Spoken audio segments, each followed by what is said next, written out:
The Secret of the Golden Flower, and a portion of the Book of Consciousness and Life, translated from the Chinese and explained by Richard Wilhelm, translated from Wilhelm's German to English by Carrie F. Baines, foreword and commentary by Dr. Carl Jung, a Harvest book, first published in the U.S. in 1931, new, revised, and augmented edition published 1962 by Harcourt, Brace and Company. Read by D.T. Smith. July 2022. Reader's Preface. My original intention in recording a reading of this beloved text was to focus entirely on the text itself, ignoring the translator's preface, both forewords to the German edition, the preliminary discussion of the text by its translator, and the commentary by Dr. Carl Jung. The reasons for this consist mainly in the translator's use of many Chinese words and terms, many more, in fact, than are to be found in the work being translated. Ultimately, it was decided to read everything but for certain fragments when the translator goes back and forth between languages, as will be explained. Another very brief introductory text will also be omitted. This too will be explained. I ask all Chinese speakers to forgive any relative inconsistencies and mispronunciations they may hear. Ultimately, I decided to include all sections for the reading so as to convey the book's entirety, despite any mistakes I may personally make in so doing. Also, because the translator's discussion offers the Westerner and the casual reader a basic view of fundamental concepts to be found in Taoism and the I Ching. The commentary from Dr. Jung actually comes after the text, but is nearly equal in length. I state all this up front so that listeners already familiar with either or both may skip these introductions and proceed immediately to the beautiful conveyance of Chinese alchemy. In the portion entitled Origins of the Book from the translator's introductory text discussion, Chinese words and terms are used in parentheses beside their English counterpart, most particularly regarding hexagrams of the I Ching. He does this with such frequency that I will not be reading what is in those parentheses, so the listener may be spared the reader's lack of understanding how to speak the subtle nuances of the language, and also know that none of the actual text is missing. The listener should also know ahead of time that this edition of The Secret of the Golden Flower is followed by an additional treat, a portion of yet another Chinese meditation text entitled The Book of Consciousness and Life. It is in this brief work that I have chosen to omit certain portions, as the text is partitioned by the translator's explanatory notes, which mostly describe illustrations he has made, which are not reproduced for us in the book, and thus cannot be shared here with my audience. Therefore, I will ignore those and provide the uninterrupted secondary text. Finally, when the listener is nearing the end of Dr. Jung's commentary and hears the title, In Memory of Richard Wilhelm, please know that this is anything but a chapter devoted to simply throwing praise at the translator. I encourage you to not tune out at that point, since if you do so, you will miss a wonderful speech about occultism, astrology, the I Ching, subjects he discusses almost more insightfully and passionately than he does regarding the translator named in the title. This book is read by D.T. Smith for my channel, Ruled by Venus. So, if you find this uploaded elsewhere, please know that I really appreciate you listening here on my channel, from the guy who actually put in the time and work of reading and editing. Thank you so much. Translator's Preface.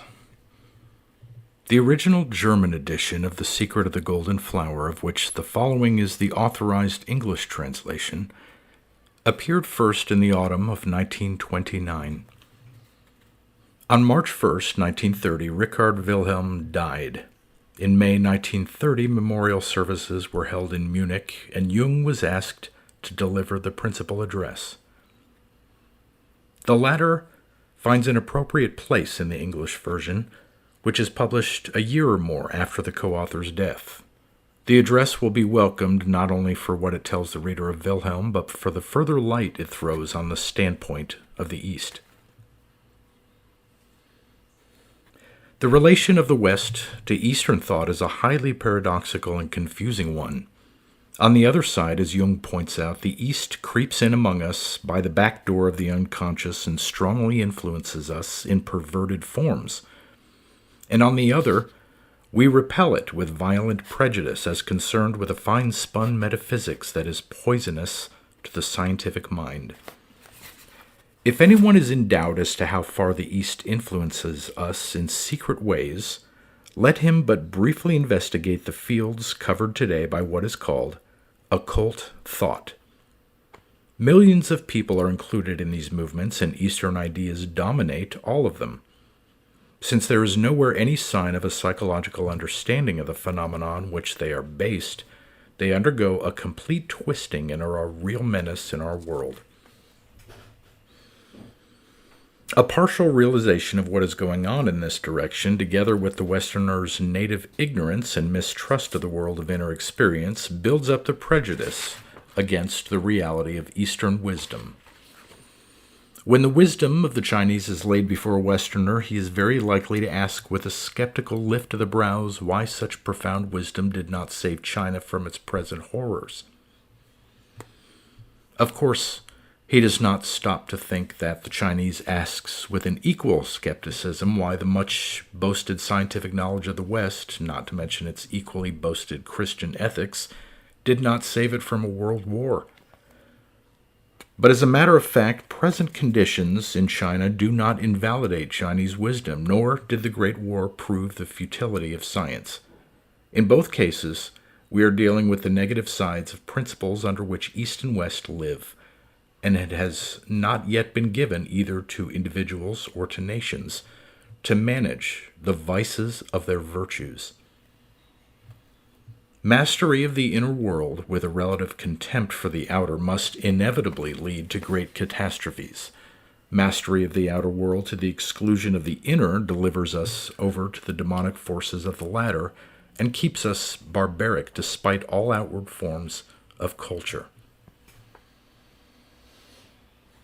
The solution cannot be found either in deriding Eastern spirituality as impotent or by mistrusting science as a destroyer of humanity. We have to see that the spirit must lean on science as its guide in the world of reality, and that science must turn to the spirit for the meaning of life. Such is the point of view established in this book. Through the combined efforts of Wilhelm and Jung, we have for the first time a way of understanding and appreciating Eastern wisdom which satisfies all sides of our minds. It has been taken out of metaphysics and placed in psychological experience. We approach it with an entirely new tool and are protected from the perversions the East undergoes at the hands of the cult-mongers of the West. At the same time, its meaning for us is greatly deepened when we know that despite the gulf separating us from the East, we follow exactly similar paths when once we give heed to the inner world. But this book not only gives us a new approach to the East, it also strengthens the point of view evolving in the West with respect to the psyche. The reshaping of values in progress today forces the modern man out of a nursery world of collective traditions into an adult's world of individual choice. He knows that his choice and his fate now turn upon his understanding of himself. Much has been taught him in recent years about the hitherto unsuspected elements in his psyche, but the emphasis is all too often on the static side alone, so that he finds himself possessed of little more than an inventory of contents, the nature of which serves to burden him with a sense of weariness, rather than to spur him on to master the problems that confront him. Yet, It is precisely the need of understanding himself in terms of change and renewal which most grips the imagination of modern man. Having seen the world of matter disappear before his scientific eye and reappear as a world of energy, he comes to ask himself a bold question.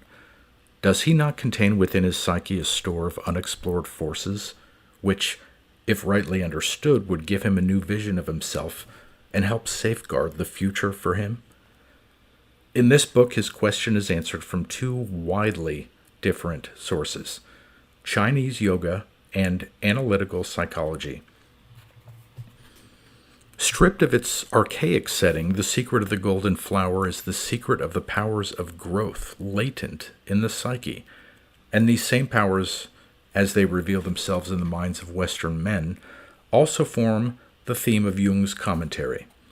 In the commentary, he has shown the profound psychological development resulting from the right relationship to the forces within the psyche.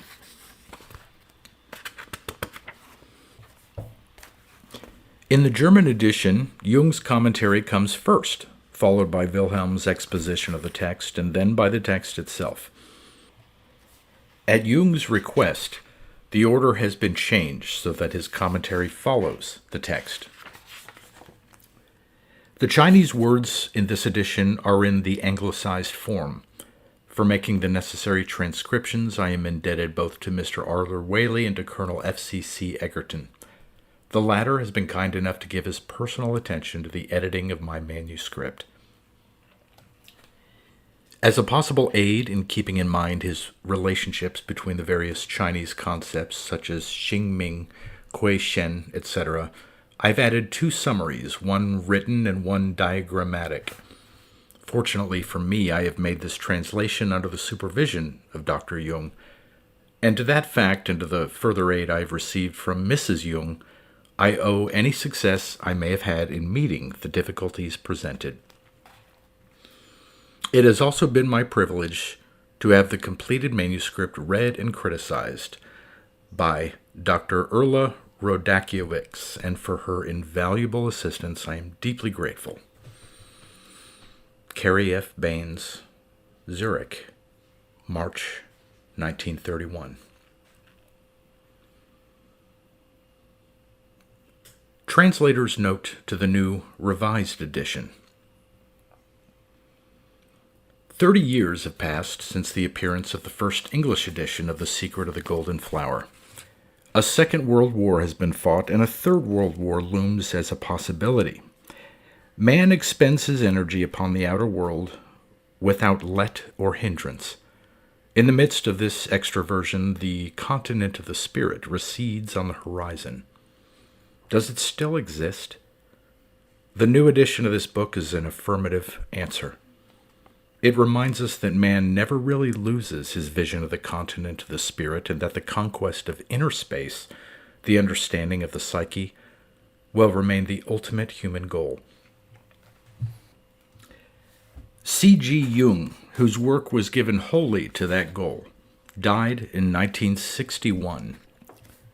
Readers of this new edition will see in it a memorial to him as co-author of the book. To the fifth German edition of The Secret of the Golden Flower, several pages from another Chinese text on yoga, closely related to that of the Golden Flower, have been added. It is the Hui Ming Qing, or Book of Consciousness and Life. This new material now appears for the first time in English, and with it an introductory note by Salome Wilhelm containing a brief but important comment by her husband on the Hui Ming Qing. Another piece of new material appearing in English for the first time is Jung's foreword to the second German edition. Revision has brought about some radical changes in terminology in this edition. On the advice of Helmut Wilhelm, Xing, which was translated as essence, Wesen, has been changed to essence of human nature, or briefly, human nature. Xing, very often coordinated with Ming, life, like the latter, is a cosmic principle. It is, of course, startling to the Western reader to think of human nature in those terms, but the idea is fundamental to Chinese philosophy. A third world principle, Hui, has importance in the new edition because of the Hui Ming Qing. Hui consciousness is related to Xing, human nature, but is not identical with it. A link in common is that both are opposites of Ming, life, but they are separate concepts in Chinese thought. Another important change in the translation, also made at the instance of Helmut Wilhelm, is the substitution of energy for force, Kraft. Backward flowing energy is an example. The translation has been carefully revised and checked for possible inaccuracies. Helmut Wilhelm's assistance in the revision of the part of the book written by his father has led to many improvements besides those mentioned above. I am also indebted to him for the material in a number of new footnotes initialed by him, and for the statements concerning the relationship of Xing, Ming, and Hui. My daughter, Ximena de Angulo, has given me indispensable aid with respect to the revision of the book as a whole. Carrie F. Baines, Morris, Connecticut, 1961.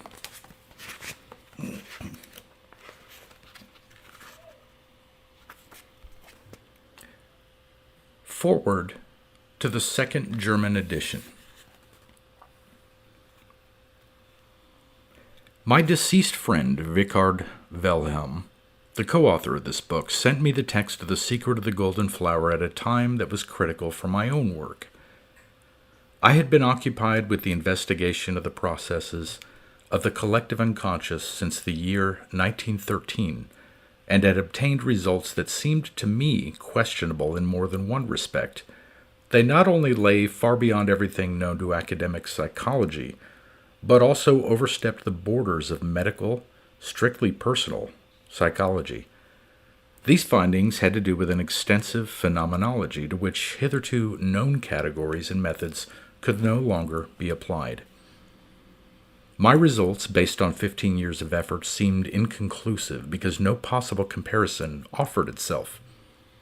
I knew of no realm of human experience with which I might have backed up my findings with some degree of assurance.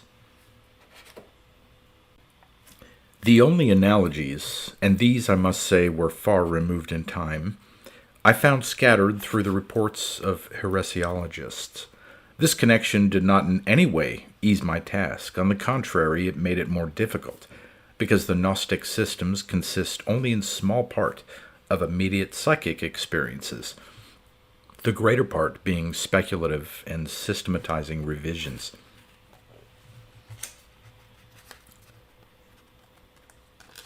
Since we possess only very few detailed texts, and since most of what is known comes from the reports of Christian opponents, we have, to say the least, an inadequate knowledge of the history as well as of the contents of this confused and strange literature, so difficult to encompass. Moreover, considering the fact that a period of not less than from 1700 to 1800 years separates the present from that past, support from that field seemed to me extraordinarily risky. Again, the connections were in part of a secondary character and left gaps in the main issue, which made it impossible for me to make use of the Gnostic material. The text that Wilhelm sent me helped me out of this embarrassment.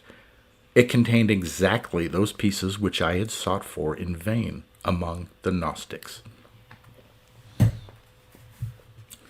Thus, the text became a welcome opportunity to publish, at least in provisional form, some of the essential results of my investigations. At that time it seemed unimportant to me that The Secret of the Golden Flower is not only a Taoist text of Chinese yoga, but also an alchemical tract. However, a subsequent, deeper study of Latin tracts has corrected my outlook and shown me that the alchemical nature of the text is of prime significance. But this, to be sure, is not the place to go into more details about that point. I shall only emphasize the fact that it was the text of the Golden Flower that first put me in the direction of the right track. For we have in medieval alchemy the long-sought connecting link between gnosis and the processes of the collective unconscious, observable to us today in modern man.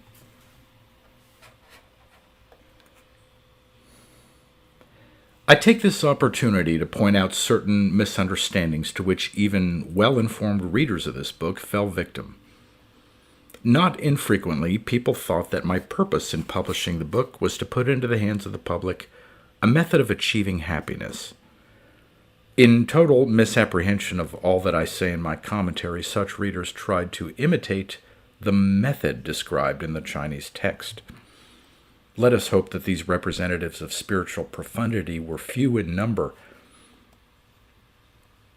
Another misunderstanding gave rise to the opinion that in the commentary I had pictured, to a certain extent, my psychotherapeutic method, which, it was said, consisted in my suggesting to my patients Eastern ideas for therapeutic purposes. I do not believe that there is anything in my commentary lending itself to that sort of superstition. In any case, such an opinion is altogether erroneous and is based on the widespread conception that psychology is an invention for a definite purpose and not an empirical science.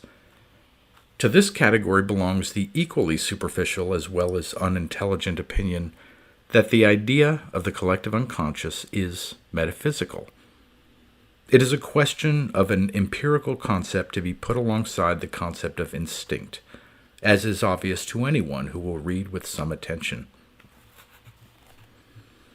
I have added to this second edition the address in honor of Richard Wilhelm given by me at the memorial celebration, May 10th, 1930, in Munich. It has already been published in the first English edition of 1931. C. G. Jung.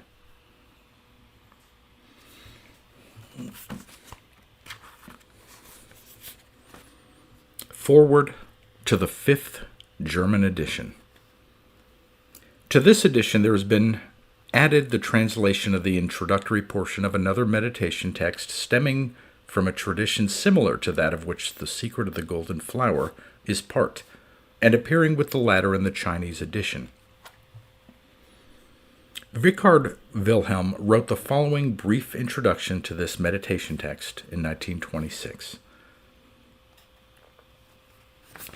The Hui Ming Ching, or Book of Consciousness and Life, was written by Lu Dongbin in the year 1794. The author was born in the province of Jiangxi and later became a monk in the monastery of the Double Lotus Flower in the province of Anhui. The translation is from a new edition of 1,000 copies printed with The Secret of the Golden Flower in 1921 by a man with the pseudonym of Hui Chenzu, he who has become conscious of truth. The text combines Buddhist and Taoist directions for meditation. The basic view is that at birth the two spheres of the psyche, consciousness and the unconscious, become separated. Consciousness is the element marking what is separated off, individualized in a person, and the unconscious is the element that unites him with the cosmos. The unification of the two elements via meditation is the principle upon which the work is based. The unconscious must be inseminated by consciousness being immersed in it. In this way, the unconscious is activated and thus, together with an enriched consciousness, enters upon a supra-personal mental level in the form of a spiritual rebirth.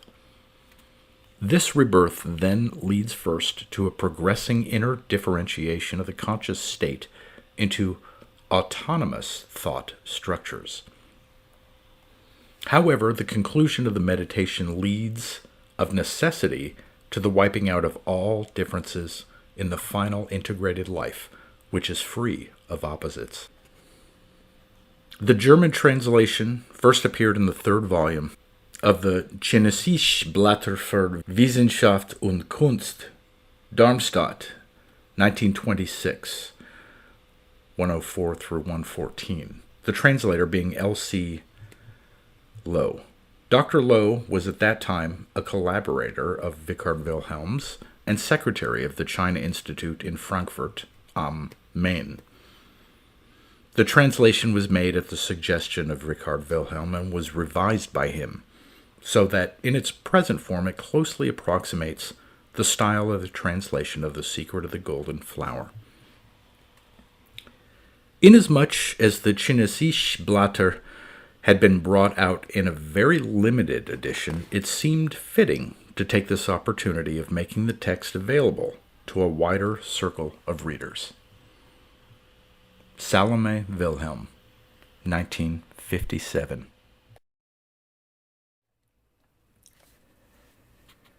A discussion of the text by Richard Wilhelm. Origin and contents of the Tai I Ching Hua Tsun Chi. Origins of the book. The book comes from an esoteric circle in China. For a long time it was transmitted orally and then in writing. The first printing is from the Qianlong period, 18th century. Finally, 1,000 copies of it were reprinted in Peking in 1920, together with the Huiming Qing, and were distributed among a small group of people who, in the opinion of the editor, understood the questions discussed. That is how I was able to get a copy. The new printing and circulation of the little book was due to a religious reawakening growing out of the exigencies of the political and economic conditions in China.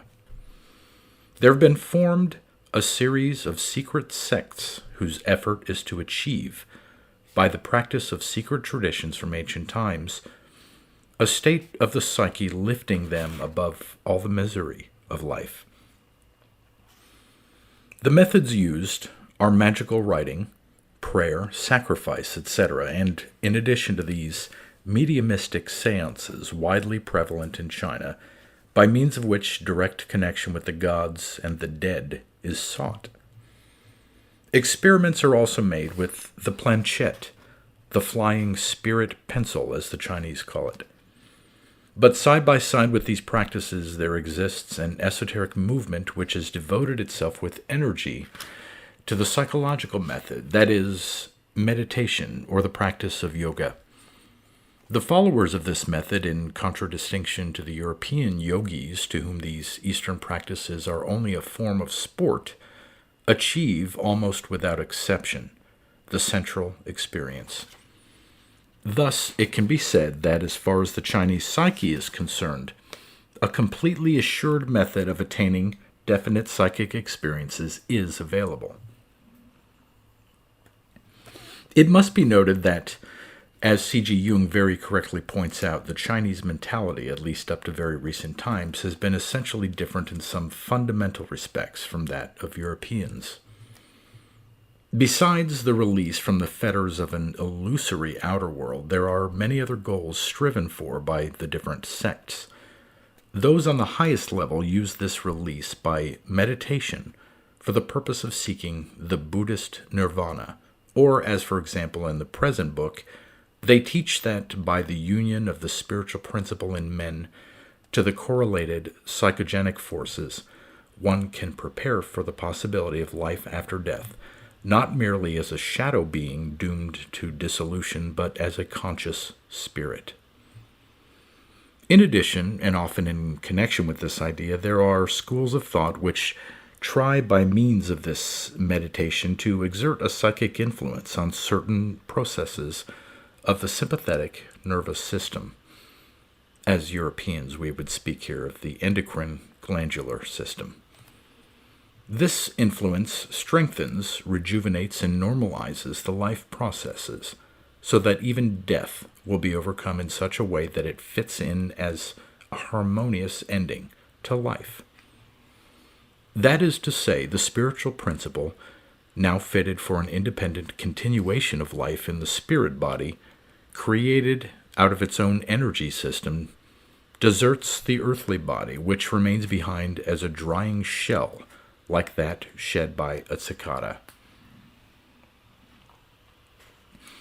The lower strata of these sects have sought in this way to acquire magic powers, the ability to expel evil spirits and diseases, and here talismans, oral and written charms, play their part.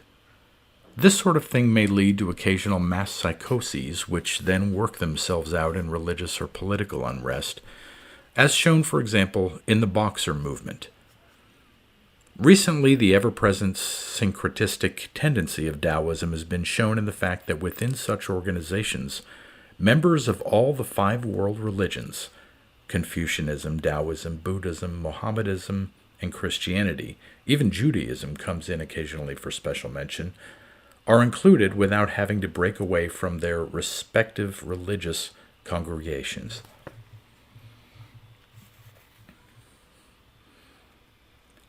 Thus, having briefly described the background out of which such movements have grown up in our time, a word must be said as to the sources from which the teachings of the present book arise. Very remarkable discoveries come to light, and we find that these precepts are much older than their written form. The Tai I Chin Hua Sung Chi can be traced back to the 17th century as having been printed from wooden tablets. The editor describes having found an incomplete copy dating from that time in the Liu Li Chang, the old streets of dealers in books and antiquities in Peking, and tells how he filled it out later from a friend's book. But the oral tradition goes back even further than that to the religion of the golden elixir of life, Qin Tan Qiao, which developed in the Tang period in the 8th century. The founder is said to have been the well-known Taoist adept Lu Dongbin, counted later by folklore as one of the 8 immortals, about whom in the course of time a rich store of myths has gathered. This sect, like all religions, native and foreign, met with tolerance and favor in the Tang period and spread widely, but as it was always an esoteric and secret religion, in the course of time it began to suffer persecution because of members being suspected of political intrigues. Again and again its adherents were persecuted by a hostile government, lastly in an extremely cruel way by the Manchus, just before their own fall. Many members have turned to the Christian religion, and all, even if they have not actually entered the church, are very friendly towards it. Our book gives the best available account of the religion of the golden elixir of life. The sayings are attributed to Lu Yen, whose other name was Lu Dongbin, or Lu, the guest of the cavern. In the book he is introduced as the patriarch Lu Tzu. He lived at the end of the 8th and at the beginning of the 9th century. A later commentary on his sayings has been added, but it springs from the same tradition.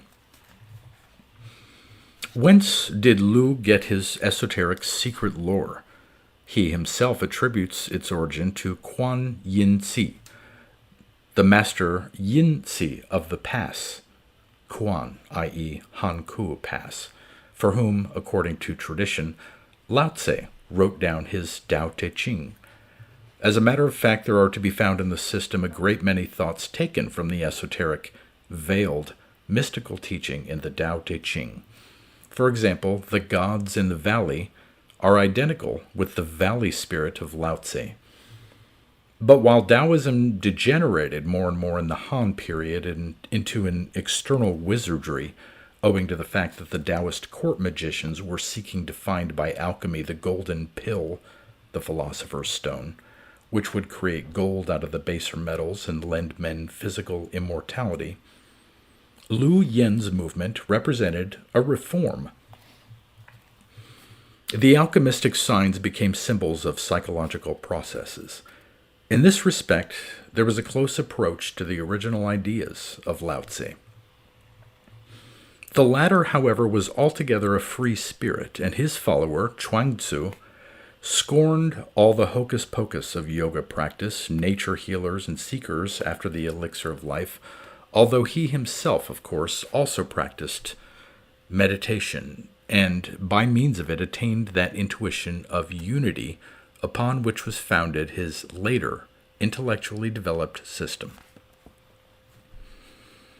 In Luoyan, there was a certain faith, a religious trend, which, stimulated by Buddhism, convinced him of the illusory quality of all external things, but in a way clearly different from Buddhism. He seeks, with all his might, the fixed pole in the flight of phenomena, where the adept can attain certain eternal life, a thought absolutely foreign to Buddhism, which denies any substance to the ego. Nevertheless, the influence of Mahayana Buddhism, which at that time dominated thought in China, is not to be underrated. Buddhist sutras are cited time and again. In our text, indeed, this influence is even greater than can be assumed to have been the case in the Qin Tan Jiao, religion of the golden elixir of life, in general. In the second half of the third section, explicit reference is made to the method known as fixating contemplation, Qi Quan, and the latter is a purely Buddhist method which was practiced in the Tian Tai school of Qi Kiai, Qi the First, AD 531 through 597.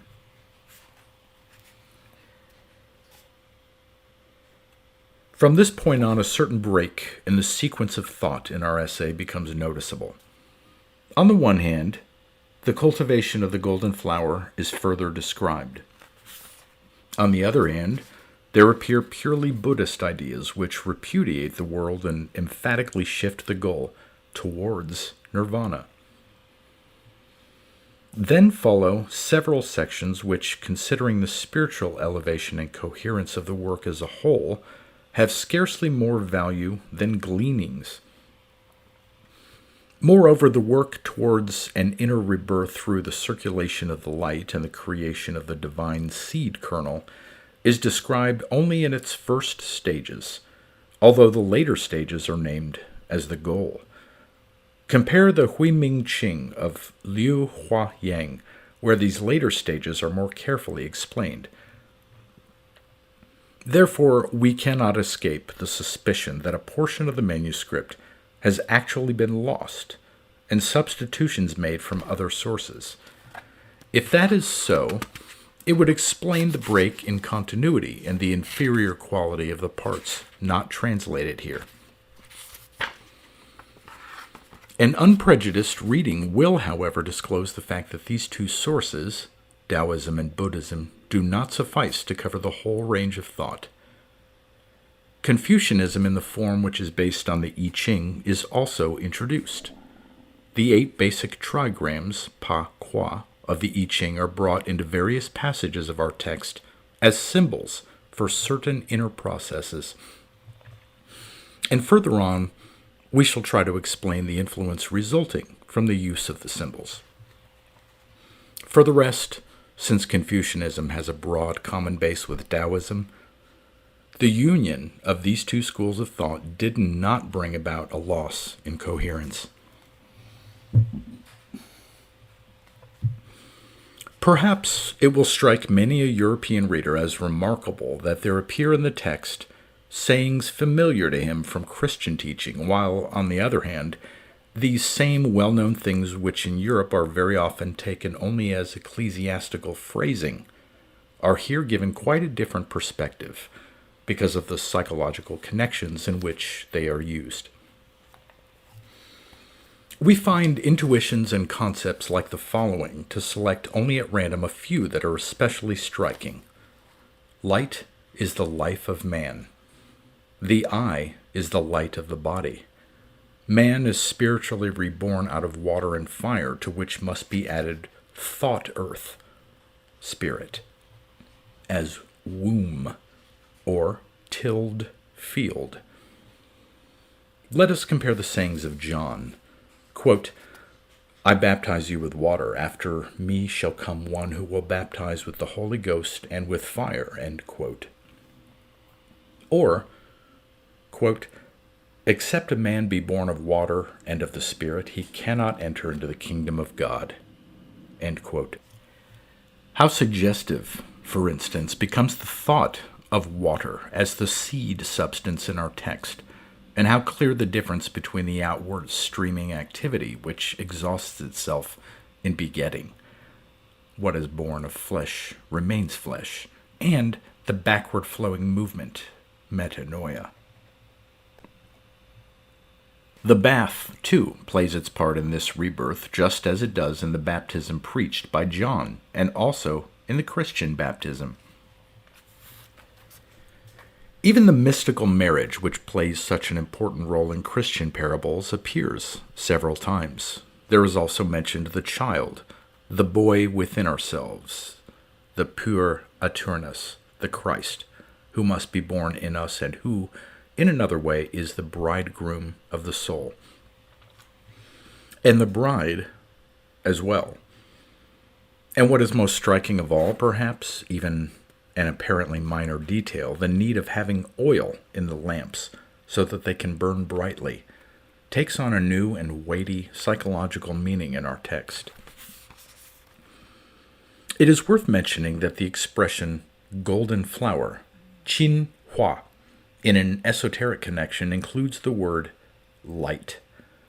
If one writes the two characters one above the other so that they touch, the lower part of the upper character and the upper part of the lower character together make the character for light, Quan. Obviously, this secret sign was invented in a time of persecution when a veil of deep secrecy was necessary to the further promulgation of the doctrine. That was in turn the reason the teaching always remained limited to secret circles. Even today, however, its membership is greater than appears from the outside. If we ask whence this light religion comes, we can first of all consider Persia.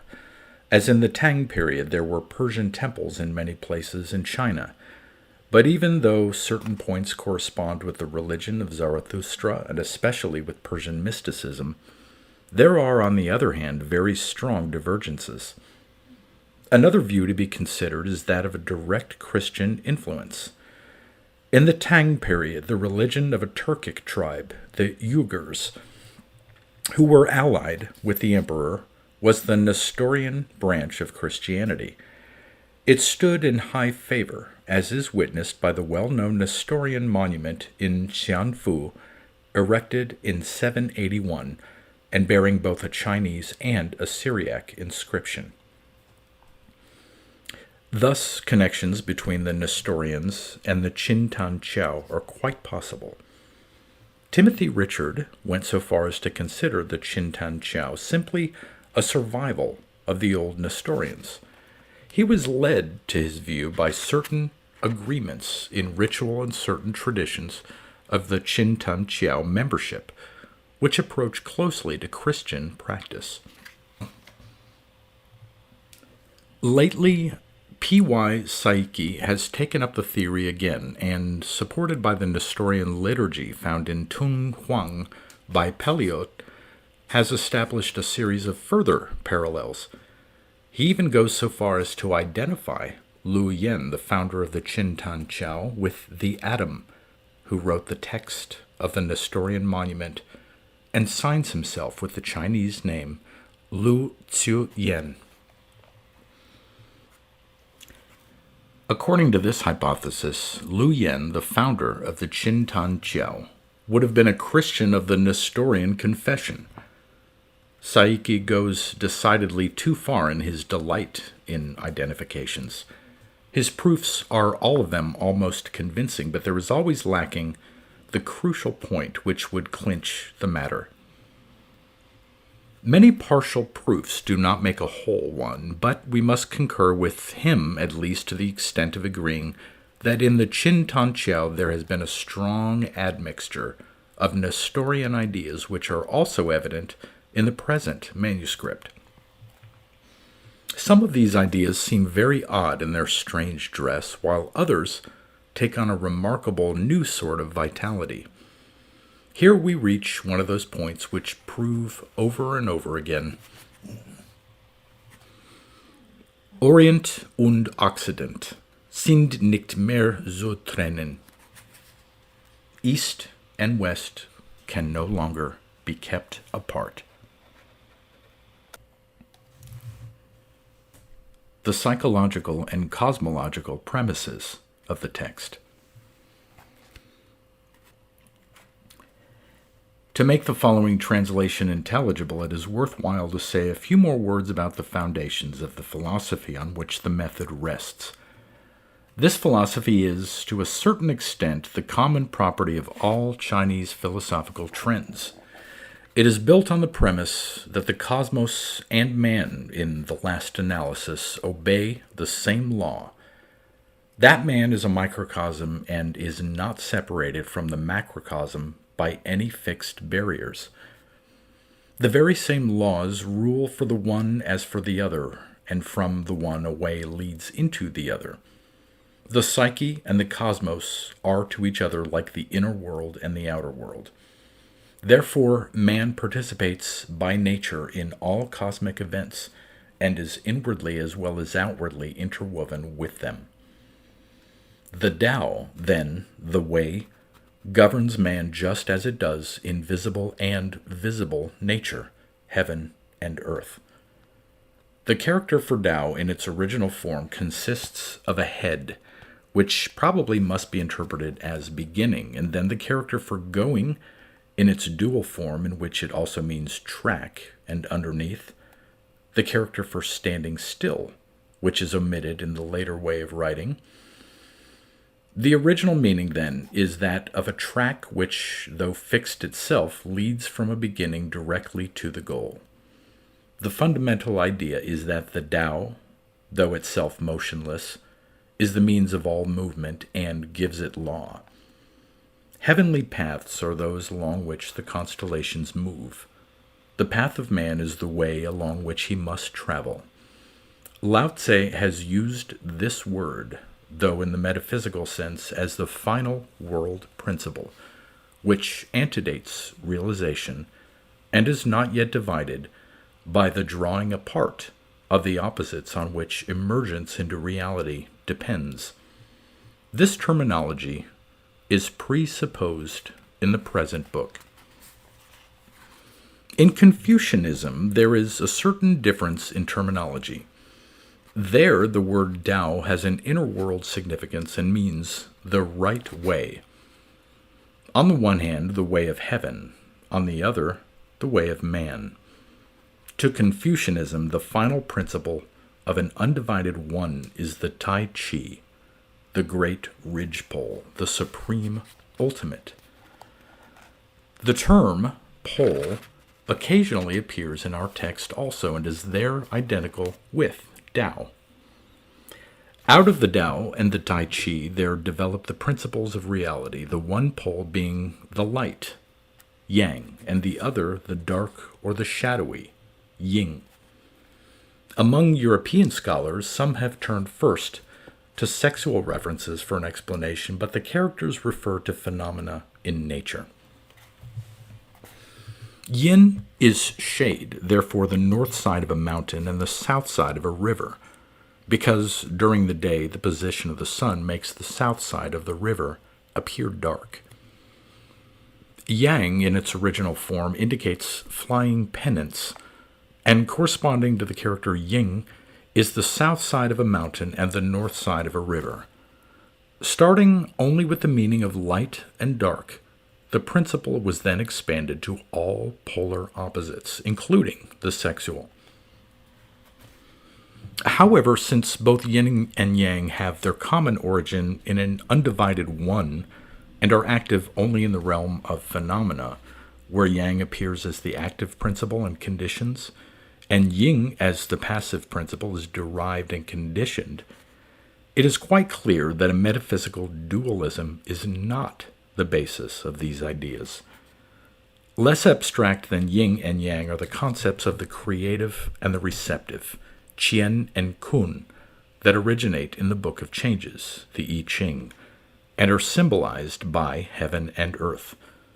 through the union of heaven and earth, and through the efficacy of the dual primal forces within this field of activity, governed by the one primal law, the Tao, there developed the 10,000 things, that is, the outer world. Among these things viewed externally is also to be found man in his corporeal appearance, which, in all its parts, is a small universe, Xiao Tian Ti. So, according to the Confucians, the inner nature of man comes from heaven, or as the Taoists express it, it is a phenomenal form of the Tao. In the phenomenal world, man develops into a multiplicity of individuals, in each of whom the central monad is enclosed as the life principle. But immediately before birth even, at the moment of conception, it separates into the bipolar phenomena of human nature and life. The word for human nature, Sing, is made up of those for heart or mind, and origin, being born. The heart, according to the Chinese idea, is the seat of emotional consciousness, which is awakened by the five senses through unreflecting reactions to impressions received from the external world.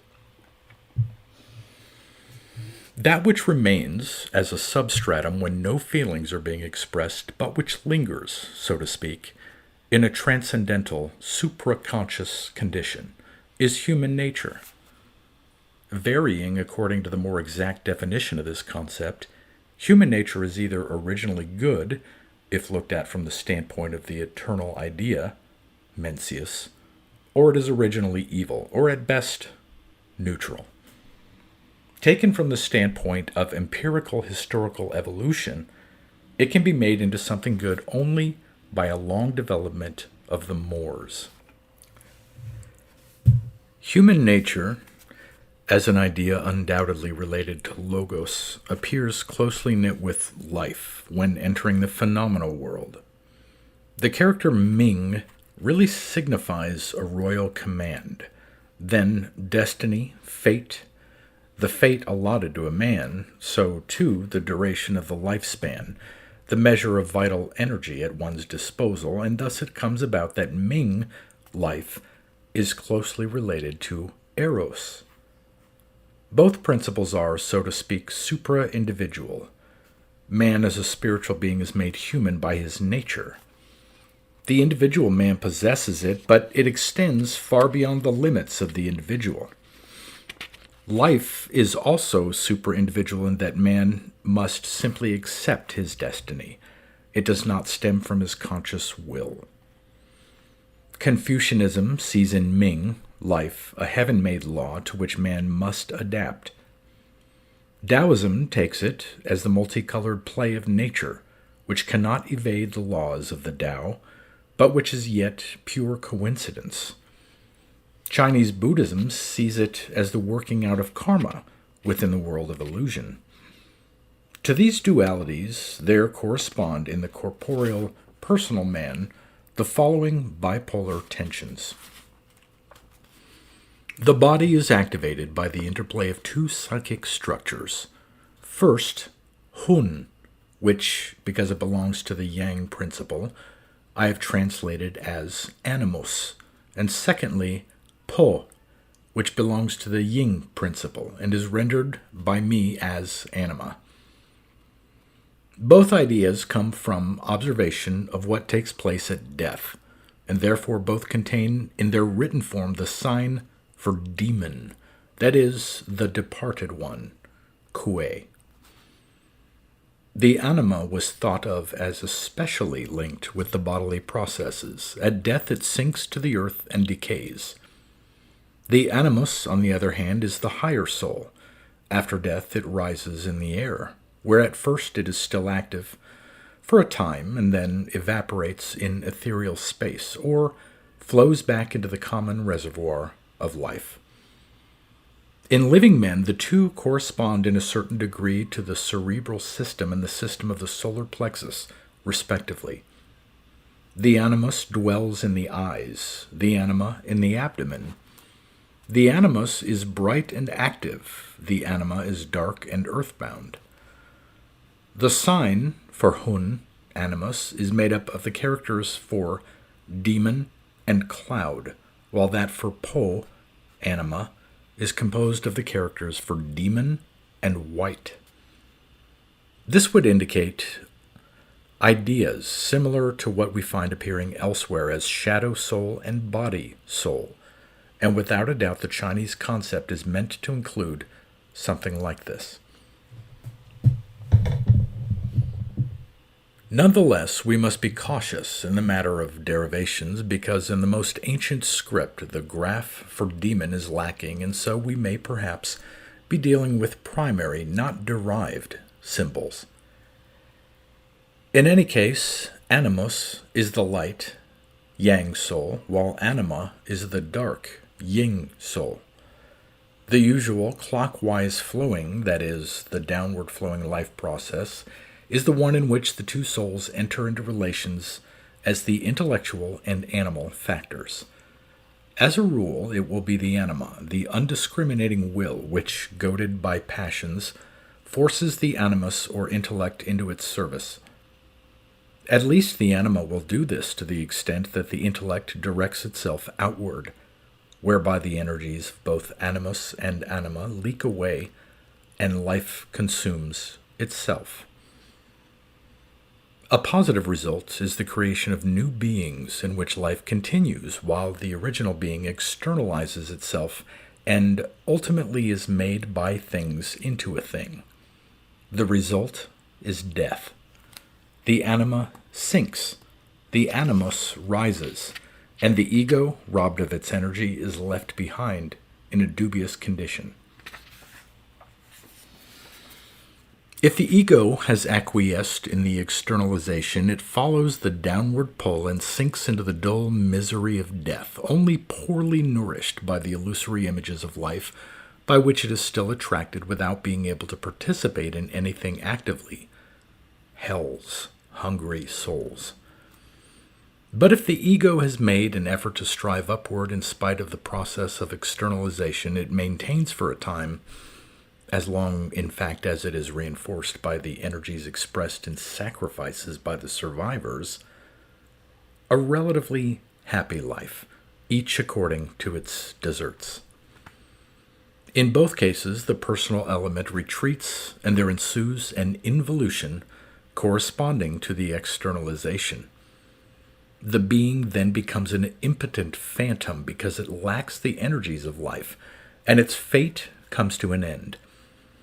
It now partakes of the fruits of its good or bad deeds in heavens or hells, which, however, are not external but purely inner states.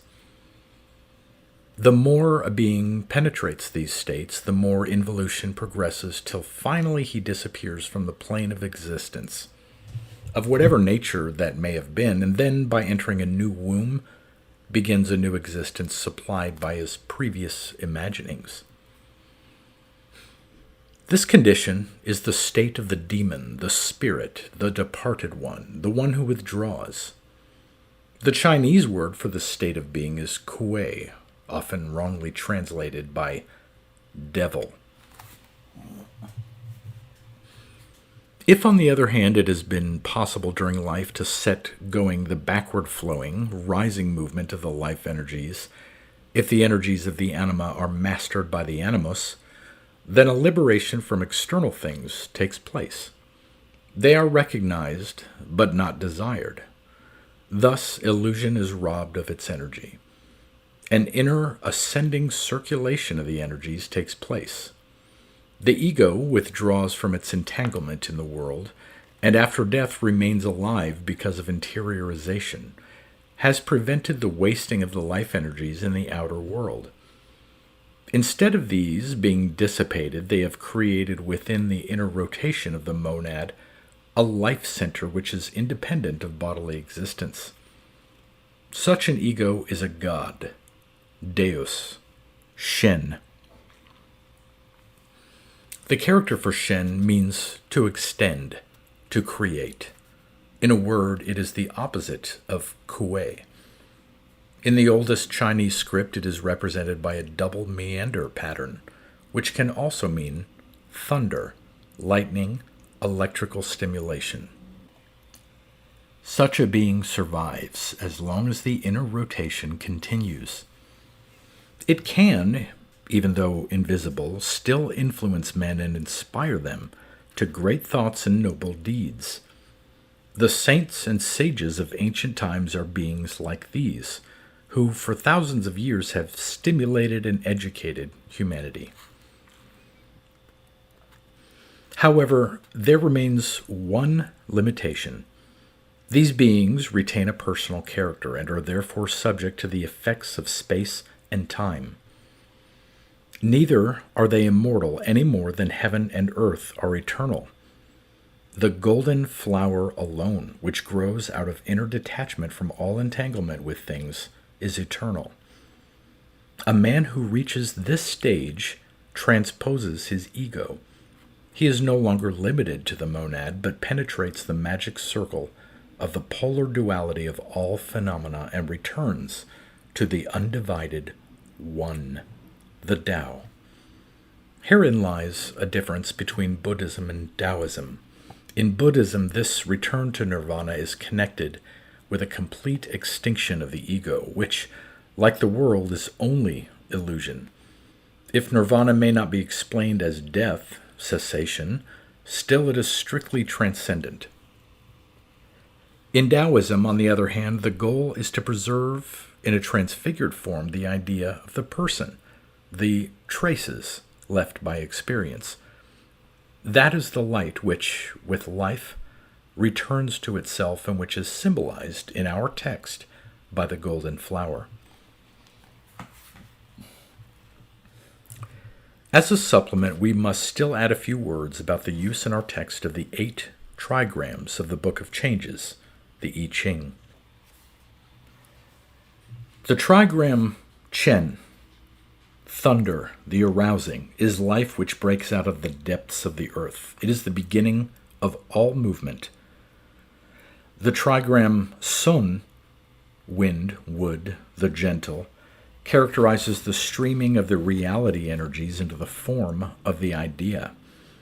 Just as wind pervades all places, so the principle for which Sun stands is all-penetrating and creates realization.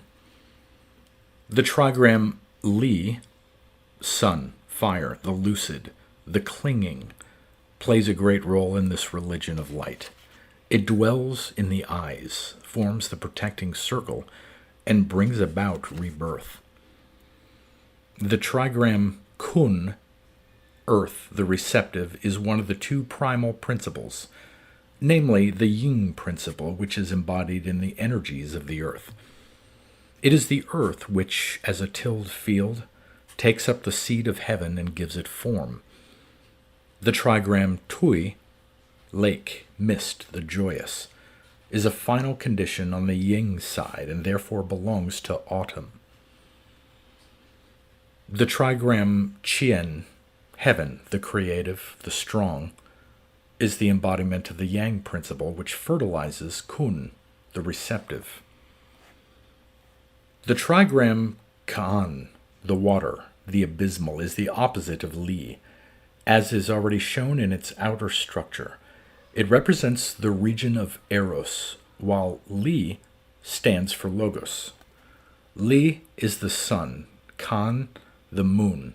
The marriage of Kan and Li is the secret magical process which produces the child, the new man.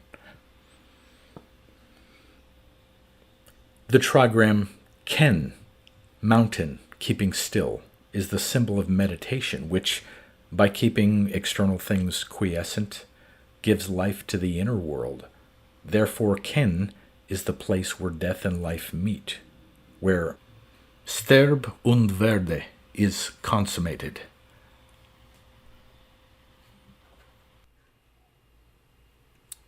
Translation of the Tai I Ching Hua Tsung Chi, The Secret of the Golden Flower.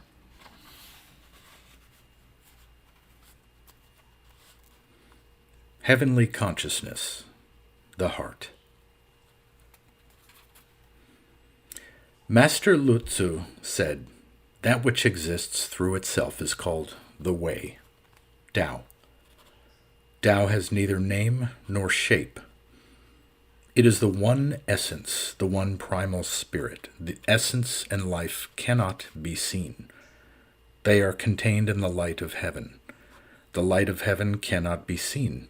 It is contained in the two eyes.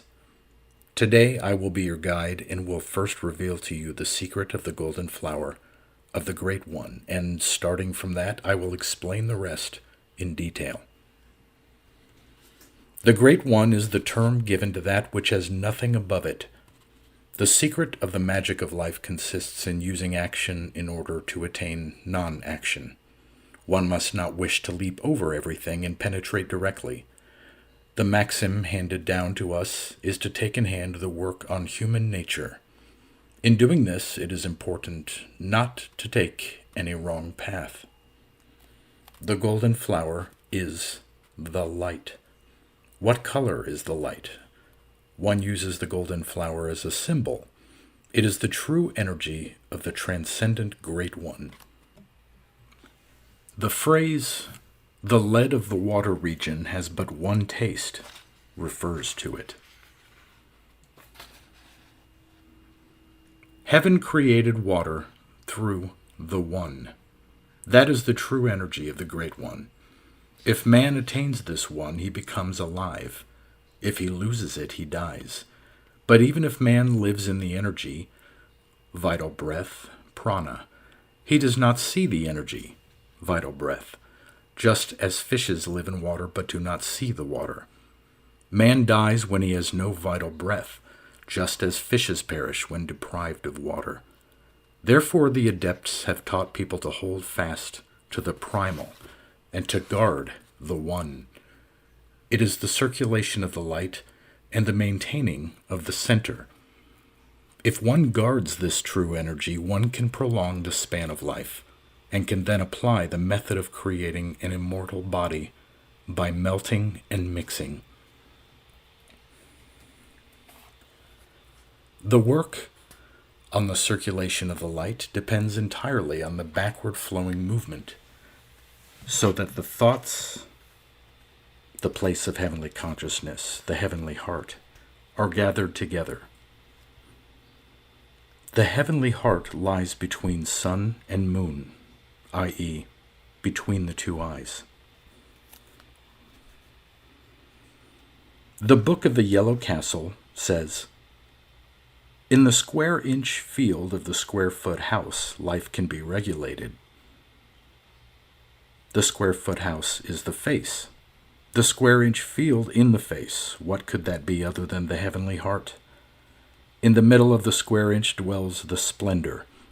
In the purple hall of the city of jade dwells the God of utmost emptiness and life." The Confucians call it the center of emptiness, the Buddhists the terrace of living, the Taoists the ancestral land, or the yellow castle, or the dark pass, or the space of former heaven. The heavenly heart is like the dwelling place, the light is the master. Therefore, when the light circulates, the energies of the whole body appear before its throne, as when a holy king has established the capital and has laid down the fundamental rules of order. All the states approach with tribute, or as when the master is quiet and calm, men servants and maids obey his orders of their own accord, and each does his work.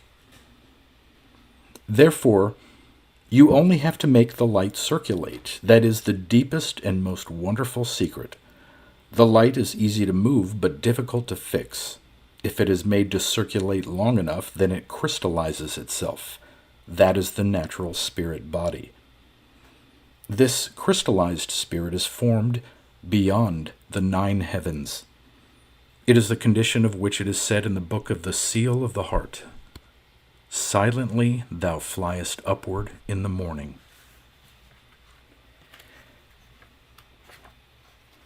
In carrying out this fundamental principle, you need to seek for no other methods, but must only concentrate your thoughts on it. The book Leng Yen says, By collecting the thoughts, one can fly and will be born in heaven. Heaven is not the wide blue sky, but the place where corporeality is begotten in the house of the creative. If one keeps this up for a long time, there develops quite naturally, in addition to the body, yet another spirit body. The golden flower is the elixir of life. Chin Tan, literally golden ball, golden pill. All changes of spiritual consciousness depend upon the heart. There is a secret charm, which, although it works very accurately, is yet so fluid that it needs extreme intelligence and clarity, and the most complete absorption and tranquility. People without this highest degree of intelligence and understanding do not find the way to apply the charm. People without this utmost capacity for absorption and tranquility cannot keep fast hold of it. The primal spirit and the conscious spirit. Master Lu Tzu said, "In comparison with heaven and earth, man is like a mayfly. But compared to the great way, heaven and earth too are like a bubble and a shadow. Only the primal spirit and the true nature overcome time and space. The energy of the seed, like heaven and earth, is transitory. But the primal spirit is beyond the polar differences. Here is the place whence heaven and earth derive their being. When students understand how to grasp the primal spirit, they overcome the polar opposites of light and darkness and tarry no longer in the three worlds. But only he who has envisioned human nature's original face is able to do this. When men are set free from the womb, the primal spirit dwells in the square inch between the eyes, but the conscious spirit dwells below in the heart. This lower fleshly heart has the shape of a large peach. It is covered by the wings of the lungs, supported by the liver, and served by the bowels. This heart is dependent on the outside world. If a man does not eat for one day even, it feels extremely uncomfortable. If it hears something terrifying, it throbs. If it hears something enraging, it stops. If it is faced with death, it becomes sad. If it sees something beautiful, it is dazzled. But the heavenly heart in the head, when would it have moved in the least? Dost thou ask, can the heavenly heart not move? Then I answer, how could the true thought in the square inch move? If it really moves, that is not good. For when ordinary men die, then it moves, but that is not good. It is best indeed if the light has already solidified into a spirit body and its life energy gradually penetrated the instincts and movements. But that is a secret which has not been revealed for thousands of years.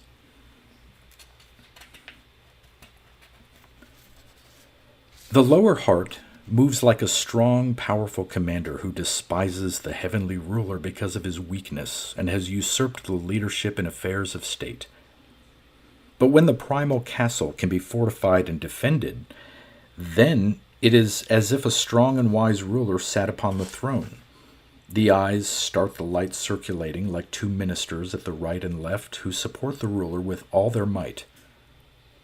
When rule in the center is thus in order, all those rebellious heroes will present themselves with lances reversed, ready to take orders.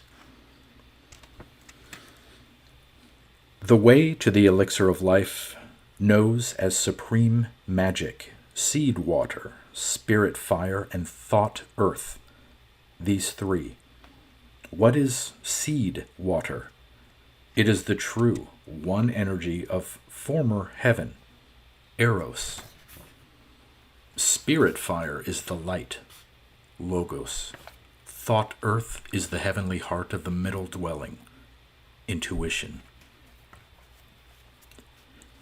Spirit fire is used for effecting, thought earth for substance, and seed water for the foundation. Ordinary men make their bodies through thoughts. The body is not only the 7-foot tall outer body. In the body is the anima. The anima adheres to consciousness in order to affect it. Consciousness depends for its origin on the anima. The anima is feminine, yin. It is the substance of consciousness. As long as this consciousness is not interrupted, it continues to beget from generation to generation, and the changes of form of the anima and the transformations of substance are unceasing. But besides this, there is the animus in which the spirit shelters. The animus lives in the daytime in the eyes. At night, it houses in the liver. When living in the eyes, it sees. When housed in the liver, it dreams. Dreams are the wanderings of the spirit through all 9 heavens and all 9 earths. But whoever is in a dark and withdrawn mood on waking, and chained to his bodily form, is fettered by the anima. Therefore, the concentration of the animus is brought about by the circulation of the light, and in this way the spirit is maintained, the anima subjugated, and consciousness cut off. The method used by the ancients for escaping from the world consisted in melting out completely the slag of darkness in order to return to the purely creative. This is nothing more than a reduction of the anima and a completion of the animus. And the circulation of the light is the magical means of reducing the dark and gaining mastery over the anima. Even if the work is not directed towards bringing back the creative, but confines itself to the magical means of the circulation of the light, it is just the light that is the creative. By means of its circulation, one returns to the creative. If this method is followed, plenty of seed water will be present of itself. The spirit fire will be ignited, and the thought earth will solidify and crystallize. And thus the holy fruit matures. The scarabaeus rolls his ball, and in the ball there develops life as the result of the undivided effort of his spiritual concentration. If now an embryo can grow in manure and shed its shells, why should not the dwelling place of our heavenly heart also be able to create a body if we concentrate the spirit upon it? The one effective, true human nature, logos united with vitality, when it descends into the house of the creative, divides into animus and anima. The animus is in the heavenly heart. It is of the nature of light. It is the power of lightness and purity. It is that which we have received from the great emptiness, that which is identical in form with the primordial beginning. The anima partakes of the nature of the dark. It is the energy of the heavy and the turbid. It is bound to the bodily, fleshly heart. The animus loves life. The anima seeks death. All sensuous desires and impulses of anger are effects of the anima. It is the conscious spirit which after death is nourished on blood, but which during life is in greatest distress.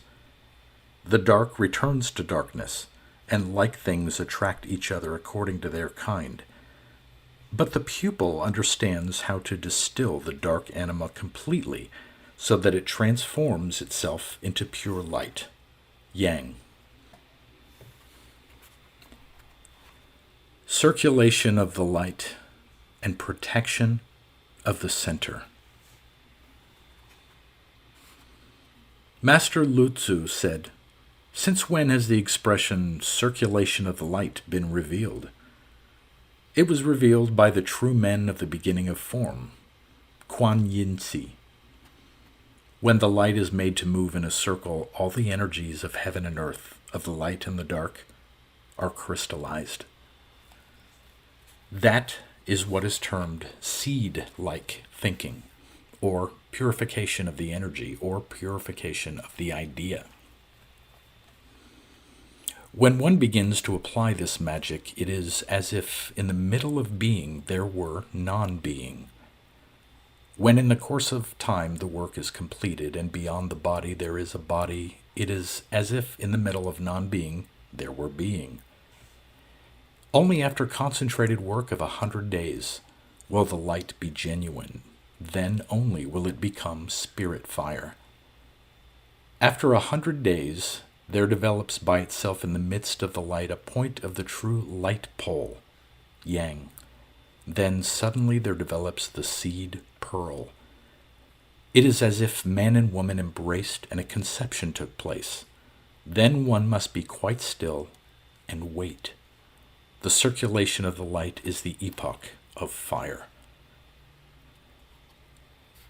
In the midst of primal transformation, the radiance of the light, yang quang, is the determining thing. In the physical world, it is the sun. In man, the eye. The radiation and dissipation of spiritual consciousness is chiefly brought about by this energy when it is directed outward or flows downward.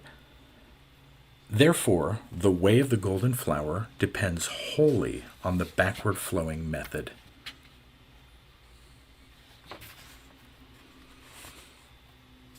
The circulation of the light is not only a circulation of the seed blossom of the individual body, but it is even a circulation of the true, creative, formative energies. It is not a momentary fantasy, but the exhaustion of the cycle, soul migrations of all the aeons. Therefore, the duration of a breath means a year according to human reckoning, and 100 years measured by the long night of the 9 paths, or of reincarnations. After a man has the one sound of individuation behind him, he will be born outward according to the circumstances, and until his old age he will never look backward. The energy of the light exhausts itself and trickles away. That brings the ninefold darkness of reincarnations into the world. In the book Lang Yin, it is said, by concentrating the thoughts, one can fly. By concentrating the desires, one falls. When a pupil takes little care of his thoughts and much care of his desires, he gets into the path of submersion. Only through contemplation and quietness does true intuition arise. For that, the backward flowing method is necessary.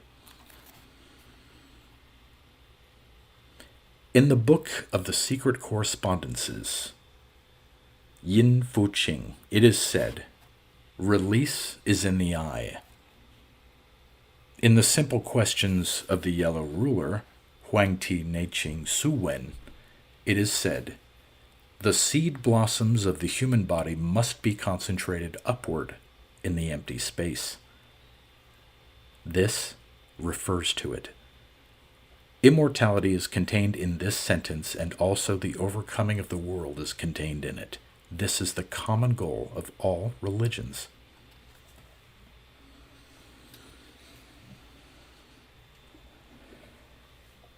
The light is not in the body alone, nor is it only outside the body.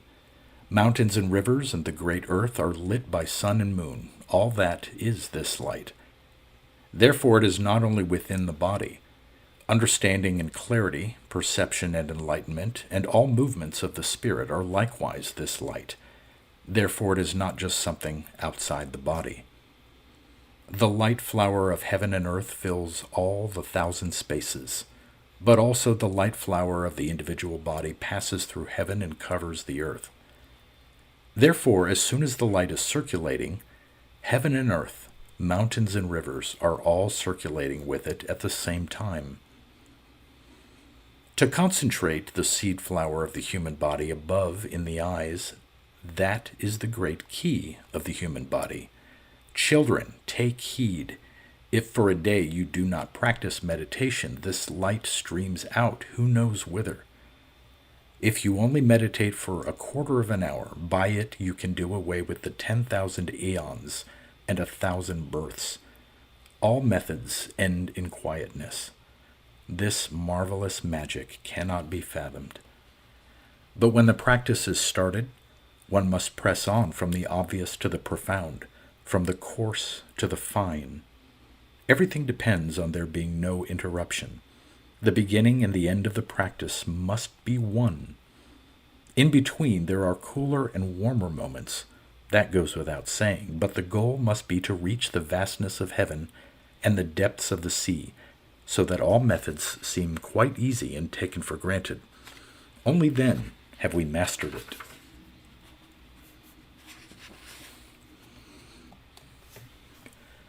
All holy men have bequeathed this to one another. Nothing is possible without contemplation. Fan Chao, reflection. When Confucius says, perceiving brings one to the goal, or when the Buddha calls it the vision of the heart, or Lao Tse says inner vision, it is all the same. Anyone can talk about reflection, but he cannot master it if he does not know what the word means.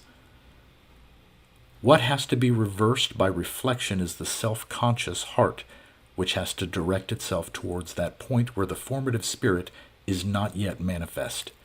Within our 6-foot body, we must strive for the form which existed before the laying down of heaven and earth. If today people sit and meditate only 1 or 2 hours looking only at their own egos and call this reflection, how can anything come of it? The two founders of Buddhism and Taoism have taught that one should look at the tip of one's nose, but they did not mean that one should fasten one's thoughts to the tip of the nose. Neither did they mean that while the eyes were looking at the tip of the nose, the thoughts should be concentrated on the yellow middle. Wherever the eye looks, the heart is directed also. How can it be directed at the same time upward, yellow middle, and downward, tip of the nose, or alternatively so that it is now up, now down? All that means confusing the finger with which one points to the moon with the moon itself. What then is really meant by this? The expression tip of the nose is very cleverly chosen. The nose must serve the eyes as a guideline. If one is not guided by the nose, either one opens wide the eyes and looks into the distance so that the nose is not seen, or the lids shut too much so that the eyes close, and again the nose is not seen. But when the eyes are opened too wide, one makes the mistake of directing them outward, whereby one is easily distracted. If they are closed too much, one makes the mistake of letting them turn inward, whereby one easily sinks into a dreamy reverie. Only when the eyelids are lowered properly halfway is the tip of the nose seen in just the right way. Therefore, it is taken as a guideline. The main thing is to lower the eyelids in the right way, and then to allow the light to stream in of itself, without effort, wanting the light to stream in concentratedly. Looking at the tip of the nose serves only as the beginning of the inner concentration, so that the eyes are brought into the right direction for looking, and then are held to the guideline. After that, one can let it be. That is the way a mason hangs up a plumb line. As soon as he has hung it up, he guides his work by it without continually bothering himself to look at the plumb line. Fixating contemplation is a Buddhist method which has not by any means been handed down as a secret. One looks with both eyes at the tip of the nose, sits upright and in a comfortable position, and holds the heart to the center in the midst of conditions. In Taoism, it is called the yellow middle. In Buddhism, the center of the midst of conditions. The two are the same. It does not necessarily mean the middle of the head. It is only a matter of fixing one's thinking on the point which lies exactly between the two eyes. Then all is well. The light is something extremely mobile. When one fixes the thought on the midpoint between the two eyes, the light streams in of its own accord. It is not necessary to direct the attention, especially to the central castle. In these few words, the most important thing is contained.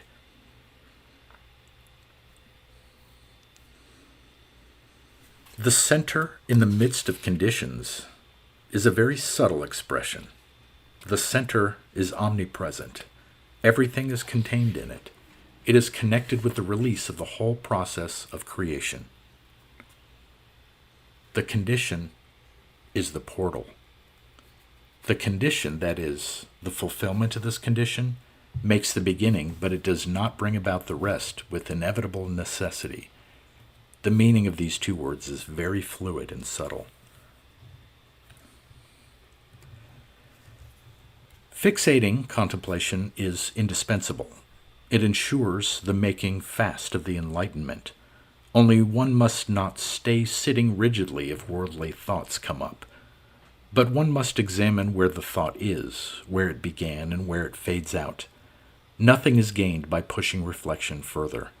One must be content to see where the thought arose and not seek beyond the point of origin. For to find the heart, consciousness, to get behind consciousness with consciousness, that cannot be done. Together, we want to bring the states of the heart to rest, that is, true contemplation. What contradicts it is false contemplation. That leads to no goal. When the flight of the thoughts keeps extending further, one should stop and begin contemplating. Let one contemplate and then start fixating again. That is the double method of making fast the enlightenment. It means the circulation of the light. The circulation is fixation. The light is contemplation. Fixation without contemplation is circulation without light. Contemplation without fixation is light without circulation. Take note of that.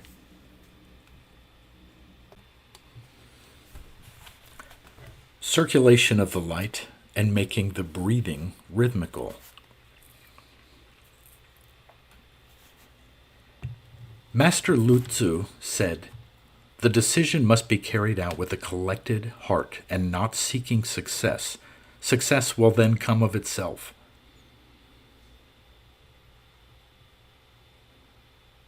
In the first period of release, there are chiefly two mistakes, indolence and distraction. But that can be remedied. The heart must not enter into the breathing too completely. Breathing comes from the heart. What comes out of the heart is breath. As soon as the heart stirs, there develops breath energy. Breath energy is originally transformed activity of the heart. When our ideas go very fast, they imperceptibly pass into fantasies, which are always accompanied by the drawing of a breath, because this inner and outer breathing hangs together like tone and echo. Daily, we draw innumerable breaths and have an equal number of fantasies, and thus the clarity of the spirit ebbs away as wood dries out and ashes die. So, then, should a man have no imaginings in his mind? One cannot be without imaginings. Should one not breathe? One cannot do without breathing. The best way is to make a medicine of the illness. Since heart and breath are mutually dependent, the circulation of the light must be united with the rhythm of breathing. For this, light of the ear is above all necessary. There is a light of the eye and a light of the ear. The light of the eye is the united light of the sun and moon outside. The light of the ear is the united seed of sun and moon within. The seed is thus the light in crystallized form. Both have the same origin and are different only in name. Therefore, understanding, ear, and clarity, eye, are one and the same effective light. In sitting down after lowering the lids, one uses the eyes to establish a plumb line and then shifts the light downward. But if the transposition downward is not successful, then the heart is directed towards listening to the breathing. One should not be able to hear with the ear the outgoing and intaking of the breath. What one hears is that it has no tone. As soon as it has tone, the breathing is rough and superficial and does not penetrate into the open. Then the heart must be made quite light and insignificant. The more it is released, the less it becomes. The less it is, the quieter.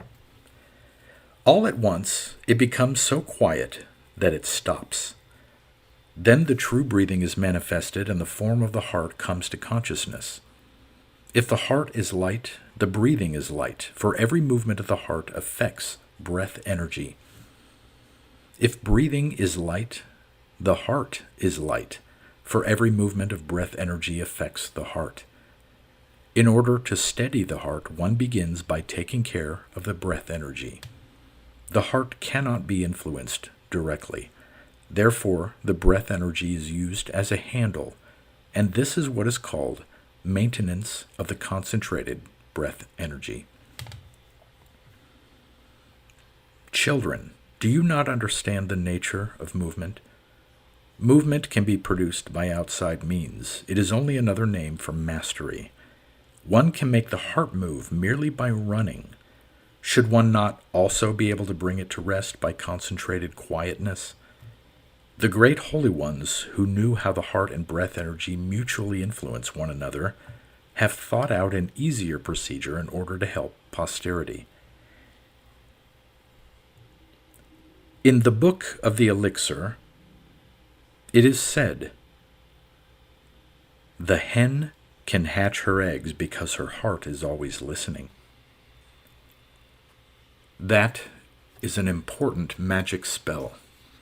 The hen can hatch the eggs because of the energy of heat. But the energy of the heat can only warm the shells. It cannot penetrate into the interior. Therefore, she conducts this energy inward with her heart. This she does with her hearing. In this way, she concentrates her whole heart. When the heart penetrates, the energy penetrates, and the chick receives the energy of the heat and begins to live. Therefore, a hen, even when at times she leaves her eggs, always has the attitude of listening with bent ear. Thus, the concentration of the spirit is not interrupted.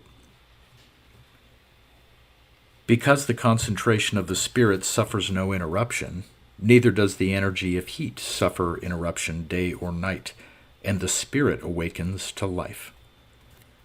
The awakening of the spirit is accomplished because the heart has first died.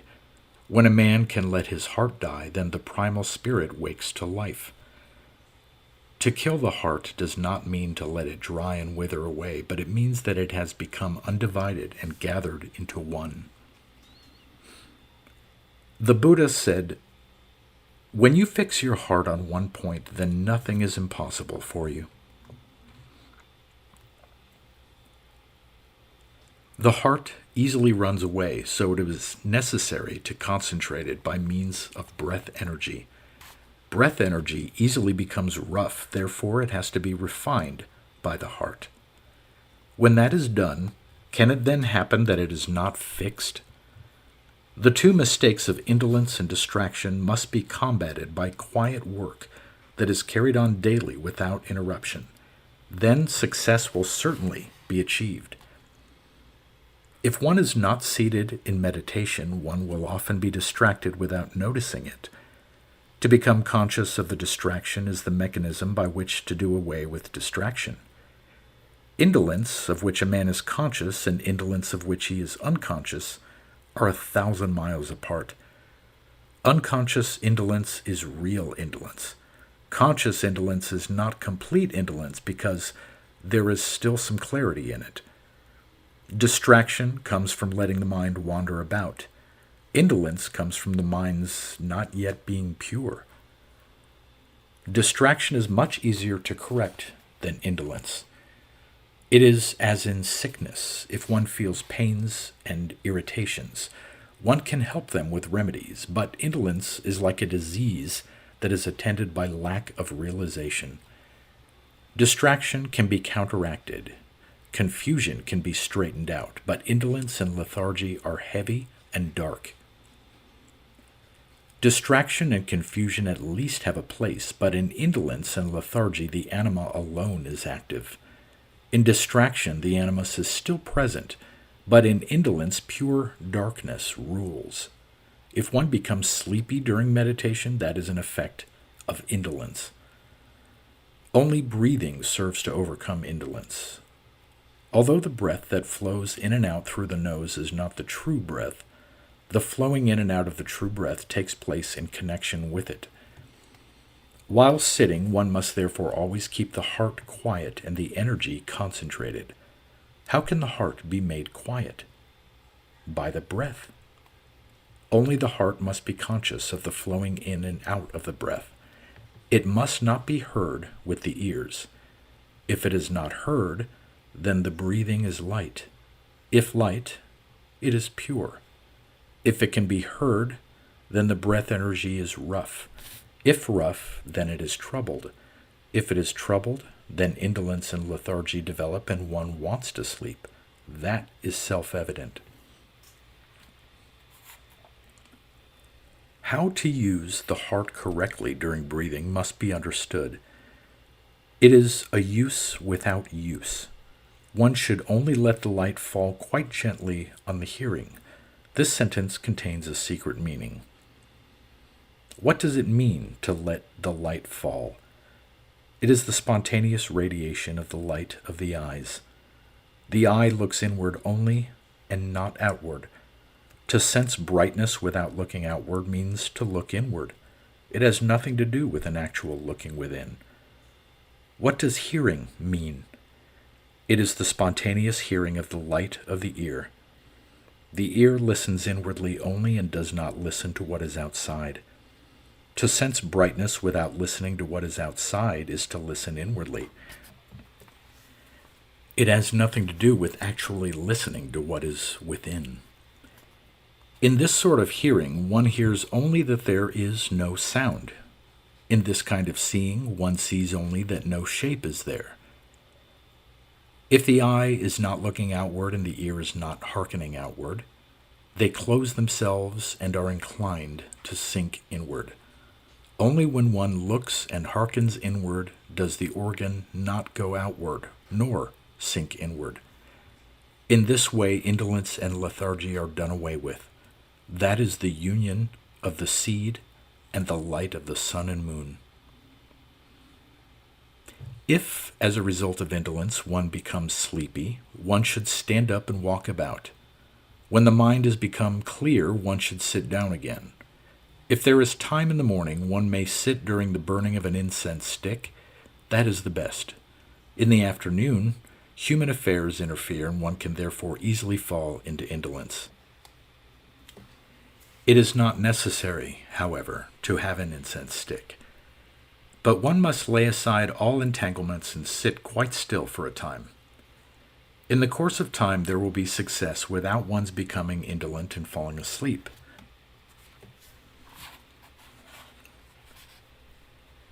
Mistakes during the circulation of the light. Master Lu Tzu said, "Your work will gradually become concentrated and mature, but before you reach the condition in which you sit like a withered tree before a cliff, there are still many possibilities of error which I would like to bring to your special attention. These conditions are recognized only when they've been personally experienced. I shall enumerate them here. My school differs from the Buddhist yoga school Chan Tsung in that it has confirmatory signs for each step of the way. First, I would like to speak of the mistakes and then of the confirmatory signs. When one begins to carry out one's decision, care must be taken so that everything can proceed in a comfortable, relaxed manner. Too much must not be demanded of the heart. One must be careful that, quite automatically, heart and energy are coordinated. Only then can a state of quietness be attained. During this quiet state, the right conditions and the right space must be provided. One must not sit down to meditate in the midst of frivolous affairs. That is to say, the mind must be free of vain preoccupations. All entanglements must be put aside. One must be detached and independent. Nor must the thoughts be concentrated upon the right procedure. This danger arises if too much trouble is taken. I do not mean that no trouble is to be taken, but the correct way lies in keeping equal distance between being and not being. If one can attain purposelessness through purpose, then the thing has been grasped.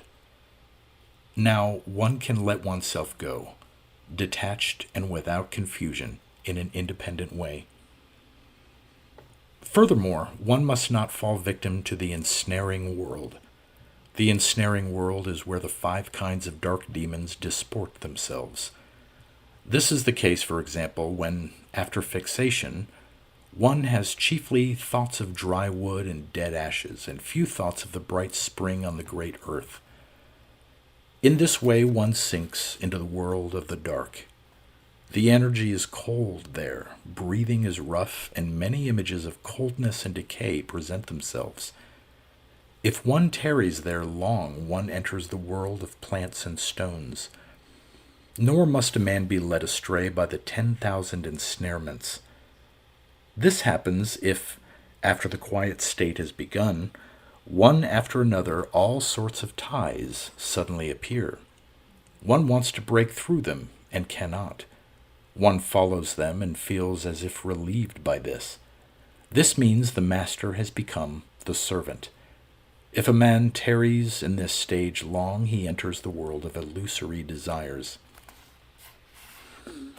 At best, one finds oneself in heaven. At the worst, among the fox spirits. Such a fox spirit, it is true, may be able to roam in the famous mountains, enjoying the wind and the moon, the flowers and fruits, and taking his pleasure in coral trees and jeweled grass. But after having done this for 300 to 500 years, or at the most for a couple of thousand years, his reward is over and he is born again into the world of turmoil. All of these are wrong paths. When a man knows the wrong paths, he can then inquire into the confirmatory signs.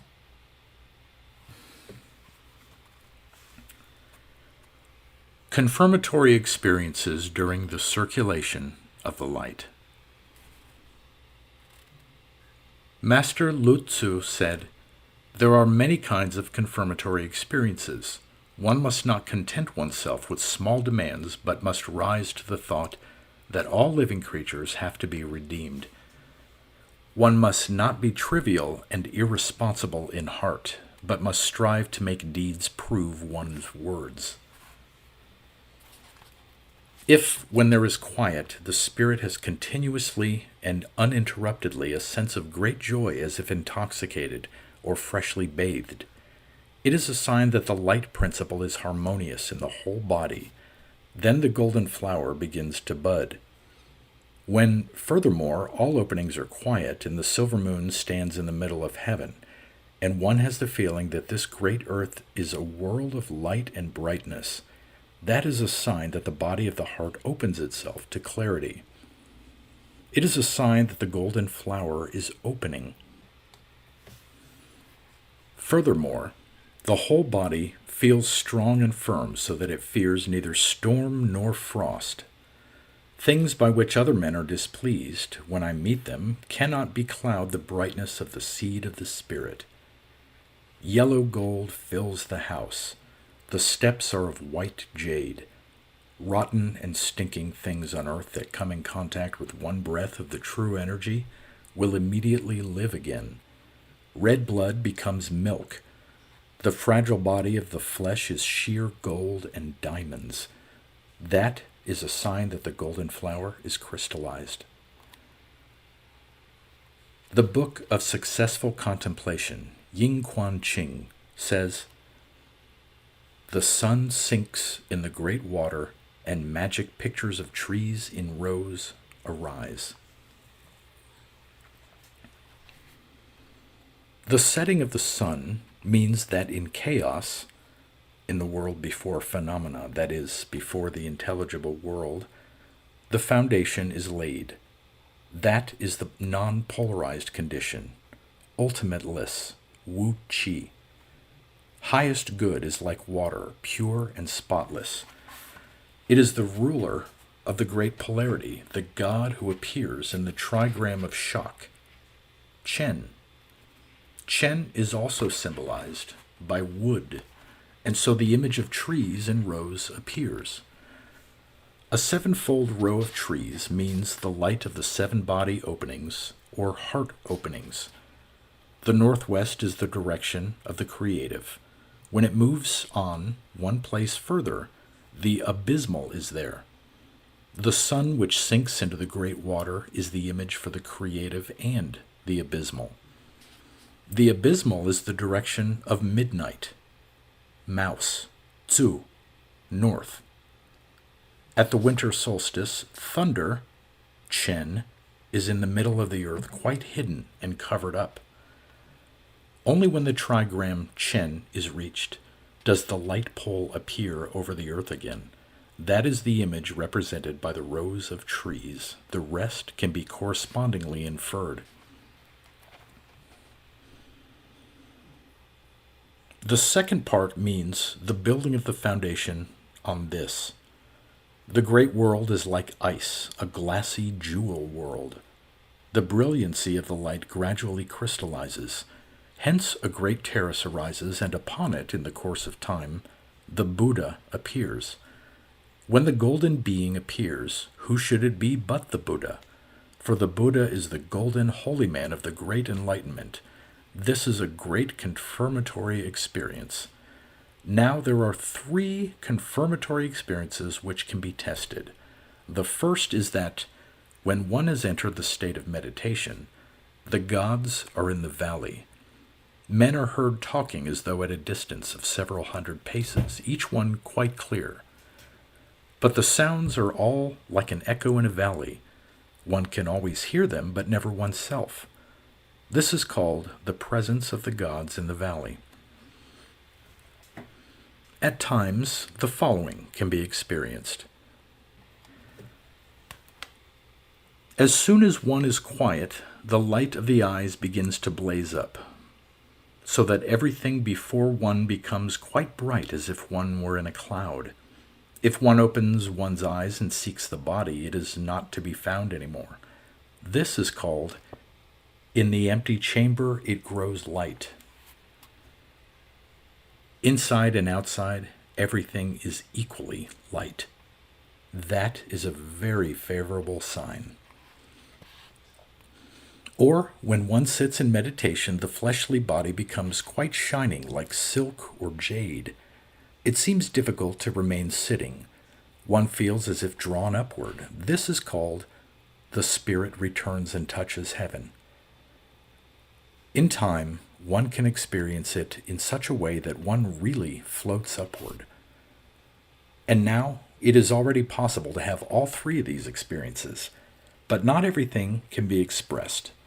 Different things appear to each person according to his disposition. If one experiences these things, it is a sign of a good aptitude. With these things, it is just as it is when one drinks water. One can tell for oneself whether the water is warm or cold. In the same way, a man must convince himself about these experiences. Then only are they real.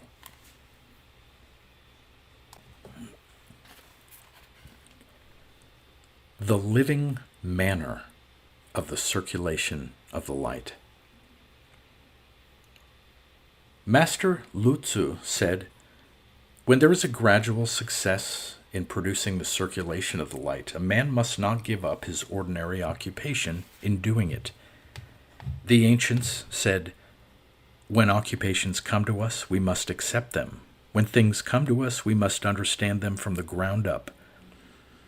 If the occupations are properly handled by correct thoughts, the light is not scattered by outside things, but circulates according to its own law."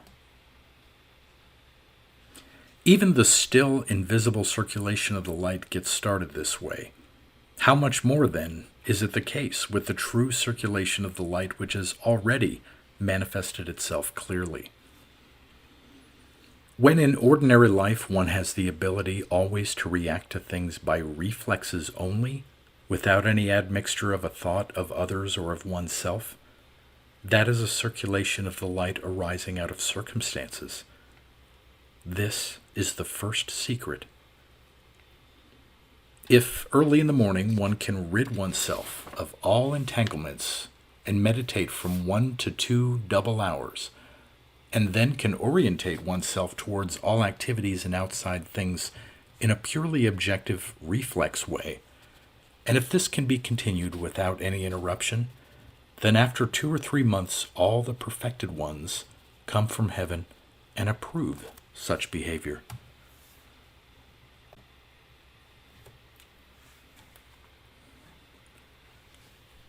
A magic spell for the far journey. Master Lu Tzu said, Yu Qing has left behind him a magic spell for the far journey. It is this. 4 words crystallize the spirit in the space of energy. In the 6th month, white snow is suddenly seen to fly. At the 3rd watch, the sun's disk sends out blinding rays. In the water blows the wind of the gentle. Wandering in heaven, one eats the spirit energy of the receptive. And the still deeper secret of the secret, the land that is nowhere, that is the true home.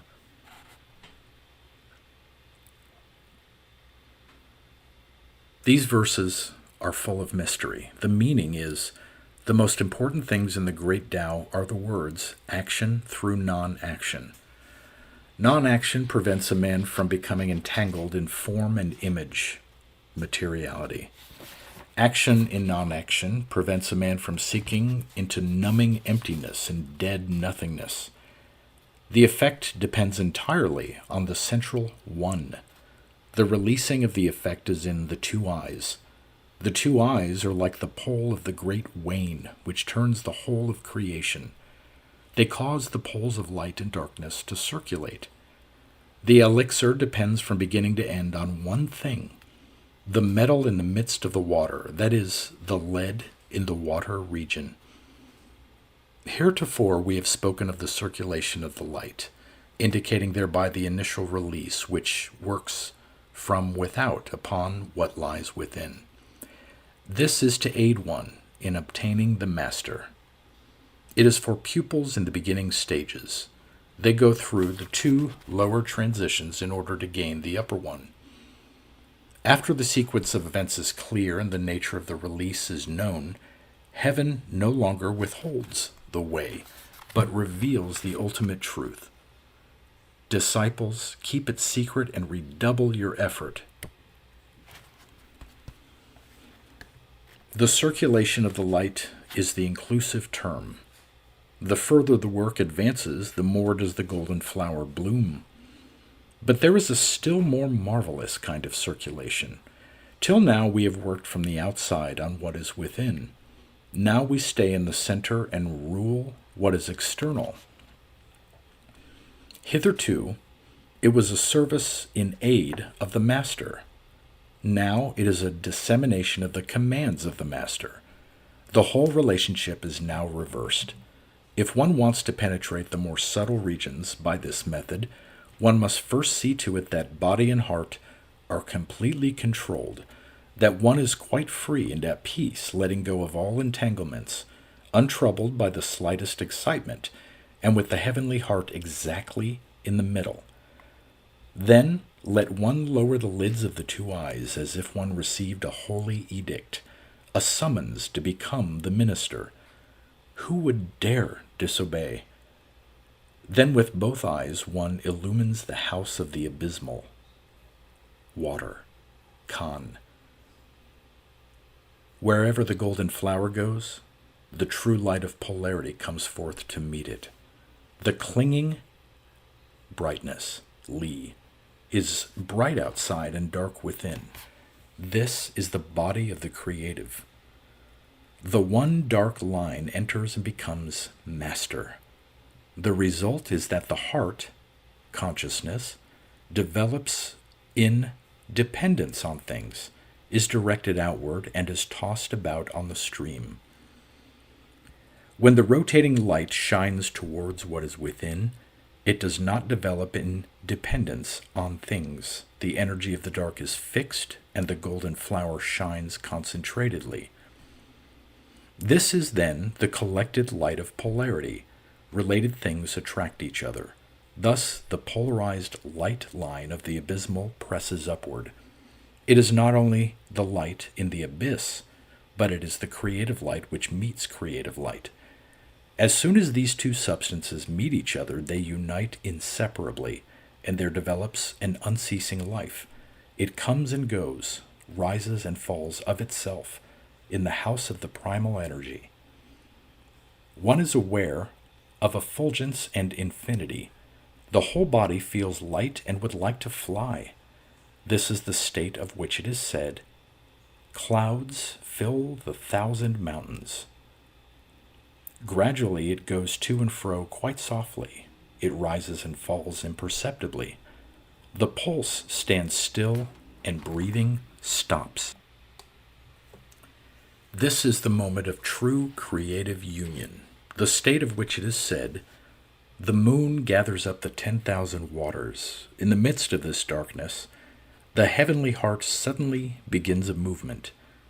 This is the return of the one light, the time when the child comes to life. However, the details of this must be carefully explained. When a person looks at something, listens to something, eyes and ears move and follow the things until they have passed.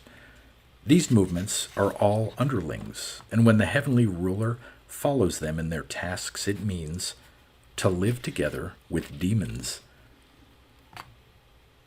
If now, during every movement and every moment of rest, a person lives together with people and not with demons, then the heavenly ruler is the true man. When he moves and we move with him, then the movement is the root of heaven. When he is quiet and we are quiet with him, then this quietness is the cave of the moon. When he unceasingly alternates movement and rest, go on with him unceasingly in movement and quietness. When he rises and falls with inhaling and exhaling, rise and fall with him. That is what is called going to and fro between the root of heaven and the cave of the moon.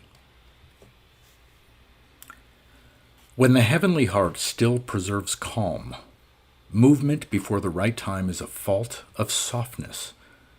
When the heavenly heart has already moved, the movement that follows afterwards in order to correspond with it is a fault of rigidity. As soon as the heavenly heart is stirring, one must immediately mount upward wholeheartedly to the house of the creative. Thus, the spirit light sees the summit. This is the leader. This movement is in accord with the time. The heavenly heart rises to the summit of the creative, where it expands in complete freedom. Then suddenly it demands the deepest silence, and one must lead it speedily and wholeheartedly into the yellow castle. Thus the eyes behold the central yellow dwelling place of the spirit. When the desire for silence comes, not a single thought arises. He who is looking inward suddenly forgets that he is looking. At this time, body and heart must be left completely released. All entanglements have disappeared without trace. Then I no longer know at what place the house of my spirit and my crucible are. If a man wants to make certain of his body, he cannot get at it. This condition is the penetration of heaven into earth, the time when all wonders return to their roots. So it is when the crystallized spirit goes into the space of energy. The one is the circulation of the light. When one begins, it is at first still scattered and one wants to collect it. The six senses are not active. This is the cultivation and nourishment of one's own origin, the filling up of the oil when one goes to receive life. When one is far enough to have gathered it, one feels light and free and need not take the least trouble. This is the quieting of the spirit in the space of the ancestors, the taking possession of former heaven.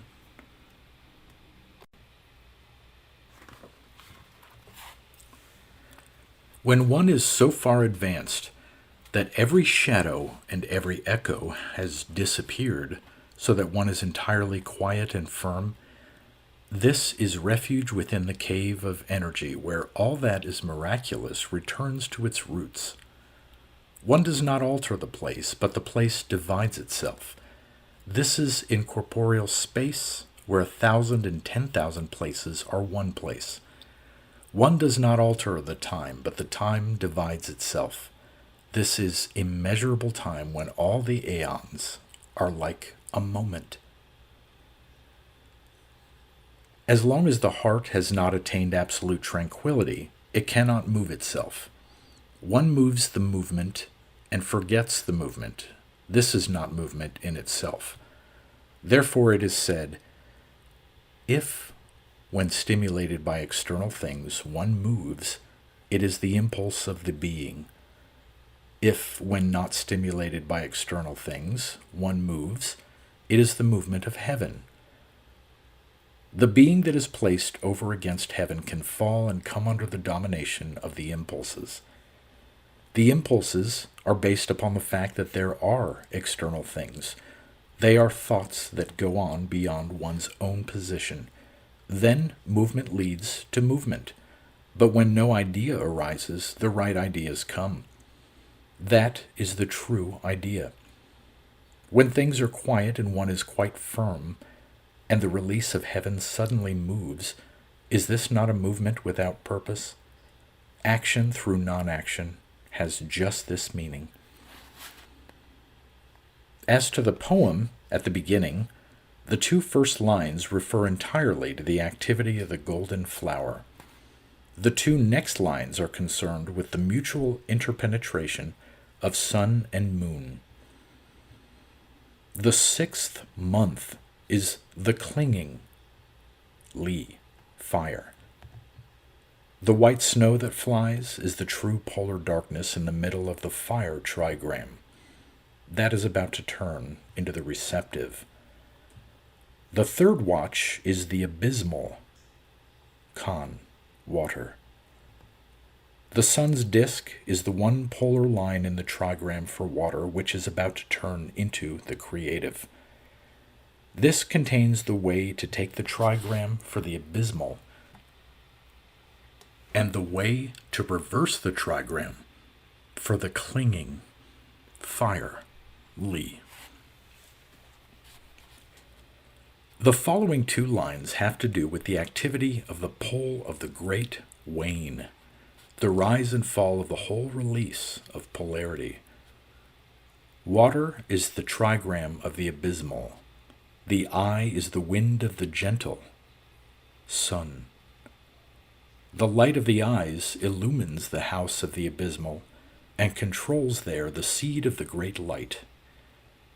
In heaven, this means the house of the creative, Qian. Wandering in heaven, one eats the spirit energy of the receptive. This shows how the spirit penetrates the energy, how heaven penetrates the earth. This happens so that the fire can be nourished.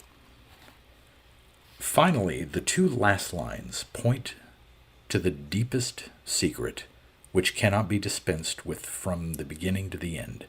This is the washing of the heart and the purification of the thoughts. This is the bath.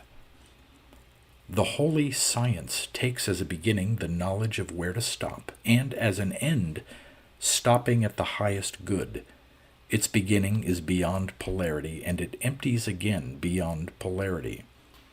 The Buddha speaks of the transient, the creator of consciousness, as being the fundamental truth of religion. And the whole work of completing life and human nature in our Taoism lies in the expression, to bring about emptiness. All three religions agree in the one proposition, the finding of the spiritual elixir in order to pass from death to life. In what does this spiritual elixir consist? It means forever dwelling in purposelessness. The deepest secret of the bath that is to be found in our teaching is thus confined to the work of making the heart empty.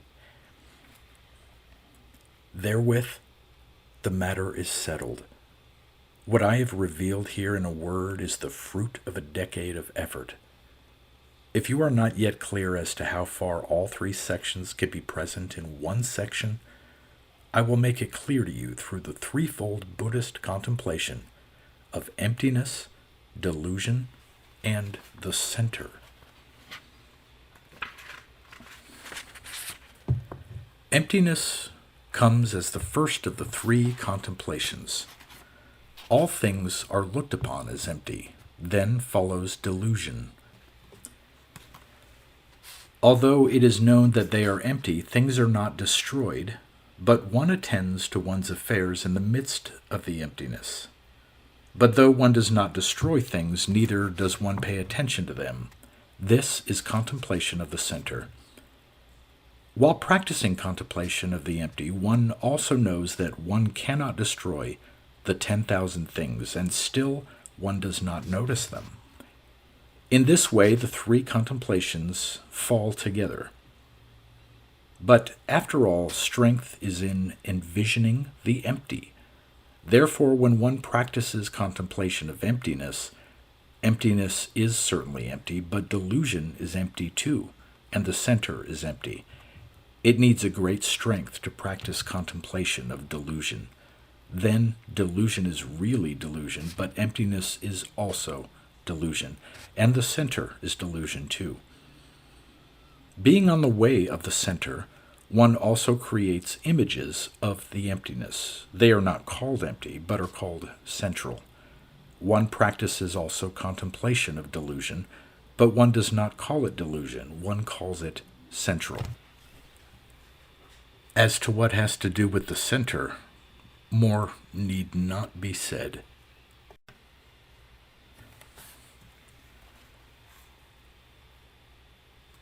Summary of the Chinese concepts on which is based the idea of the golden flower or immortal spirit body.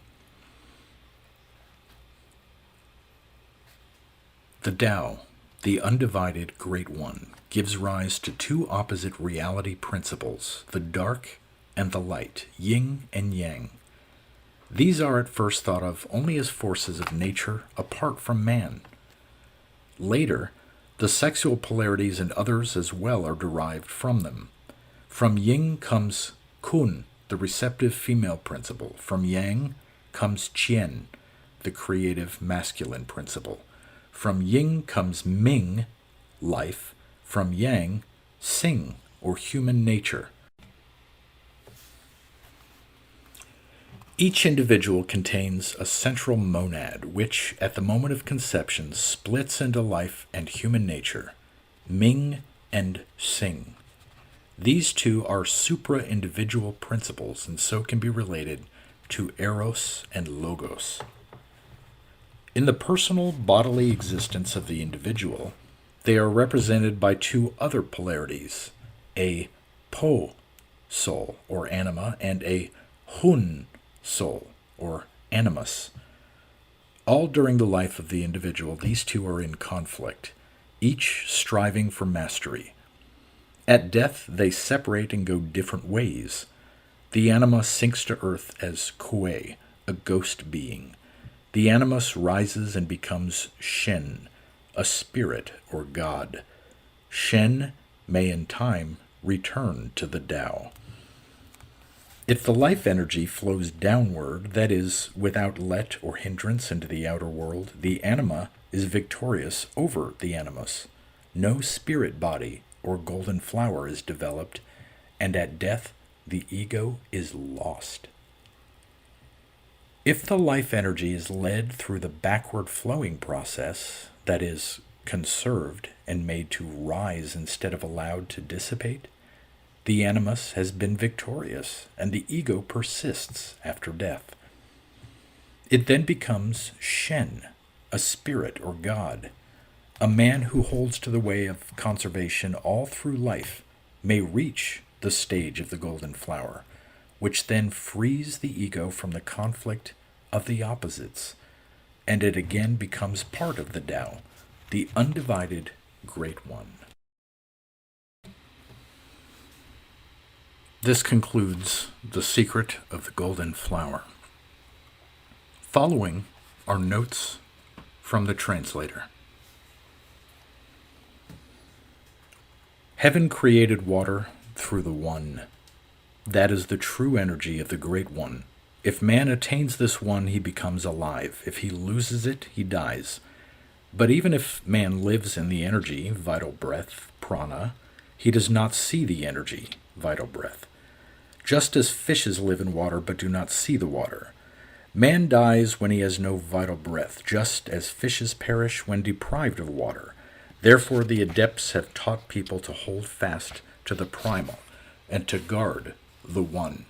It is the circulation of the light and the maintaining of the center. If one guards this true energy, one can prolong the span of life and can then apply the method of creating an immortal body by melting and mixing.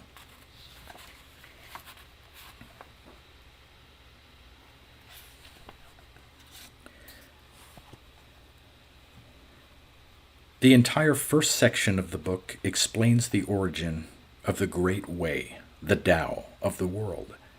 The heavenly heart is the germ of the Great Way. If you can be absolutely quiet, then the heavenly heart will spontaneously manifest itself. When the feeling stirs and expresses itself in the normal flow, man is created as primal creature. This creature abides between conception and birth in true space. When the one note of individuation enters into the birth, human nature and life are divided in two. From this time on, if the utmost quietness is not achieved, human nature and life never see each other again.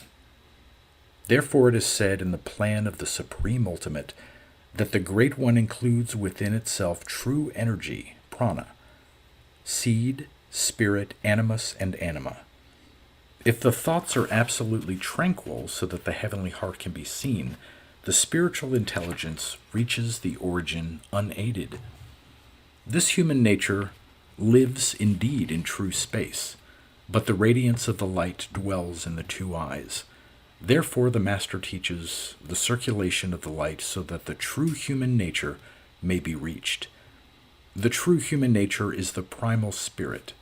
The primal spirit is precisely human nature and life, and if one accepts what is real in it, it is the primal energy, and the Great Way is just this thing. The Master is further concerned that people should not miss the way that leads from conscious action to unconscious non-action. Therefore, he says, the magic of the elixir of life makes use of conscious action in order that unconscious non-action may be attained. Conscious action consists in setting the light in circulation by reflection in order to make manifest the release of heaven. If then the true seed is born and the right method applied in order to melt and mix it, and in that way to create the elixir of life, then one goes through the pass. The embryo, which must be developed by the work of warming, nourishing, bathing, and washing, is formed. That passes over into the realm of unconscious non-action. A whole year of this fire period is needed before the embryo is born, sheds the shells, and passes out of the ordinary world into the holy world. This method is quite simple and easy, but there are so many transforming and changing conditions connected with it that it is said that not with one leap can a man suddenly get there. Whoever seeks eternal life must search for the place whence human nature and life originally sprang.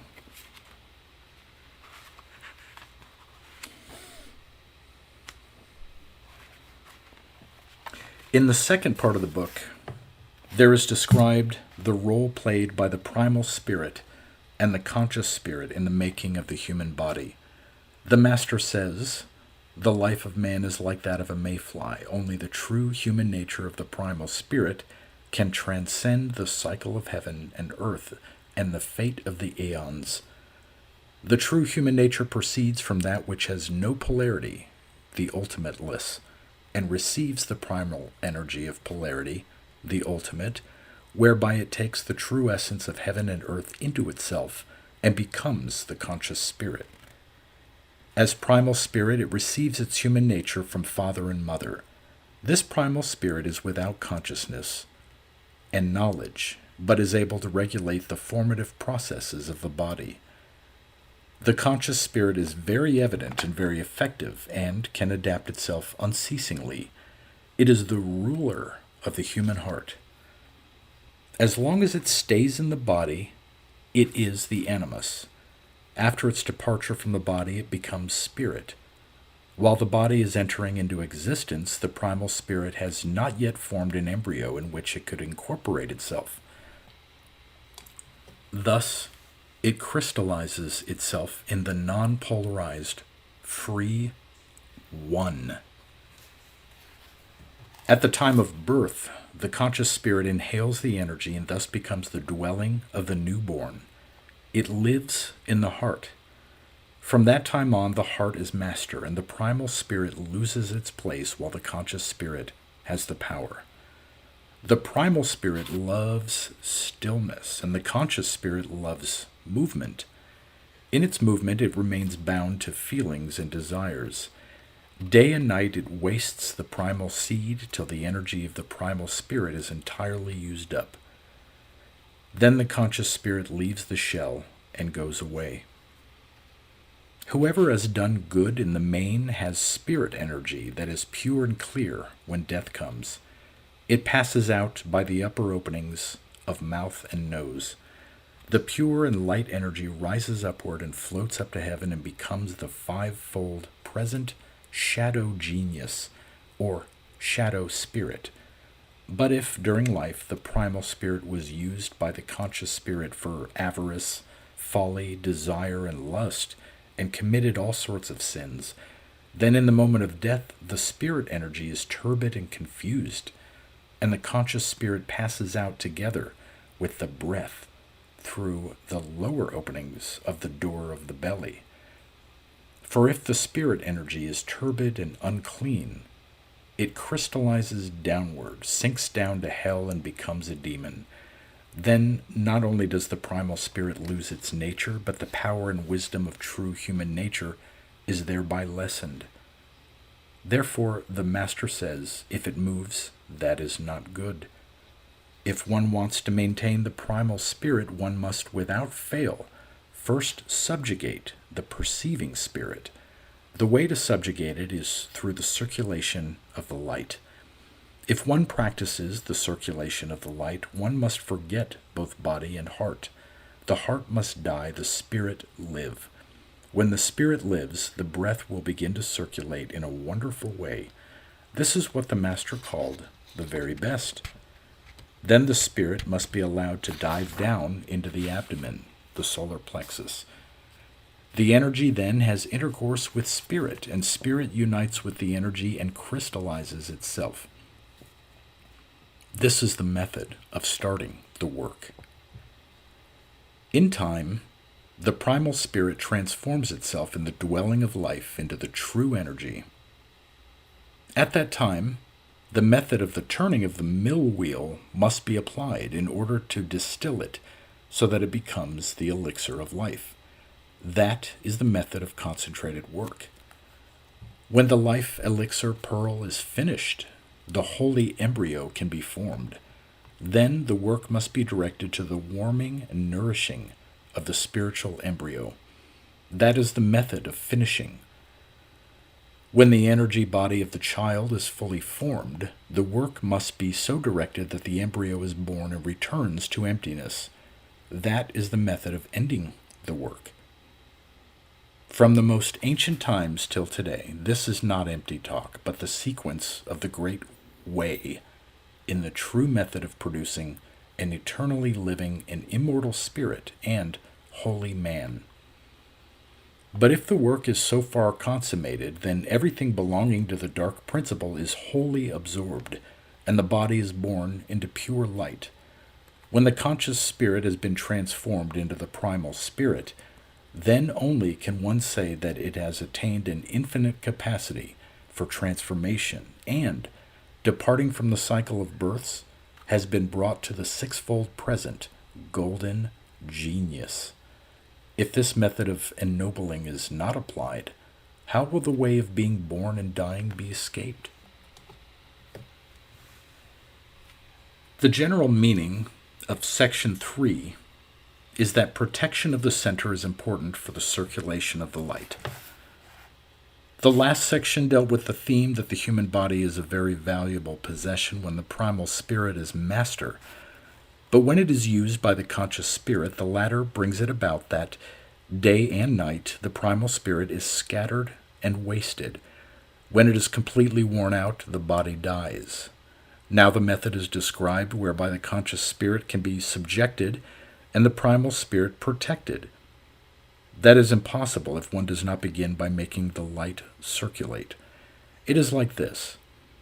If a splendid house is to be erected, a fine foundation must first be built. When the foundation is firm, then only can the work proceed and the base of the walls be deeply and solidly grounded, and the pillars and walls built up. If a foundation is not laid in this way, how can the house be completed? The method of cultivating life is exactly like that. The circulation of the light is to be compared with the foundation of the building. When the foundation stands firm, how quickly it can be built upon. To protect the yellow middle with the fire of the Spirit, that is the work of building. Therefore, the Master makes especially clear the method by which one enters into the cultivation of life, and bids people look with both eyes at the tip of the nose, to lower the lids, to look within, to sit quietly with upright body, and fix the heart on the center in the midst of conditions. Keeping the thoughts on the space between the two eyes allows the light to penetrate. Thereupon the spirit crystallizes and enters the center in the midst of conditions. The center in the midst of conditions is the lower elixir field, the place of energy, solar plexus. The Master hinted at this secretly when he said that at the beginning of practice one must sit in a quiet room, the body like dry wood, the heart like cooled ashes. Let the lids of both eyes be lowered, then look within and purify the heart. Wash the thoughts. Stop pleasures and conserve the seed. Sit down daily to meditate with legs crossed. Let the light in the eyes be stopped. Let the hearing power of the ear be crystallized, and the tasting power of the tongue diminished. That is, the tongue should be laid to the roof of the mouth. Let the breathing through the nose be made rhythmical, and the thoughts fixed on the dark door. If the breathing is not first made rhythmical, it is to be feared that there will be difficulty in breathing because of stoppage. When one closes the eyes, then one should take as a measure a point on the bridge of the nose which lies not quite half an inch below the intersection point of the line of vision, where there is a little bump on the nose. Then one begins to collect one's thoughts. The ears make the breathing rhythmical, body and heart are comfortable and harmonious. The light of the eyes must shine quietly, and for a long time neither sleepiness nor distraction must set in. The eyes do not look forward, they lower their lids and light up what is within. It shines on this place. The mouth does not speak nor laugh. One closes the lips and breathes inwardly. Breathing is at this place. The nose smells no odors. Smelling is at this place. The ear does not hear things outside. Hearing is at this place. The whole heart watches over what is within. Its watching is at this place. The thoughts do not stray outward. True thoughts have duration in themselves. If the thoughts endure, the seed is enduring. If the seed endures, the energy endures. If the energy endures, then will the spirit endure. The spirit is thought. Thought is the heart. The heart is the fire. The fire is the elixir. When one looks at what is within in this way, the wonders of the opening and shutting of the gates of heaven will be inexhaustible. But the deeper secrets cannot be effected without making the breathing rhythmical. If the pupil begins and cannot hold his thoughts to the place between the two eyes, if he closes the eyes, but the energy of the heart does not enable him to view the space of energy? The cause is most probably that the breathing is too loud and hasty, and other evils arise from this because body and heart are kept busy trying to suppress forcibly the uprush of energy in quick breath. If the thoughts are held only to the two eyes, but the spirit is not crystallized in the solar plexus, the center in the midst of conditions, it is as if one had mounted to the hall, but had not yet entered the inner chamber. Then the spirit fire will not develop, the energy remains cold, and the true fruit will hardly manifest itself. Therefore, the master harbors the fear lest in their efforts men only fix their thoughts on the place on the nose, but fail to think of fixing their ideas on the space of energy. That is why he used the comparison of the mason with the plumb line. The mason uses the plumb line only in order to see if his wall is perpendicular or slanting, and for this the string serves as a guideline. When he has determined the direction, he can begin the work. But then he works on the wall, not on the plumb line. That is clear. From this it is seen that fixing the thoughts between the eyes means only what the plumb line does to the mason. The master refers again and again to this because he fears his meaning might not be understood. And even if the pupils have grasped the way of doing the thing, he fears they might interrupt their work, and so he says several times, quote, "Only after 100 days of consistent work, only then is the light genuine, only then can one begin work with the spirit fire." End quote. If one proceeds in a collected fashion after 100 days, there develops spontaneously in the light a point of the genuine creative light, Yang. The pupils must examine that with sincere hearts.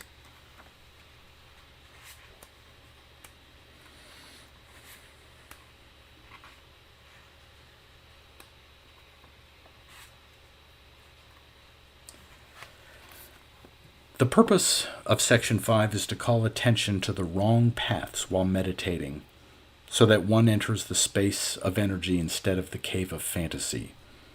The latter is the world of the demons. This, for example, is the case if one sits down to meditate and sees flames of light or bright colors appear, or if one sees bodhisattvas and gods approach, or any other similar phantasms. Or if one is not successful in uniting energy and breathing, if the water of the kidneys cannot rise but presses downward, the primal energy becoming cold and breathing rough, then the gentle light energies of the great earth are too few, and one lands in the empty fantasy world. Or when one has sat a long time and ideas rise up in crowds, and one tries to stop them, but cannot. One submits to being driven by them and feels easier. When this happens, one must under no circumstances go on with meditation, but must get up and walk around a little, until heart and energy are again in unison. Only then can one return to meditation. In meditating, a man must have a sort of conscious intuition, so that he feels energy and breathing unite in the field of the elixir. He must feel that a warm release belonging to the true light is beginning to stir dimly. Then he has found the right space. When this right space has been found, one is freed from the danger of getting into the world of illusory desire or dark demons.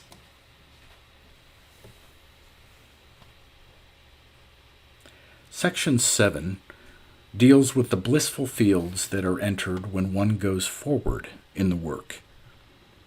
The aim of this section is to show the pupils how they must shape their work more subtly day by day so that they may hope for an early attainment of the elixir of life. How does it happen that the master just at this point speaks of the fact that a man ought not to give up his ordinary way of life? It might be thought from this that the master wanted to prevent the pupil from attaining the elixir of life quickly. He who knows replies to this, not at all. The master is concerned lest the pupil may not have fulfilled his karma. Therefore he speaks in this way. Now, if the work has already led into the blissful fields, the heart is like an expanse of water. When things come, it mirrors things. When things go, spirit and energy spontaneously unite again and do not allow themselves to be carried away by externals. That is what the Master means when he says that every entanglement is thought of other people and oneself must be completely given up. When the pupil succeeds in concentrating with true thoughts always on the space of energy, he does not have to start the light rotating, and the light rotates by itself. But when the light rotates, the elixir is made spontaneously, and the performance of worldly tasks at the same time is not a hindrance. It is different at the beginning of the practice of meditation, when spirit and energy are still scattered and confused.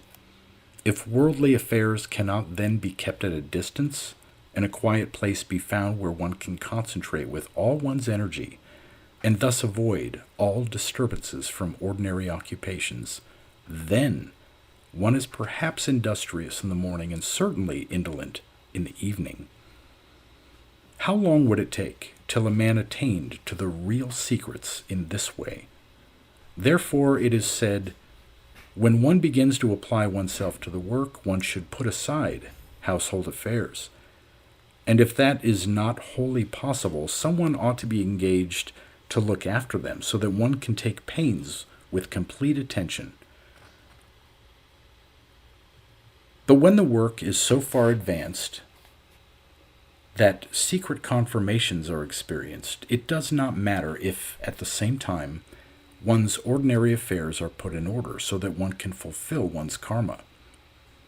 This means the living manner of the circulation of the light. Long ago, the true man of the purple polar light, Wang Chongyang, said a word, quote, "If one cultivates one's action while mingling with the world and is still in harmony with the light, then the round is round and the angular has angles. Then he lives among men, mysterious yet visible, different and yet the same, and none can compass it. Then no one notices our secret actions." End quote. The living manner of the circulation of the light has just this meaning, to live mingling with the world and yet in harmony with the light. Section 8 mentions first Yu Qing's magical spell for the far journey. This magical spell states that the secret wonder of the way is how something develops out of nothing. In that spirit and energy unite in crystallized form, there appears in the course of time, in the midst of the emptiness of nothing, a point of the true fire. During this time, the more quiet the spirit becomes, the brighter is the fire. The brightness of the fire is compared with the sun's heat in the 6th month. Because the blazing fire causes the water of the abysmal to vaporize, the steam is heated, and when it is past the boiling point, it mounts upward like flying snow. It is meant by this that one may see snow fly in the 6th month. But because the water is vaporized by the fire, the true energy is awakened. Yet, when the dark is at rest, the light begins to move. It is like the state of midnight. Therefore, adepts call this time the time of the living midnight. At this time, one works at the energy with the purpose of making it flow backward and rise, and flow down to fall like the upward spinning of the sun wheel. Therefore, it is said, at the 3rd watch, the sun's disk sends out blinding rays. The rotation method makes use of breathing to blow on the fire of the gates of life. In this way, one succeeds in bringing the true energy to its original place. Therefore, it is said that the wind blows in the water. Out of the single energy of former heaven, there develops the out and ingoing breath of later heaven and its inflaming energy. The way leads from the sacrum upward in a backward flowing way to the summit of the creative and on through the house of the creative, Then it sinks through the 2 stories in a direct downward flowing way into the solar plexus and warms it.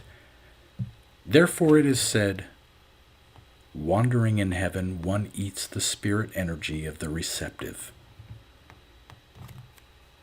Because the true energy goes back into the empty place, in time, energy and form become rich and full, body and heart become glad and cheerful. If, by the practice of the turning of the wheel of the doctrine, this cannot be achieved, how otherwise should one be able to enter upon this far journey? What it amounts to is this. The crystallized spirit radiates back to the spirit fire, and by means of the greatest quiet, fans the fire in the midst of the water, which is in the middle of the empty cave. Therefore, it is said, and the still deeper secret of the secret, the land that is nowhere, that is the true home. The pupil has already penetrated in his work into mysterious territory, but if he does not know the method of melting, it is to be feared that the elixir of life will hardly be produced. Therefore the Master has revealed the secret strictly guarded by the former holy men. When the pupil keeps the crystallized spirit fixed within the cave of energy and at the same time lets greatest quietness hold sway, then out of the obscure darkness a something develops from the nothingness, that is, the golden flower of the Great One appears. At this time, the conscious light is differentiated from the light of human nature. Sing. Therefore it is said, to move when stimulated by external things leads to its going directly outward and creating a man. That is the conscious light. If at the time the true energy has been sufficiently collected, the pupil does not let it flow directly outward, but makes it flow backward, that is the light of life. The method of the turning of the water wheel must be applied. If one continues to turn, the true energy returns to the roots, drop by drop. Then the water wheel stops, the body is clean, the energy is fresh. One single turning means one heavenly cycle, what Master Chu has called a small heavenly cycle. If one does not wait to use the energy until it has been collected sufficiently, it is then too tender and weak, and the elixir is not formed. If the energy is there and not used, then it becomes too old and rigid, and then, too, the elixir of life will hardly be produced. When it is neither too old nor too tender, then is the right time to use it purposefully. This is what the Buddha means when he says, the phenomenon flows into emptiness. This is the sublimation of the seed into energy. If the pupil does not understand this principle and lets the energy flow out directly, then the energy changes into seed. This is what is meant when it is said, emptiness finally flows into phenomena. But every man who unites bodily with a woman feels pleasure first and then bitterness. When the seed has flowed out, the body is tired and the spirit weary. It is quite different when the adept lets spirit and energy unite. That brings first purity and then freshness. When the seed is transformed, the body is healthy and free. There is a tradition that the old master Peng grew to be 800 years old because he made use of serving maids to nourish his life, but that is a misunderstanding. In reality, he used the method of sublimation of spirit and energy. In the elixir of life, symbols are used for the most part, and in them, the fire of the clinging, Li, is frequently compared to a bride, and the water of the abyss to the boy. From this arose the misunderstanding about Master Peng having restored his virility through women. These are errors that have forced their way in later. But adepts can use the means of overthrowing the abysmal, Kan, and the clinging, Li, only when they have sincere intention in the work. Otherwise, a pure mixture cannot be produced. The true purpose is subject to the earth. The color of the earth is yellow, therefore in books on the elixir of life, it is symbolized by the yellow germ. When the abysmal and the clinging unite, the golden flower appears. The golden color is white, and therefore white snow is used as a symbol. But worldly people who do not understand the secret words of the book of the elixir of life have misunderstood the yellow and white there, in that they have taken it as a means of making gold out of stones. Is not that foolish? An ancient adept said, "Formerly every school knew this jewel, only fools did not know it wholly." If we reflect on this, we see that the ancients really attained long life by the help of the seed energy present in their own bodies, and did not lengthen their years by swallowing this or that sort of elixir. But the worldly people lost the roots and clung to the treetops. The book of the elixir also says, when the right man, or white magician, makes use of wrong means, the wrong means work in the right way. By this is meant the transformation of seed into energy. But if the wrong man uses the right means work in the wrong way. By this is meant the bodily union of man and woman from which spring sons and daughters. The fool wastes the most precious jewel of his body in uncontrolled lust, and does not know how to conserve his seed energy. When it is finished, the body perishes. The holy and wise men have no other way of cultivating their lives except by destroying lusts and safeguarding the seed. The accumulated seed is transformed into energy, and the energy, when there is enough of it, makes the creatively strong body. The difference shown by ordinary people depends only upon how they apply the downward flowing way or the backward flowing way. The whole meaning of this section is directed towards making clear to the pupil the method of filling up the oil when meeting life. Here the eyes are the chief thing. The two eyes are the handle of the polar star.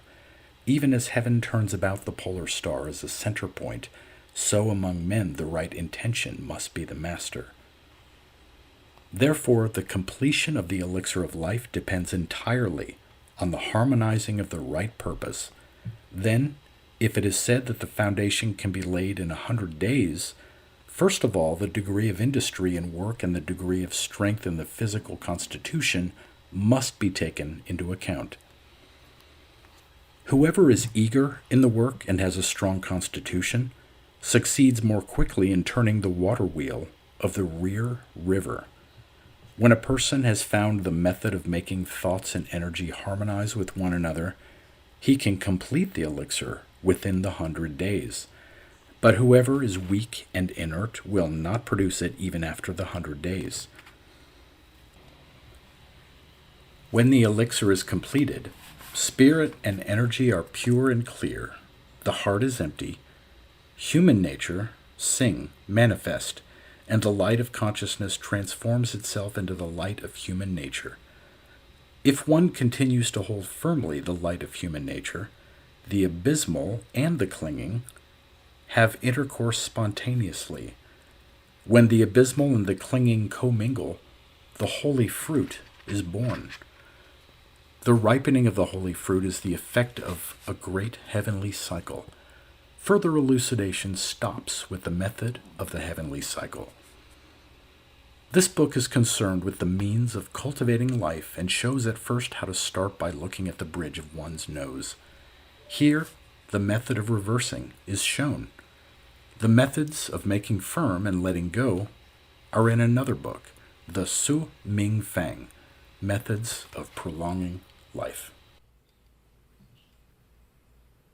The Wei Ming Qing, the Book of Consciousness and Life.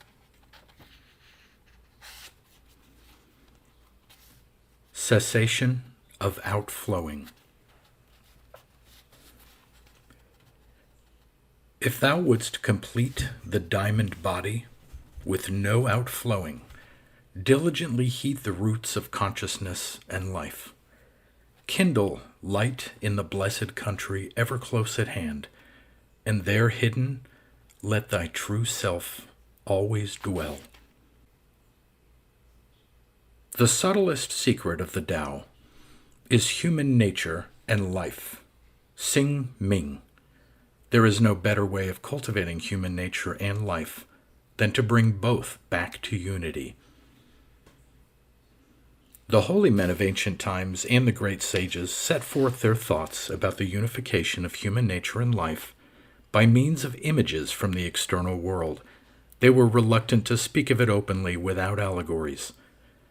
Therefore, the secret of how to cultivate both simultaneously was lost on earth. What I show through a series of images is not a frivolous giving away of secrets. On the contrary, because I combined the notes of the Leng Yang Qing on the cessation of outflowing and the secret thoughts of Hua Yan Qing, with occasional references to the other sutras, in order to summarize them in this true picture. It can be understood that consciousness and life are not anything external to the germinal vesicle.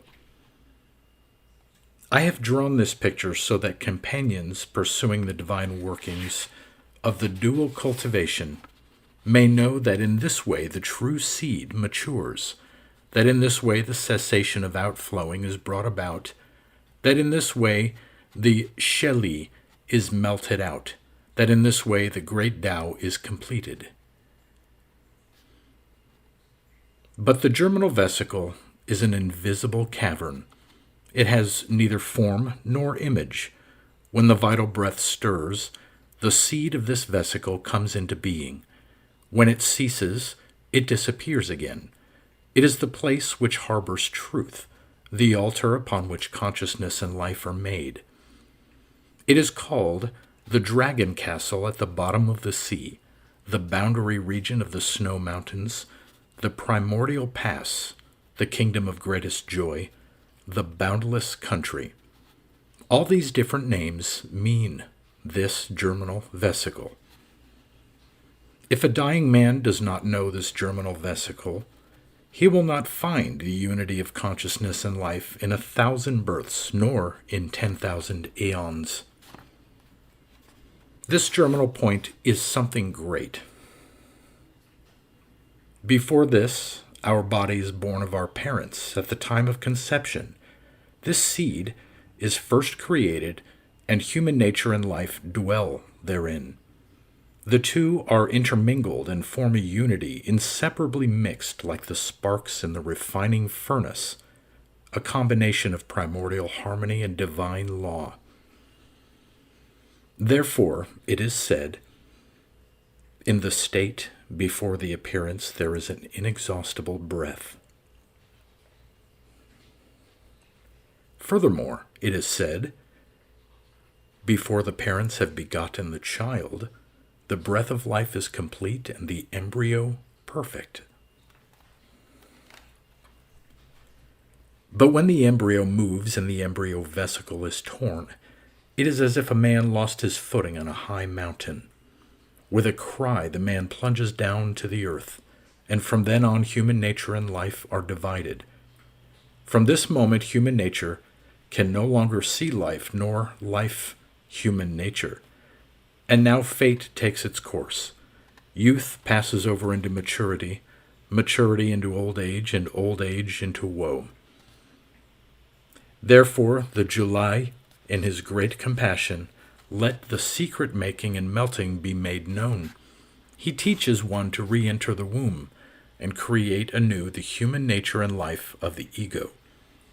He shows how spirit and soul, vital breath, enter the germinal vesicle, how they must combine to become a unity in order to complete the true fruit, just as the sperm and soul of father and mother entered this germinal vesicle and united as one being in order to complete the embryo. The principle is the same. Within the germinal vesicle is the fire of the ruler. At the entrance of the germinal vesicle is the fire of the minister. In the whole body, the fire of the people. When the fire of the ruler expresses itself, it is received by the fire of the minister. When the fire of the minister moves, the fire of the people follows him. When the three fires express themselves in this order, a man develops. But when the three fires return in reverse order, the Tao develops. This is the reason that all the sages began their work at the germinal vesicle in which outflowing had ceased. If one does not establish this path but sets up other things, it is of no avail. Therefore, all the schools and sects which do not know that the ruling principle of consciousness and life is in this germinal vesicle, and which therefore seek it in the outer world, can accomplish nothing despite all their efforts to find it outside.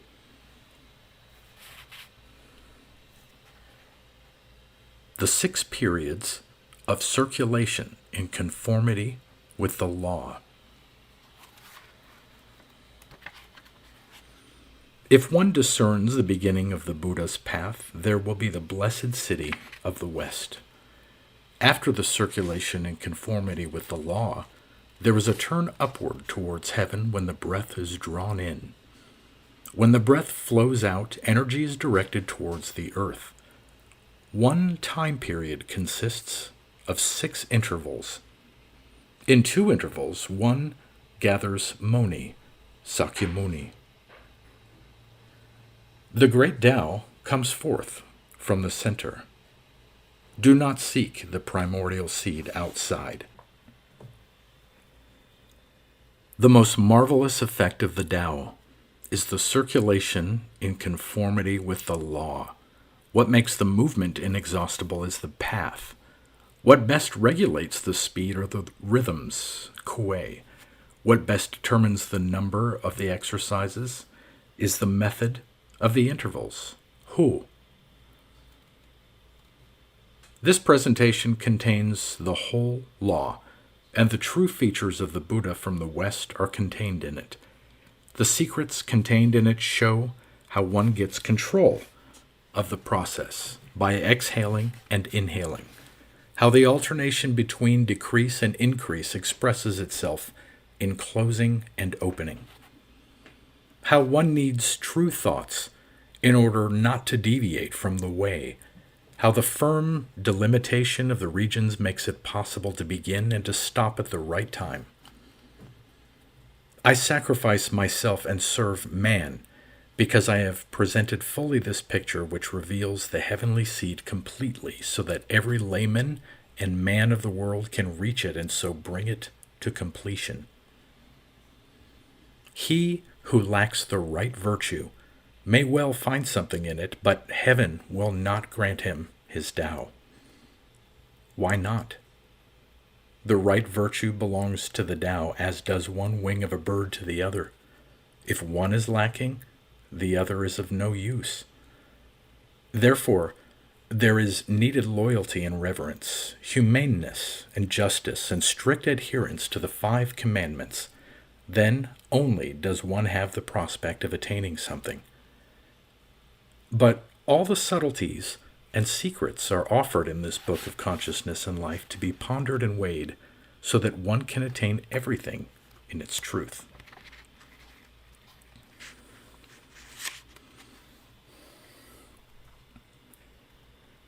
The 2 energy paths of function and control.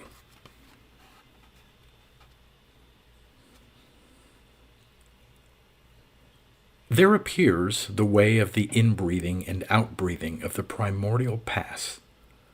Do not forget the white path below the circulation in conformity with the law. Always let the cave of eternal life be nourished through the fire. Test the immortal place of the gleaming pearl. This picture is really the same as the one that precedes it. The reason that I show it again is so that the person striving for cultivation of the Tao may know that there is in his own body a circulation in conformity with the law. I have furnished this picture in order to enlighten companions in search of the goal. When these 2 paths the functioning and the controlling, can be brought into unbroken connection, then all energy paths are joined. The deer sleeps with his nose on his tail in order to close his controlling energy path. The crane and the tortoise close their functioning paths. Hence these three animals become at least 1,000 years old. How much further can a man go? A man who carries on the cultivation of the Tao, who sets in motion the circulation in conformity with the law in order to let consciousness and life circulate, need not fear that he is not lengthening his life and is not completing his path.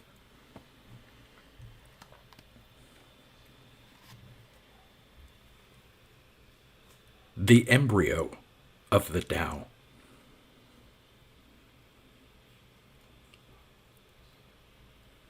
According to the law, but without exertion, one must diligently fill oneself with light. Forgetting appearance, look within and help the true spiritual power. 10 months the embryo is under fire. After a year, the washings and baths become warm. This picture will be found in the original edition of the Leng Ying Ching, but the ignorant monks who did not recognize the hidden meaning and knew nothing about the embryo of the Tao have for this reason made the mistake of leaving this picture out. I only found out through the explanations of adepts that the July Tathagata knows real work on the embryo of the Tao. This embryo is nothing corporeally visible which might be completed by other beings, but is in reality the spiritual breath energy of the ego. First, the spirit must penetrate the breath energy, the soul. Then the breath energy envelops the spirit. When spirit and breath energy are firmly united and the thoughts quiet and immobile, this is described as the embryo. The breath energy must crystallize. Only then will the spirit become effective. Therefore it is said in the Leng Ying Ching, take maternal care of the awakening and the answering. The two energies nourish and strengthen one another. Therefore it is said, daily growth takes place. When the energy is strong enough and the embryo is round and complete, it comes out of the top of the head. This is what is called the completed appearance, which comes forth as embryo and begets itself as the son of the Buddha.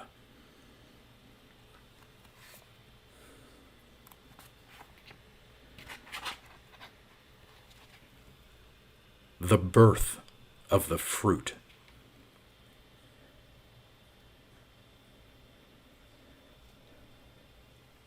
Outside the body, there is a body called the Buddha image. The thought which is powerful, the absence of thoughts, is Bodhi. The 1,000-petaled lotus flower opens, transformed through breath energy. Because of the crystallization of the spirit, 100-fold splendor shines forth.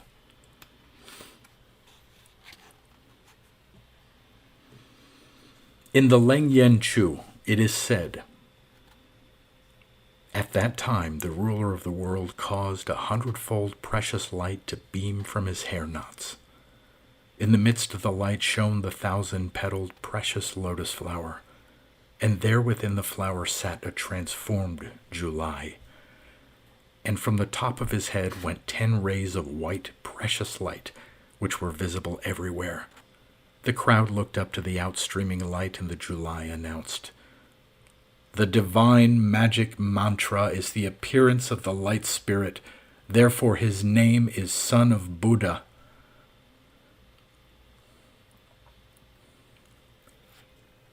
If a man does not receive the teaching about consciousness and life, but merely repeats meditation formulae stolidly and in solitude, how could there develop out of his own body the July, who sits and shines forth in the lotus flower and appears in his own spirit body?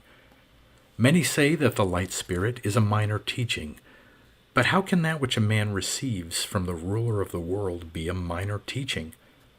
Herewith I have betrayed the deepest secret of the Leng Yen in order to teach disciples. He who receives this way rises at once to the dark secret and no longer becomes submerged in the dust of everyday life.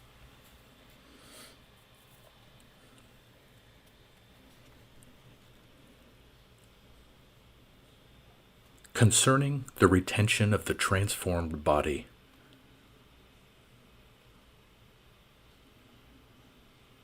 Every separate thought takes shape and becomes visible in color and form.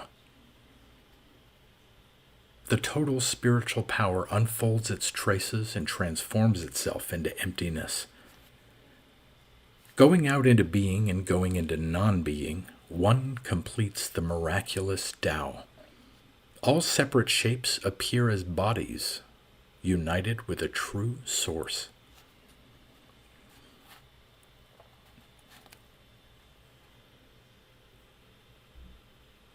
The face turned to the wall.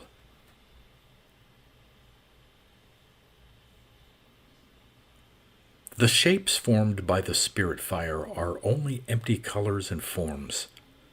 The light of human nature, Sing, shines back on the primordial, the true. The imprint of the heart floats in space, untarnished. The moonlight shines. The boat of life has reached the shore. Bright shines the sunlight.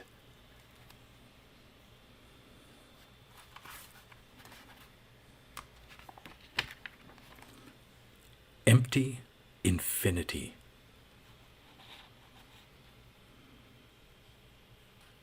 Without beginning, without end, without past, without future.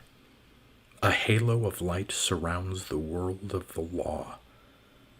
We forget one another, quiet and pure, altogether powerful and empty. The emptiness is irradiated by the light of the heart and of heaven. The water of the sea is smooth and mirrors the moon in its surface. The clouds disappear in blue space. The mountains shine clear.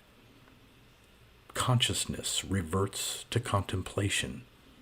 The moon disk rests alone. Commentary by Carl Jung. Introduction. Difficulties encountered by a European in trying to understand the East. A thorough Westerner in feeling, I am necessarily deeply impressed by the strangeness of this Chinese text. It is true that some knowledge of Eastern religions and philosophies aids my intellect and intuition in understanding these ideas to a certain extent, just as I can understand the paradoxes of primitive beliefs in terms of ethnology or in terms of the comparative history of religions. Indeed, this is the Western way of hiding one's heart under the cloak of so-called scientific understanding. We do it partly because of the miserable vanité des savants, which fears and rejects with horror any sign of living sympathy, and partly because a sympathetic understanding might permit contact with an alien spirit to become a serious experience. So-called scientific objectivity would have reserved this text for the philological acuity of sinologues and would have guarded it jealously from any other interpretation. But Richard Wilhelm penetrated into the secret and mysterious vitality of Chinese wisdom too deeply to have allowed such a pearl of intuitive insight to disappear in the pigeonholes of the specialists. I am greatly honored that his choice of a psychological commentator has fallen upon me. This entails the risk, though, that this unique treasure will be swallowed by still another special science. Nonetheless, anyone seeking to minimize the merits of Western science and scholarship is undermining the main support of the European mind. Science is not indeed a perfect instrument, but it is a superior and indispensable one that works harm only when taken as an end in itself. Scientific method must serve. It errs when it usurps a throne. It must be ready to serve all branches of science because each, by reason of its insufficiency, has need of support from the others. Science is the tool of the Western mind, and with it more doors can be opened than with bare hands. It is part and parcel of our knowledge and obscures our insight only when it holds that the understanding given by it is the only kind there is. The East has taught us another wider, more profound and higher understanding, that is, understanding through life. We know this way only vaguely, as a mere shadowy sentiment culled from religious terminology, and therefore we gladly dispose of Eastern wisdom, in quotation marks, and relegate it to the obscure territory of faith and superstition. But in this way, we wholly misunderstand the realism of the East. This text, for instance, does not consist of exaggerated sentiment or overwrought mystical intuitions bordering on the pathological and emanating from ascetic cranks and recluses. It is based on the practical insights of highly evolved Chinese minds, which we have not the slightest justification for undervaluing. This assertion may seem bold, perhaps, and is likely to be met with disbelief, but that is not surprising, considering how little is known about the material. Moreover, the strangeness of the material is so arresting that our embarrassment as to how and where the Chinese world of thought might be joined to ours is quite understandable. When faced with this problem of grasping the ideas of the East, the usual mistake of Western man is like that of the student in Faust. Misled by the devil, he contemptuously turns his back on science, and, carried away by Eastern occultism, takes over yoga practices quite literally and becomes a pitiable imitator. Theosophy is our best example of this mistake. And so he abandons the one safe foundation of the Western mind and loses himself in a mist of words and ideas which never would have originated in European brains and which can never be profitably grafted upon them. An ancient adept has said, "If the wrong man uses the right means work in the wrong way." This Chinese saying, unfortunately all too true, stands in sharp contrast to our belief in the right method, irrespective of the man who applies it. In reality, in such matters, everything depends on the man and little or nothing on the method. For the method is merely the path, the direction taken by a man. The way he acts is the true expression of his nature. If it ceases to be this, then the method is nothing more than an affectation, something artificially added, rootless and sapless, serving only the illegitimate goal of self-deception. It becomes a means of fooling oneself and of evading what may perhaps be the implacable law of one's being. This is far removed from the earth-born quality and sincerity of Chinese thought. On the contrary, it is the denial of one's own being, self-betrayal to strange and unclean gods, a cowardly trick for the purpose of usurping psychic superiority, everything in fact which is profoundly contrary to the meaning of the Chinese method. For these insights result from a way of life that is complete, genuine, and true in the fullest sense. They are insights coming from that ancient cultural life of China, which has grown consistently and coherently from the deepest instincts, and which for us is forever remote and impossible to imitate. Western imitation of the East is doubly tragic in that it comes from an unpsychological misunderstanding as sterile as the modern escapades in Taos, the blissful South Sea Islands, and Central Africa, where primitivity is earnestly being played at while Western civilized man evades his menacing duties, his hic Rhodus hic salta. It is not a question of our imitating, or worse still, becoming missionaries for what is organically foreign, but rather a question of building up our own Western culture, which sickens with 1,000 ills. This has to be done on the spot and by the real European as he is in his Western commonplaces, with his marriage problems, his neuroses, his social and political delusions, and his whole philosophical disorientation. We should do well to confess at once that, fundamentally speaking, we do not understand the complete detachment from the world of a text like this. Indeed, that we do not want to understand it. Have we perhaps an inkling that a mental attitude which can direct the glance inward to this extent can bring about such detachment only because these people have so completely fulfilled the instinctive demands of their natures that little or nothing prevents them from viewing the invisible essence of the world?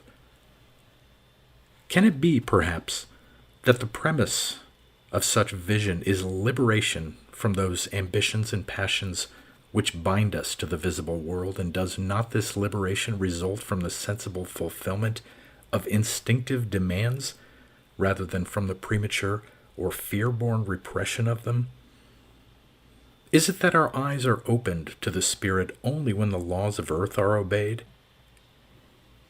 Anybody who knows the history of Chinese culture and has also carefully studied the I Ching, that book of wisdom which for thousands of years has permeated all Chinese thought, will not pass over these questions lightly.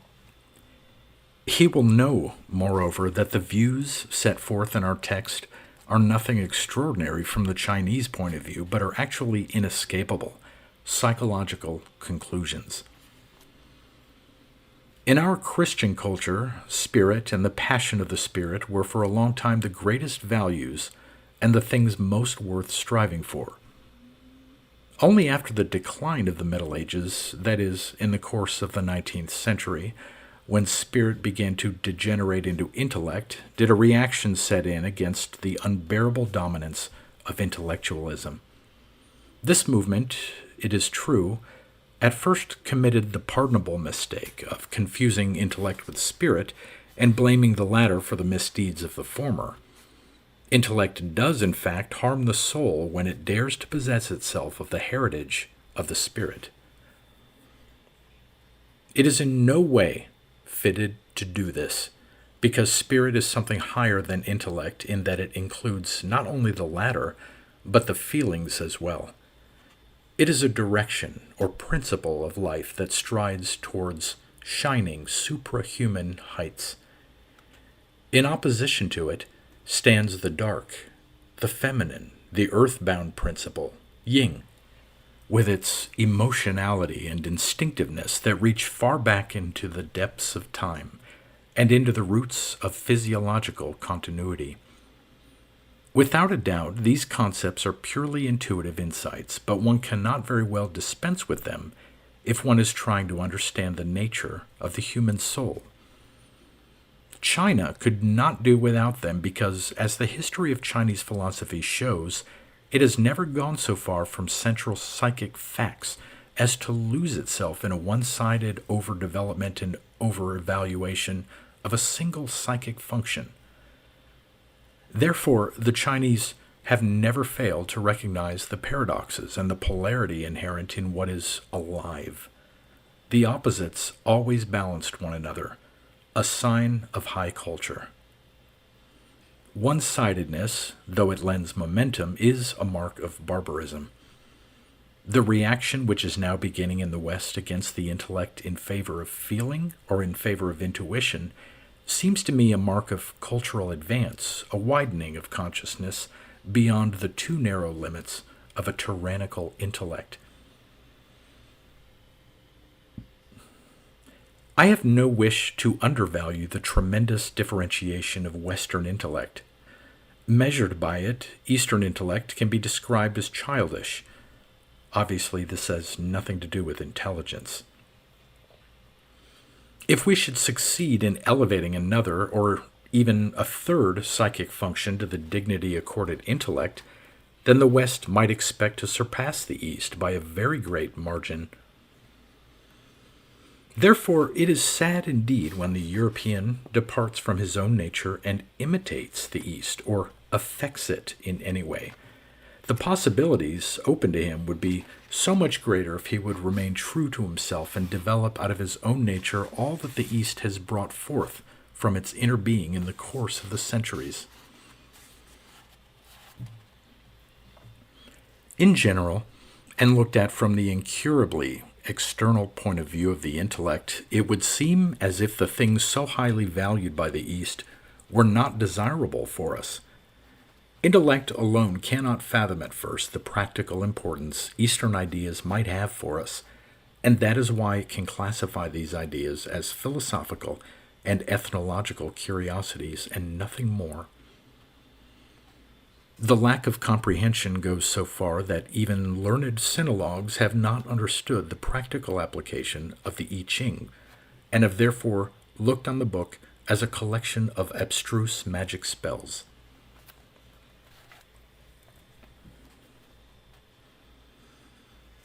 Modern psychology offers a possibility of understanding.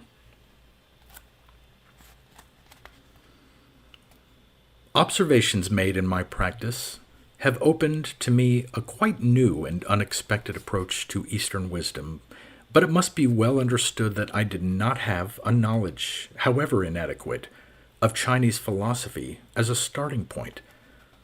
On the contrary, when I began my life work in the practice of psychiatry and psychotherapy, I was completely ignorant of Chinese philosophy, and only later did my professional experience show me that in my technique I had been unconsciously led along that secret way which has been the preoccupation of the best minds of the East for centuries. This could be taken for a subjective fancy. One reason for my previous reluctance to publish anything on the subject, but Richard Wilhelm, that great interpreter of the soul of China, fully confirmed the parallel for me. Thus he gave me the courage to write about a Chinese text which belongs entirely to the mysterious shadows of the Eastern mind. At the same time, and this is the extraordinary thing, in content it is a living parallel to what takes place in the psychic development of my patients, none of whom is Chinese. In order to make this strange fact more intelligible to the reader, it must be pointed out that just as the human body shows a common anatomy over and above all racial differences, so too the psyche possesses a common substratum transcending all differences in culture and consciousness. I have called this substratum the collective unconscious. This unconscious psyche, common to all mankind, does not consist merely of contents capable of becoming conscious, but of latent dispositions towards certain identical reactions. Thus, the fact of the collective unconscious is simply the psychic expression of the identity of brain structure, irrespective of all racial differences.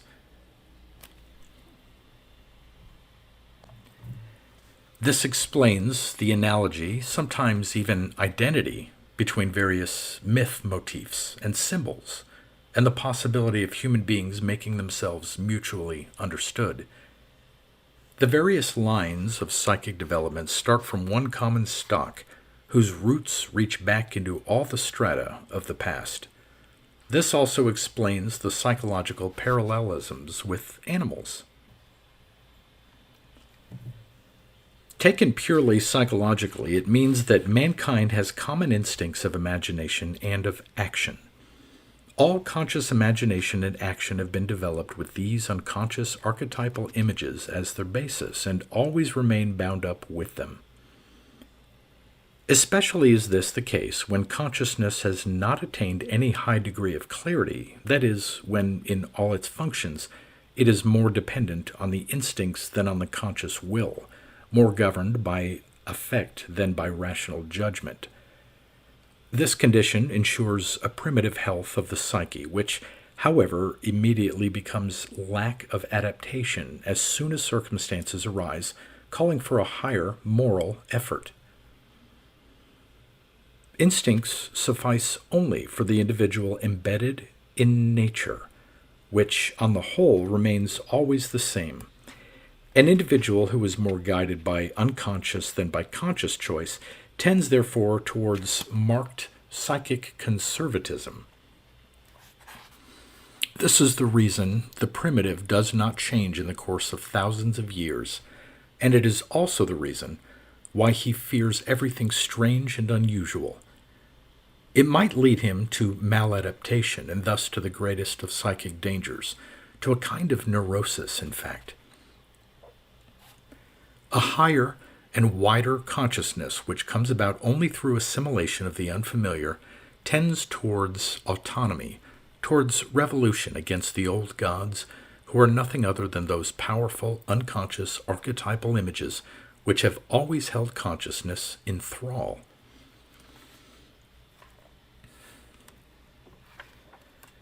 The more powerful and independent consciousness, and with it the conscious will, become, the more the unconscious is forced into the background. When this happens, it is easily possible for the conscious structures to detach themselves from the unconscious archetypes. Gaining thus in freedom, they break the chains of mere instinctiveness and finally arrive at a state that is deprived of, or contrary to, instinct. Consciousness thus is torn from its roots and no longer able to appeal to the authority of the archetypal images. It has Promethean freedom, it is true, but also a godless hybris. It does indeed soar above the earth, even above mankind, but the danger of an upset is there, not for every individual, to be sure, but collectively for the weak members of such a society who then, again like Prometheus, are chained to the Caucasus by the unconscious. The wise Chinese would say, in the words of the I Ching, when Yang has reached its greatest strength, the dark power of Yin is born within its depths, for night begins at midday, when Yang breaks up and begins to change to Yin. A physician is in a position to see this peripeteia enacted literally in life. He sees, for instance, a successful businessman attaining all his desires, heedless of his peril, and then, having withdrawn from activity at the height of his success, falling in a short time into a neurosis, which changes him into a querulous old woman, fastens him to his bed, and thus finally destroys him. The picture is complete, even to the change from a masculine to a womanish attitude. An exact parallel to this is the legend of the Nebuchadnezzar in the book of Daniel, and indeed, Caesarean madness in general. Similar cases of one-sided exaggeration in the conscious standpoint and of the corresponding yin reaction of the unconscious form no small part of the practice of psychiatrists in our time, which so overvalues the conscious will as to believe that, quote, where there is a will, there is a way, end quote. Not that I wish to detract in the least from the high moral value of conscious willing. Consciousness and will may well continue to be considered the highest cultural achievements of humanity. But of what use is a morality that destroys the human being? To bring will and capacity into harmony seems to me to be a better thing than morality. Morality, à tout prix, is a sign of barbarism. More often, wisdom is better, but perhaps I look at this through the professional glasses of the physician who has to mend the ills following in the wake of an exaggerated cultural achievement. Be that as it may, in any case, it is a fact that consciousness heightened by a necessary one-sidedness gets so far out of touch with the archetypes that a breakdown follows. Long before the actual catastrophe, the signs of error announce themselves as absence of instinct, nervousness, disorientation, and entanglement in impossible situations and problems. When the physician comes to investigate, he finds an unconscious which is in complete rebellion against the values of the conscious, and which therefore cannot possibly be assimilated to the conscious, while the reverse, of course, is altogether out of the question. We are then confronted with an apparently irreconcilable conflict with which human reason cannot deal except by sham solutions or dubious compromises. If both these evasions are rejected, we are faced with the question as to what has become of the much-needed unity of personality, and with the necessity of seeking it. Here we come to the path traveled by the East from time immemorial. Quite obviously, the Chinese owes the finding of this path to the fact that he was never able to force the opposites in human nature so far apart that all conscious connection between them was lost. The Chinese has such an all-inclusive consciousness because, as in the case of primitive mentality, the yea and the nay have remained in their original proximity. Nonetheless, he could not escape feeling the collision of the opposites, and therefore he sought out that way of life in which he would be what the Hindu terms nirdvandva, free of the opposites. Our text is concerned with this way, and this same problem comes up with my patients also. There could be no greater mistake than for a Westerner to take up the direct practice of Chinese yoga, for it would be a matter of his will and his consciousness, and would only strengthen the latter against the unconscious, bringing about the very effect to be avoided. The neurosis would then simply be intensified. It cannot be sufficiently strongly emphasized that we are not Orientals, and therefore have an entirely different point of departure in these things. It would also be a great mistake to assume that this is the path every neurotic must travel, or that it is the solution to be sought at every stage of the neurotic problem. It is appropriate only in those cases where the conscious has reached an abnormal degree of development, and has therefore diverged too far from the unconscious. This high degree of consciousness is the conditio sine qua non. Nothing would be more wrong than to wish to open this way to neurotics who are ill on account of undue predominance of the unconscious. For the same reason, this way of development has scarcely any meaning before the middle of life, normally between the ages of 35 and 40. In fact, if entered upon too soon, it can be decidedly injurious. As has been indicated, the reason for looking for a new way was the fact that the fundamental problem of the patient seemed insoluble to me, unless violence was done to the one or the other side of his nature. I always worked with the temperamental conviction that fundamentally there are no insoluble problems, and experience justified me insofar as I have often seen individuals simply outgrow a problem which had destroyed others. This outgrowing, as I formerly called it, on further experience was seen to consist in a new level of consciousness. Some higher or wider interest arose on the person's horizon, and through this widening of his view the insoluble problem lost its urgency. It was not solved logically in its own terms, but faded out when confronted with a new and stronger life tendency. It was not repressed and made unconscious, but merely appeared in a different light, and so did indeed become different. What on a lower level had led to the wildest conflicts and to panicky outbursts of emotion, viewed from the higher level of the personality, now seemed like a storm in the valley seen from a high mountaintop. This does not mean that the thunderstorm is robbed of its reality, but instead of being in it, one is now above it. However, since we are both valley and mountain with respect to the psyche, it might seem a vain illusion to feel oneself beyond what is human. One certainly does feel the effect and is shaken and tormented by it, yet at the same time, one is aware of a higher consciousness, which prevents one from becoming identical with the effect. A consciousness which takes the effect objectively and can say, I know that I suffer. What our text says of indolence,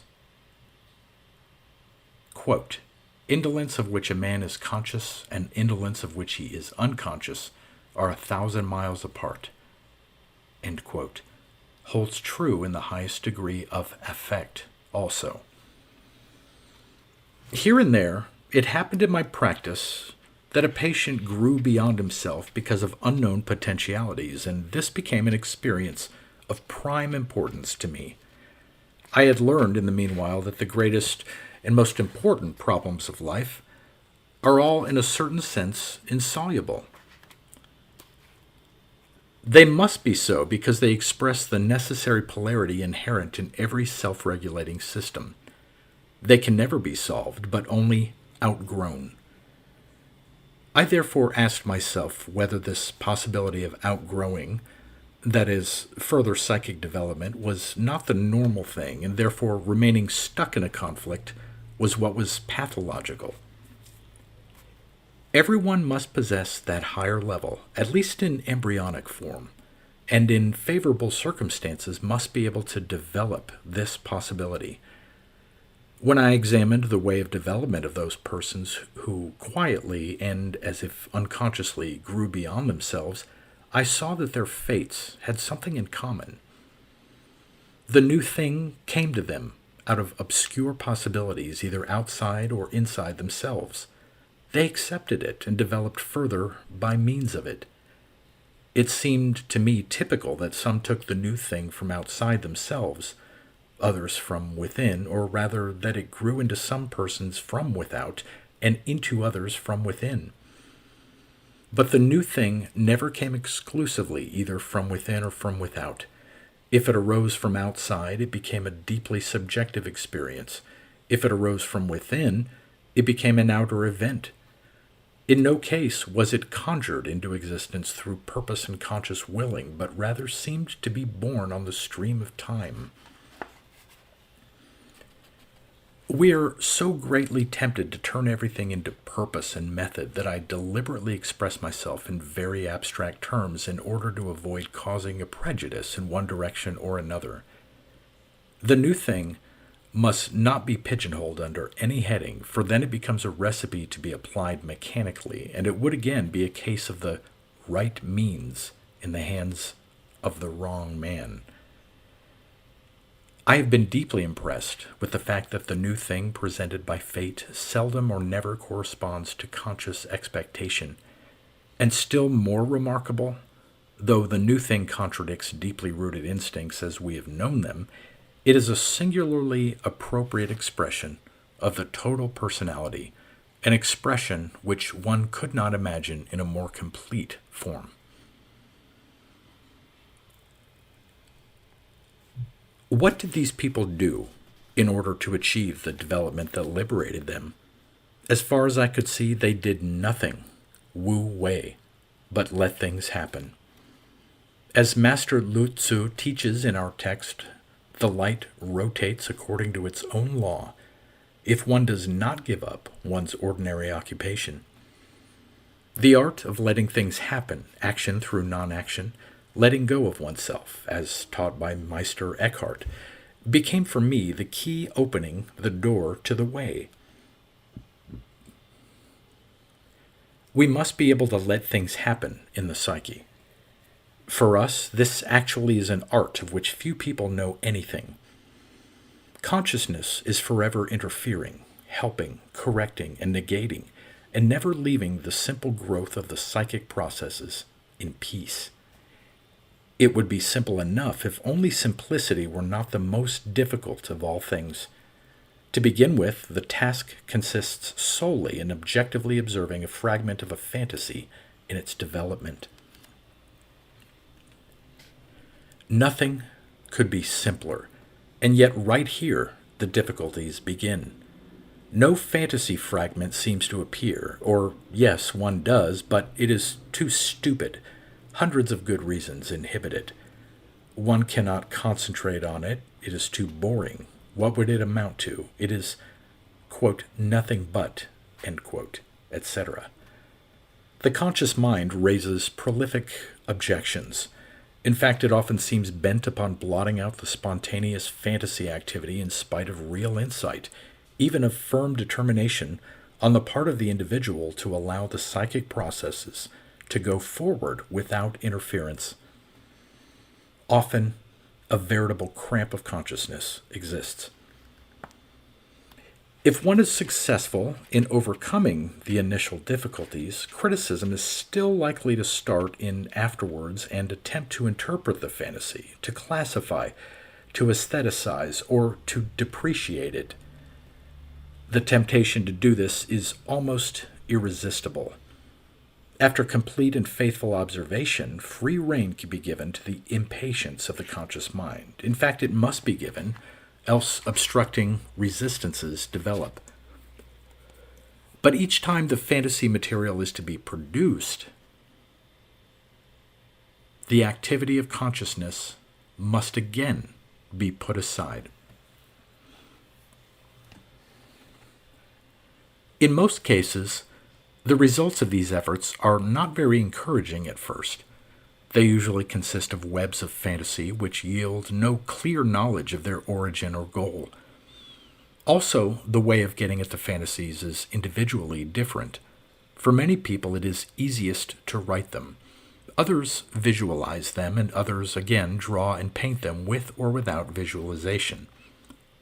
In cases of a high degree of conscious cramp, oftentimes the hands alone can fantasy. They model or draw figures that are often quite foreign to the conscious mind. These exercises must be continued until the cramp in the conscious mind is released, or, in other words, until one can let things happen, which was the immediate goal of the exercise. In this way, a new attitude is created. An attitude which accepts the non-rational and the incomprehensible simply because it is what is happening.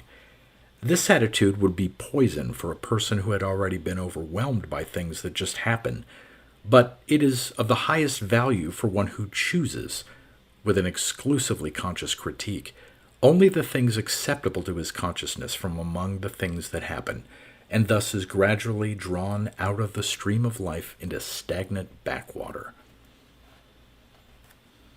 At this point, the way traveled by the two types mentioned above seems to be separate. Both have learned to accept what comes to them. As Master Lu Tzu teaches, quote, when occupations come to us, we must accept them. When things come to us, we must understand them from the ground up. End quote.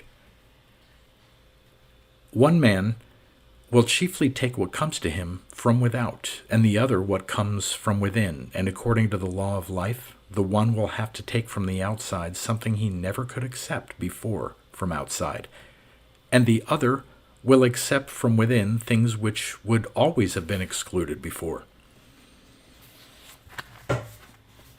This reversal of one's being means an enlargement, heightening and enrichment of the personality when the previous values are retained, along with the change provided, of course, that these values are not mere illusions. If the values are not retained, the individual goes over to the other side and passes from fitness to unfitness, from adaptation to the lack of it, from sense to nonsense, and even from rationality to mental disturbance. The way is not without danger. Everything good is costly, and the development of the personality is one of the most costly of all things. It is a question of yea saying to oneself, of taking one's self as the most serious of tasks, of being conscious of everything one does, and keeping it constantly before one's eyes in all its dubious aspects. Truly, a task that taxes us to the utmost. The Chinese can fall back upon the authority of his entire culture. If he starts on the long way, he does what is recognized as being the best of all the things he could do. But the Westerner who wishes to start upon this way, if he is truly serious about it, has all authority against him, intellectual, moral, and religious. That is why it is infinitely easier for a man to imitate the Chinese way and desert the troublesome European, or else to seek again the way back to the medievalism of the Christian Church and build up once more the European wall intended to separate true Christians from the poor heathen and the ethnographic curiosities dwelling outside. Aesthetic or intellectual flirtations with life and fate come to an abrupt end here. The step to higher consciousness leads us out and away from all rearguard cover and from all safety measures. The individual must give himself to the new way completely, for it is only by means of his integrity that he can go further, and only his integrity can guarantee that his way does not turn out to be an absurd adventure.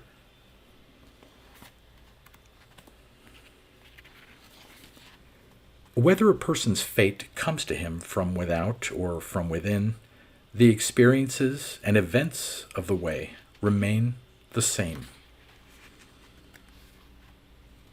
Therefore, I need say nothing about the manifold outer and inner events, the endless variety of which I could never exhaust in any case.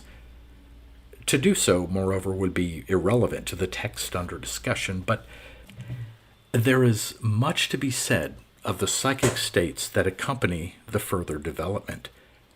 These psychic states are expressed symbolically in our text, and in the very symbols which for many years have been familiar to me in my practice. The fundamental concepts. The Tao. The great difficulty in interpreting this and similar texts for the European mind is due to the fact that the Chinese author always starts from the central point, from the point we would call his objective or goal. In a word, he begins with the ultimate insight he has set out to attain. Thus, the Chinese author begins his work with ideas that demand such a comprehensive understanding that a person of discriminating mind must feel that he would be guilty of ridiculous pretension or even of talking utter nonsense if he should embark on an intellectual discourse on the subtle psychic experiences of the greatest minds of the East.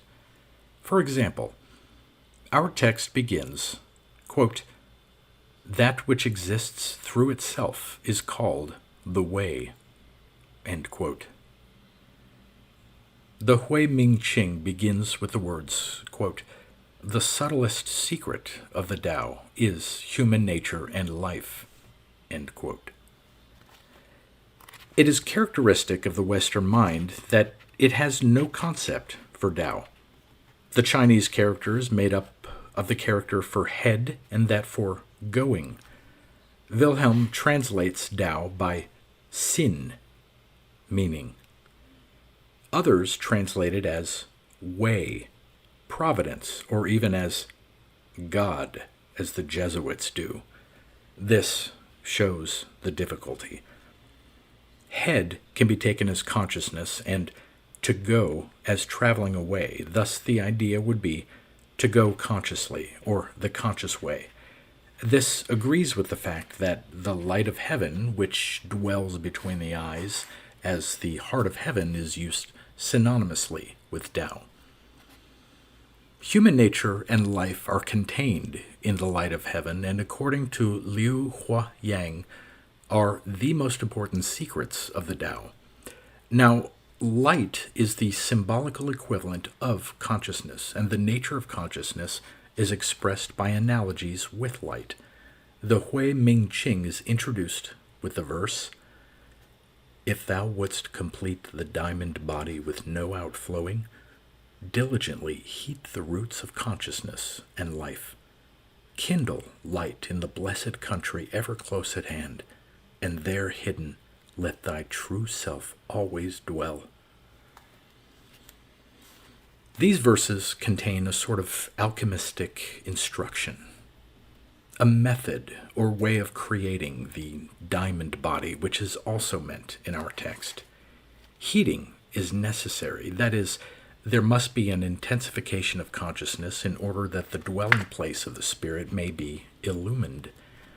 But not only consciousness, life itself must be intensified. The union of these two produces conscious life. According to the Wei Ming Qing, the ancient sages knew how to bridge the gap between consciousness and life because they cultivated both. In this way, the Sheli, the immortal body, is melted out, and in this way, the great Tao is completed. If we take the Tao to be the method or conscious way by which to unite what is separated, we have probably come close to the psychological content of the concept. In any case, the separation of consciousness from life cannot very well be understood to mean anything but what I have described above as an aberration or deracination of consciousness. Without doubt, also, the realization of the opposite hidden in the unconscious, i.e., the reversal, signifies reunion with the unconscious laws of being. And the purpose of this reunion is the attainment of conscious life, or expressed in Chinese terms, the bringing about of the Tao.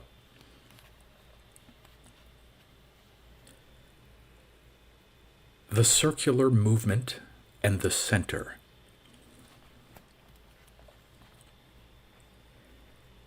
As has already been pointed out, the union of opposites on a higher level of consciousness is not a rational thing, nor is it a matter of will. It is a psychic process of development which expresses itself in symbols. Historically, this process has always been represented in symbols, and today the development of individual personality still presents itself in symbolical figures. This fact was revealed to me in the following observations.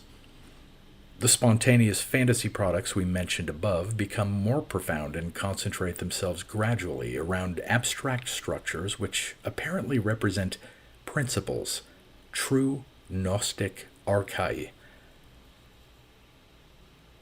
When the fantasies are chiefly expressed in thoughts, the results are intuitive formulations of dimly felt laws or principles, which at first tend to be dramatized or personified. We shall come back to these again later. If fantasies are expressed in drawings, symbols appear which are chiefly of the so-called mandala type. Mandala means a circle, more especially a magic circle, and this symbol is not only to be found all through the East, but also among us. Mandalas are amply represented in the Middle Ages.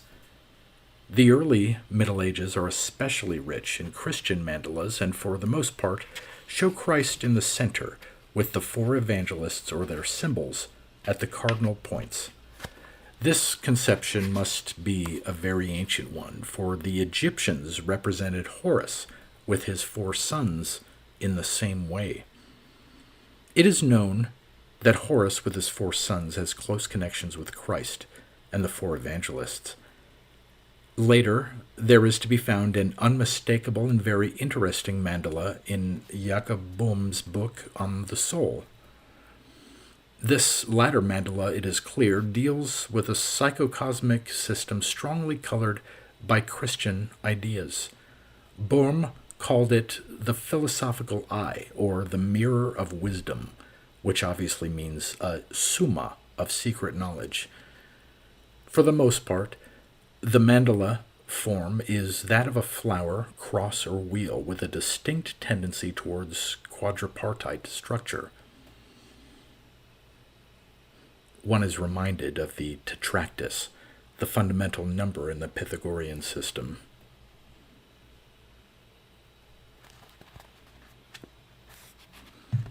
Mandalas of this sort are also to be found in the sand paintings used in the ceremonies of the Pueblo and Navajo Indians. But the most beautiful mandalas are, of course, those of the East, especially those belonging to Tibetan Buddhism. The symbols of our text are represented in these mandalas. I have also found mandala drawings among the mentally ill, and indeed among persons who certainly did not have the least idea of any of the connections we have discussed. Among my patients, I've come across cases of women who did not draw mandalas, but who danced them instead. In India, this type is called mandala nritya, or mandala dance, and the dance figures express the same meanings as the drawings. My patients can say very little about the meaning of the symbols, but are fascinated by them and find them in some way or other expressive and effective with respect to their psychic condition. Our text promises to, quote, reveal the secret of the golden flower of the Great One, end quote. The golden flower is the light, and the light of heaven is the Tao. The golden flower is a mandala symbol which I have often met with in the material brought me by my patients. It is drawn either seen from above as a regular geometric ornament or as a blossom growing from a plant.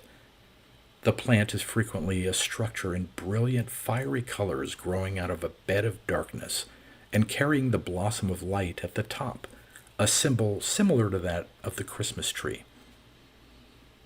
A drawing of this kind also expresses the origin of the golden flower, for according to the Huiming Qing, the germinal vesicle is nothing other than the yellow castle, the heavenly heart, the terrace of life, the square-inch field of the square-foot house, the purple hall of the city of jade, the dark pass, the space of former heaven, the dragon castle at the bottom of the sea.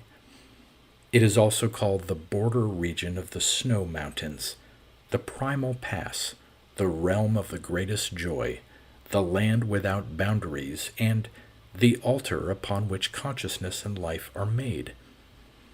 If a dying man does not know this germinal vesicle, says the Huiming Qing, he will not find the unity of consciousness and life in 1,000 births, nor in 10,000 aeons. The beginning, in which everything is still one, and which therefore appears as the highest goal, lies at the bottom of the sea in the darkness of the unconscious. In the germinal vesicle, consciousness and life, human nature, and life, Sing Ming, are still a unity, inseparably mixed like the sparks in the refining furnace. Within the germinal vesicle is the fire of the ruler. All the sages began their work at the germinal vesicle. In these lines, note the fire analogies. I know a series of European mandala drawings in which something like a plant seed surrounded by its coverings is shown floating in water, and from the depths below, fire penetrating the seed makes it grow and causes the formation of a large golden flower from within the germinal vesicle. This symbolism refers to a sort of alchemical process of refining and ennobling. Darkness gives birth to light. Out of the lead of the water region grows the noble gold. What is unconscious becomes conscious in the form of a process of life and growth. Hindu Kundalini Yoga affords a complete analogy. In this way, the union of consciousness and life takes place. When my patients produce these mandala pictures, it is, of course, not through suggestion. Similar pictures were being made long before I knew their meaning or their connection with the practices of the East, which at that time were wholly unfamiliar to me. The pictures came quite spontaneously and from two sources. One source is the unconscious, which spontaneously produces such fantasies. The other source is life, which, if lived with complete devotion, brings an intuition of the self, the individual being. Awareness of the individual self is expressed in the drawing, while the unconscious exacts devotedness to life. For quite in accord with the Eastern conception, the mandala symbol is not only a means of expression, but works an effect. It reacts upon its maker, Very ancient magical effects lie hidden in this symbol, for it derives originally from the enclosing circle, the charmed circle, the magic of which has been preserved in countless folk customs. The image has the obvious purpose of drawing a sulcus primigenius, a magical furrow around the center, the templum or temenos, sacred precinct, of the innermost personality, in order to prevent flowing out, or to guard by apotropaic means against deflections through external influences. The magical practices are nothing but the projections of psychic events which are here applied in reverse to the psyche, like a kind of spell on one's own personality. That is to say, by means of these concrete performances, the attention, or better said, the interest, is brought back to an inner, sacred domain, which is the source and goal of the soul and which contains the unity of life and consciousness. The unity, once possessed, has been lost and must now be found again. The unity of these two, life and consciousness, is the Tao, whose symbol would be the central white light. Compare the Bardo Toro, the Tibetan Book of the Dead. This light dwells in the square inch, or in the face, that is, between the eyes. It is the image of the creative point, a point having intensity without extension, thought of as connected with the space of the square inch, the symbol for that which has extension. The two together make the Tao. Human nature, Xing, and consciousness, Hui, are expressed in light symbolism and are therefore intensity, while life, Ming, would coincide with extensity. The first have the character of the Yang principle, the latter of the Yin.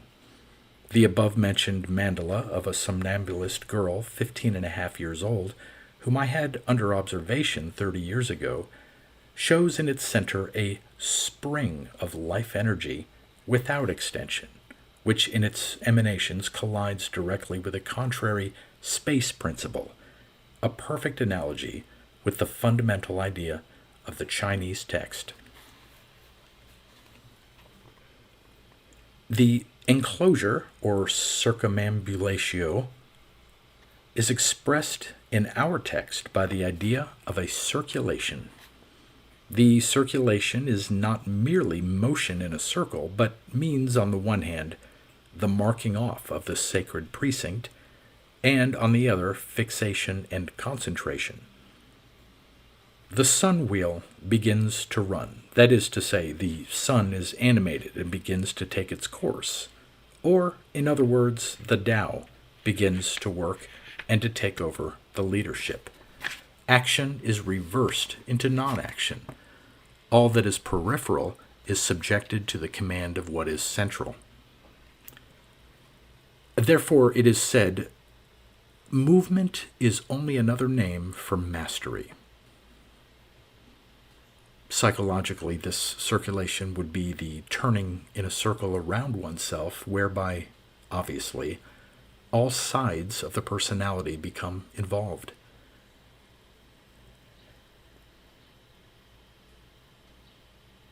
Quote, they cause the poles of light and darkness to rotate, end quote. That is, day and night alternate.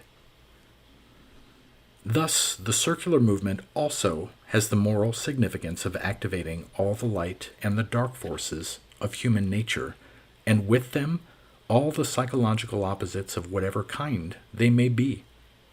It is self-knowledge by means of self-incubation, Sanskrit tapas.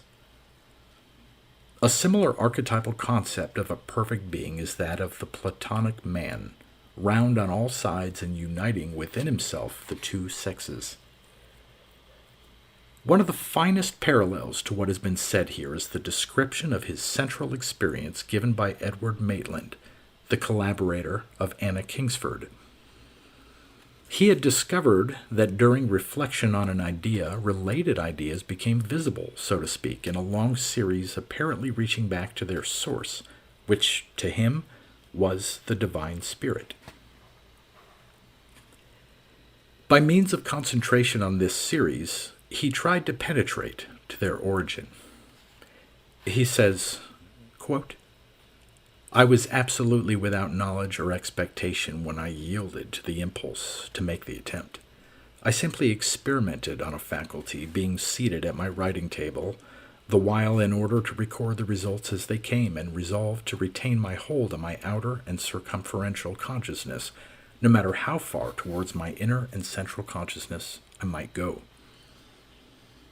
For I knew not whether I should be able to regain the former if I once quitted my hold of it, or to recollect the facts of the experience. At length I achieved my object, though only by a strong effort, the tension occasioned by the endeavor to keep both extremes of the consciousness in view at once being very great. Once well started on my quest, I found myself traversing a succession of spheres or belts, the impression produced being that of mounting a vast ladder stretching from the circumference towards the center of a system, which was at once my own system, the solar system, and the universal system, the three systems being at once diverse and identical. Presently, by a supreme and what I felt must be a final effort, I succeeded in polarizing the whole of the convergent rays of my consciousness into the desired focus. And at the same time, as if through the sudden ignition of the rays thus fused into a unity, I found myself confronted with a glory of unspeakable whiteness and brightness, and of a luster so intense as well nigh to beat me back. But though feeling that I had to explore further, I resolved to make assurance doubly sure by piercing, if I could, the almost blinding luster and seeing what it enshrined. With a great effort, I succeeded, and the glance revealed to me that which I had felt must be there. It was the dual form of the sun, the unmanifest made manifest, the unformulate formulate, the unindividuate individuate, God as the Lord, proving through his duality that God is substance as well as force, love as well as will, feminine as well as masculine, mother as well as father. He found that God is two in one, like man. Besides this, he noticed something that our text also emphasizes, namely, suspension of breathing. He says ordinary breathing stopped and was replaced by an internal respiration, as if by breathing of a distinct personality within and other than the physical organism. He took this being to be the entelechy of Aristotle, and the inner Christ of the Apostle Paul, the spiritual and substantial individuality engendered within the physical and phenomenal personality, and representing, therefore, the rebirth of man on a plane transcending the material. End quote.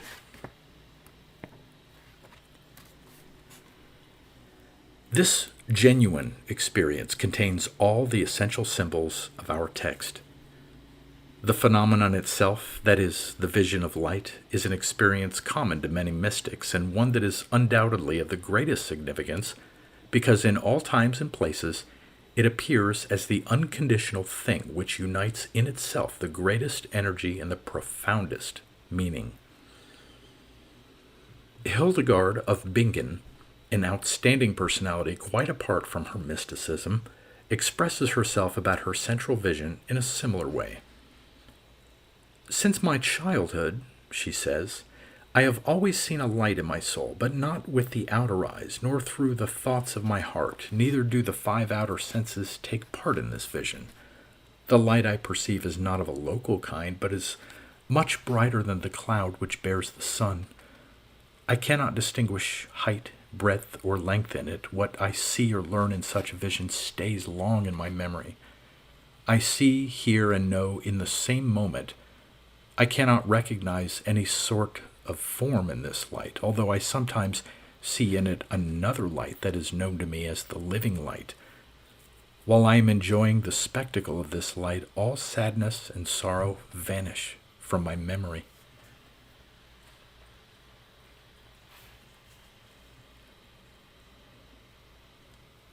I know a few individuals who are familiar with this phenomenon from personal experience. As far as I've been able to understand it, the phenomenon seems to have to do with an acute state of consciousness, as intensive as it is abstract, a detached consciousness, which, as Hildegard pertinently remarks, brings up to consciousness regions of psychic events ordinarily covered with darkness. The fact that the general bodily sensations disappear during such an experience suggests that their specific energy has been withdrawn from them and apparently gone towards heightening the clarity of consciousness. As a rule, the phenomenon is spontaneous, coming and going on its own initiative. Its effect is astonishing in that it almost always brings about a solution of psychic complications and thereby frees the inner personality from emotional and intellectual entanglements, creating thus a unity of being which is universally felt as liberation. The conscious will cannot attain such symbolic unity because the conscious is partisan in this case. Its opponent is the collective unconscious, which does not understand the language of the conscious. Therefore, it is necessary to have the magic of the symbol, which contains those primitive analogies that speak to the unconscious. The unconscious can be reached and expressed only by symbols, which is the reason why the process of individuation can never do without the symbol. The symbol is the primitive expression of the unconscious, but at the same time it is also an idea corresponding to the highest intuition produced by consciousness. The oldest mandala drawing known to me is a Paleolithic so-called sun wheel, recently discovered in Rhodesia. It is also based on the principle of four. Things reaching so far back in human history naturally touch upon the deepest layers of the unconscious and affect the latter, where conscious speech shows itself to be quite impotent. Such things cannot be thought up, but must grow again from the forgotten depths if they are to express the deepest insights of consciousness and the loftiest intuitions of the spirit. Coming from these depths, they blend together the uniqueness of present-day consciousness with the age-old past of life. Phenomena of the way. The disintegration of consciousness.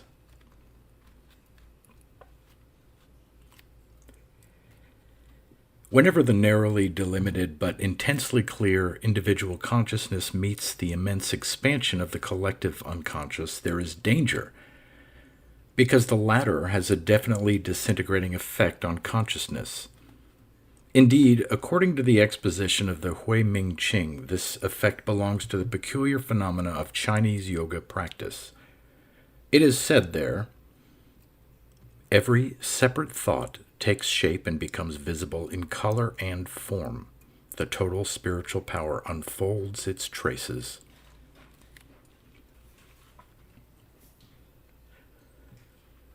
One of the illustrations accompanying the book shows a sage sunk in contemplation, his head surrounded by tongues of fire, out of which 5 human figures emerge. These 5 split up again into 25 smaller figures. This would be a schizophrenic process if it were to become a permanent state. Therefore, the instructions, as though warning the adept, say, "The shapes formed by the spirit fire are only empty colors and forms. The light of human nature, or Sing, shines back on the primordial, the true."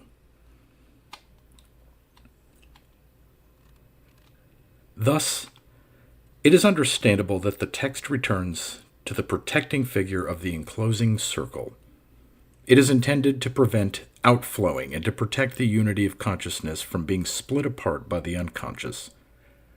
Moreover, the Chinese concept points a way towards lessening the disintegrating effect of the unconscious. It describes the thought figures, or separate thoughts, as empty colors and shapes, and thus depotentiates them as much as possible. This idea runs through the whole of Buddhism, especially the Mahayana form, and in the instructions to the dead in the Tibetan Book of the Dead. It is even pushed to the point of explaining favorable as well as unfavorable gods as illusions still to be overcome. It certainly is not within the competence of the psychologist to establish the metaphysical truth or falsity of this idea. He must be content to determine wherever possible what has psychic effect. In doing this, he need not bother himself as to whether the shape in question is a transcendental illusion or not, since faith, not science, has to decide this point. We are working here in a field which for a long time has seemed to be outside the domain of science and which has therefore been looked upon as wholly illusory.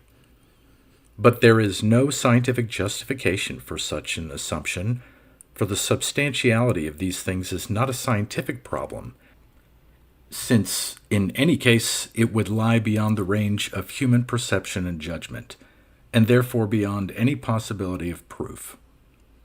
The psychologist is not concerned with the substance of these complexes, but with the psychic experience. Without a doubt, they are psychic contents which can be experienced and which have an indisputable autonomy. They are fragmentary psychic systems which either appear spontaneously in ecstatic states and, under certain circumstances, elicit powerful impressions and effects, or else become fixed as mental disturbances in the form of delusions and hallucinations, thus destroying the unity of the personality.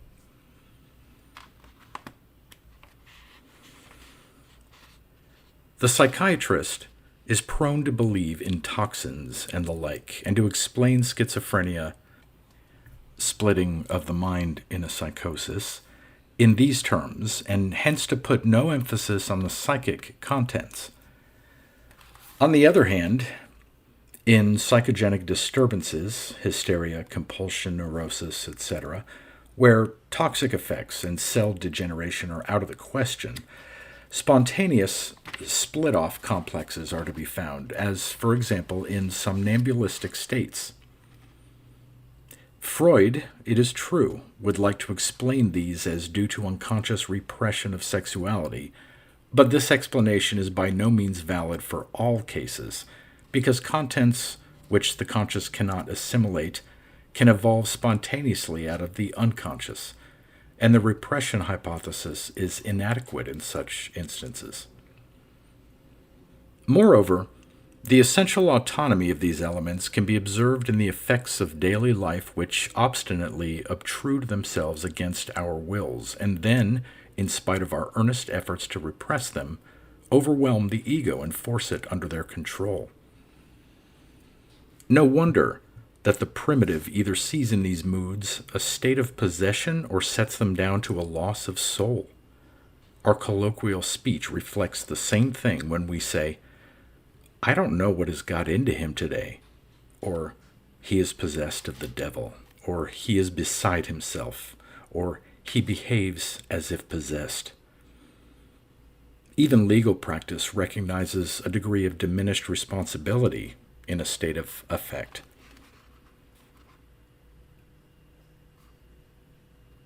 Autonomic psychic contents thus are quite common experiences for us. Such contents have a disintegrating effect on the conscious mood. But besides the ordinary familiar effects, there are subtler, more complex emotional states which can no longer be described as effects pure and simple, but which are complicated fragmentary psychic systems. The more complicated they are, the more they have the character of personalities. As constituent factors of the psychic personality, they necessarily have the character of persons. Such fragmentary systems appear especially in mental diseases, in cases of psychogenetic splitting of the personality or double personality, and of course in mediumistic phenomena. They are also encountered in religious phenomena. Many of the earlier gods have evolved out of persons into personified ideas and finally into abstract ideas, for activated unconscious contents always appear first as projections upon the outside world. In the course of mental development, consciousness gradually assimilates them as projections in space and reshapes them into conscious ideas, which then forfeit their originally autonomous and personal character. As we know, some of the old gods have become mere descriptive attributes via astrology: martial, jovial, saturnine, erotic, logical, lunatic, and so on. The instructions of the Tibetan Book of the Dead in particular enable us to see how greatly the conscious is threatened with disintegration through these figures. Again and again, the dead are instructed not to take these shapes for truth and not to confuse their murky appearance with the pure white light of Dharmakaya, or the divine body of truth. The meaning is that they are not to project the one light of highest consciousness into concretized figures, and in such a way dissolve it into a plurality of autonomous fragmentary systems. If there were no danger of this, and if these systems did not represent menacingly autonomous and divergent tendencies, such urgent instructions would not be necessary. If we consider the simpler, polytheistically oriented attitude of the Eastern mind, these instructions would almost be the equivalent of warnings to a Christian not to let himself be blinded by the illusion of a personal God, not to mention a trinity and innumerable angels and saints. If tendencies towards disassociation were not inherent in the human psyche, parts never would have been split off. In other words, neither spirits nor gods would ever have come to exist. That is the reason, too, that our time is so utterly godless and profane, for we lack knowledge of the unconscious psyche and pursue the cult of consciousness to the exclusion of all else. Our true religion is a monotheism of consciousness, a possession by it, coupled with a fanatical denial that there are parts of the psyche which are autonomous. But we differ from the Buddhist yoga doctrine in that we even deny that such autonomous parts are experienceable. A great psychic danger arises here because the parts then behave like any other repressed contents. They necessarily induce wrong attitudes, for the repressed material appears again in consciousness in a spurious form.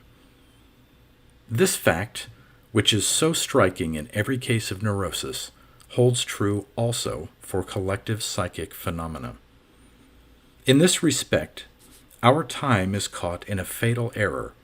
We believe we can criticize religious facts intellectually. We think, for instance, like Laplace, that God is a hypothesis which can be subjected to intellectual treatment, to affirmation or denial. It is completely forgotten that the reason mankind believes in the demon has nothing whatever to do with outside factors, but is due to simple perception of the powerful inner effect of the autonomous fragmentary systems. This effect is not nullified by criticizing its name intellectually, nor by describing it as false. The effect is collectively always present. The autonomous systems are always at work because the fundamental structure of the unconscious is not touched by the fluctuations of a transitory consciousness.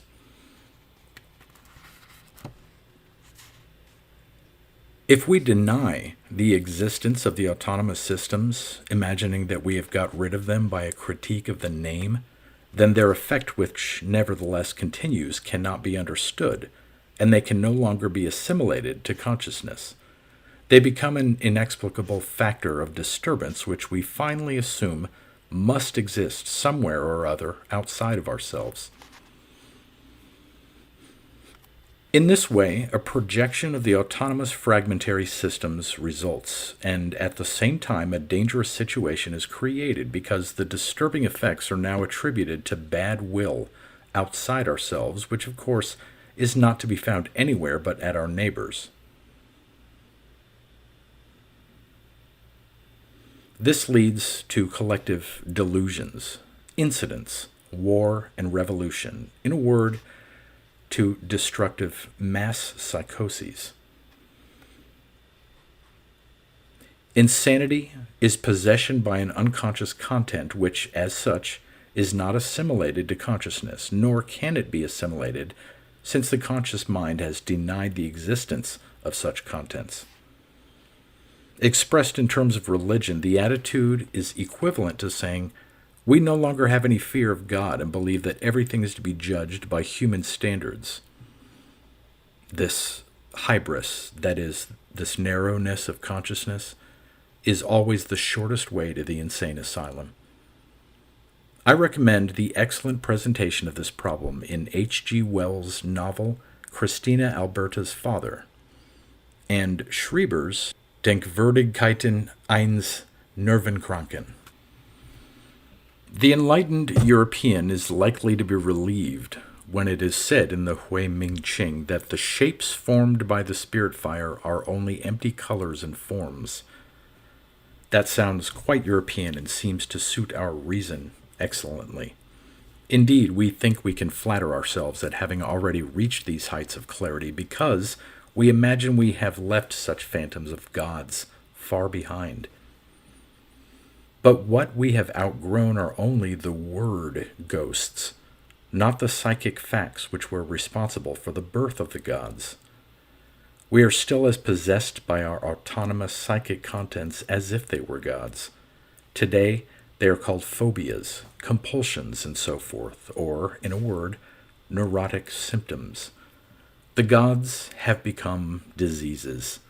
Zeus no longer rules Olympus, but the solar plexus, and creates specimens for the physician's consulting room, or disturbs the brains of the politicians and journalists, who then unwittingly unleash mental epidemics. So it is better for Western man if at the start he does not know too much about the secret insight of Eastern wise men, for it would be a case of the right means in the hands of the wrong man. Instead of allowing himself to be convinced once more that the daemon is an illusion, the Westerner ought again to experience the reality of this illusion. He ought to learn to recognize these psychic forces again, and not wait until his moods, nervous states, and hallucinations make clear to him in the most painful way possible that he is not the only master in his house. The products of the dissociation tendencies are actual psychic personalities of relative reality. They are real when they are not recognized as such and are therefore projected. Relatively real when they are related to the conscious, in religious terms, when a cult exists, but they are unreal to the extent that consciousness has begun to detach itself from its contents.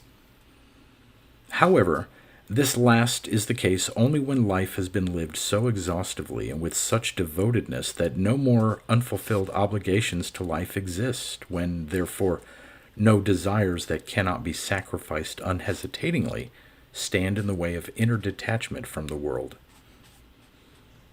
It is futile to lie to ourselves about this. Wherever we are still attached, we are still possessed, and when one is possessed, it means the existence of something stronger than oneself. Quote, "Truly from thence thou wilt ne'er come forth until thou hast paid the last farthing." End quote. It is not a matter of indifference whether one calls something a mania or a god.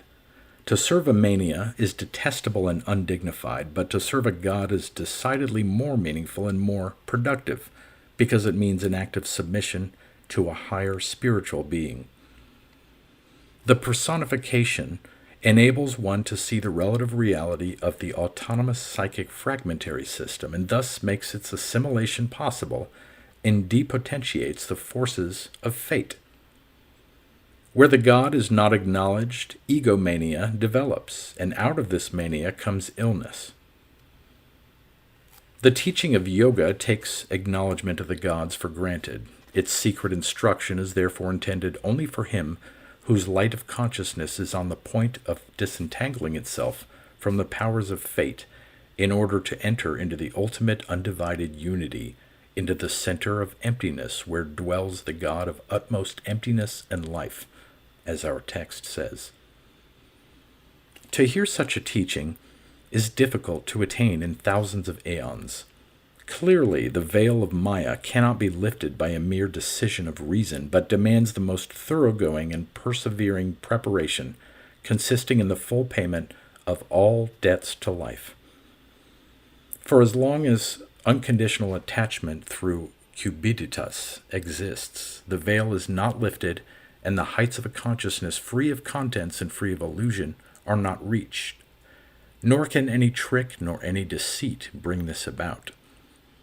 It is an ideal that can be completely realized only in death. Until then, there are real and relatively real figures of the unconscious.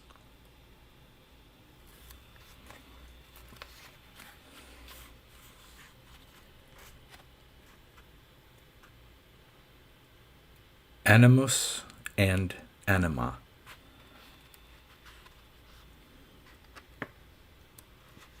According to our text, among the figures of the unconscious, there are not only gods but also the animus and anima. The word Hun is translated by Wilhelm as animus. Indeed, the concept animus seems appropriate for Hun, the character for which is made up of the character for clouds and that for demon. Thus, Hun means cloud demon, a higher breath soul belonging to the Yang principle and therefore masculine. After death, Hun rises upward and becomes Shen, the expanding and self-revealing spirit or God. Anima, called Po, and written with the characters for white and for demon, that is, white ghost, belongs to the lower earthbound bodily soul, the Yin principle, and is therefore feminine. After death, it sinks downward and becomes Kue, demon, often explained as the one who returns, i.e., to earth, a revenant, a ghost.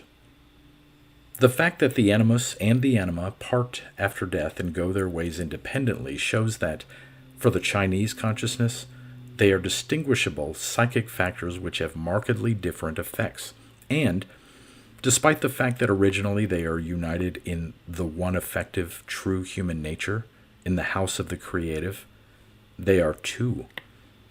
The animus is in the heavenly heart. The animus lives in the daytime in the eyes, that is, in the consciousness. At night it houses in the liver. It is that which we have received from the great emptiness, that which is identical in form with the primal being. The anima, on the other hand, is the energy of the heavy and the turbid. It clings to the bodily, fleshly heart. Desires and impulses to anger are its effects. Quote, "Whoever is somber and moody on waking is fettered by the anima." End quote.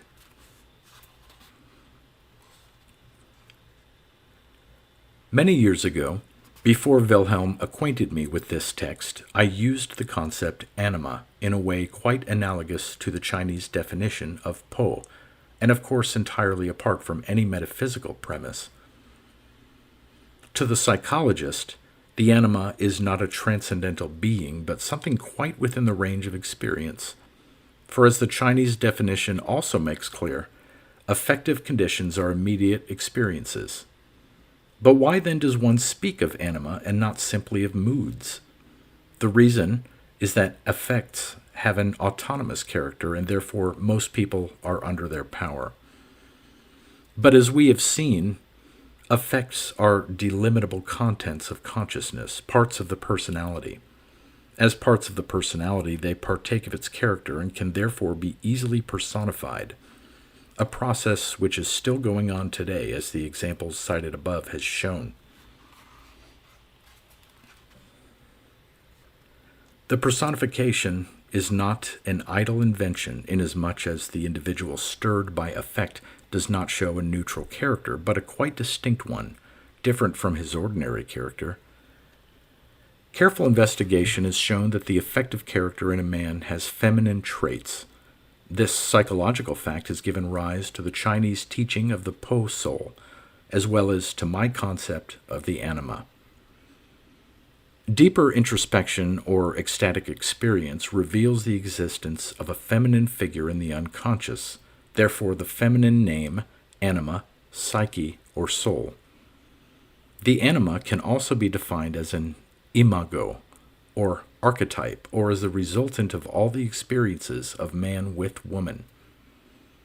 This is the reason the anima, as a rule, is projected on the woman.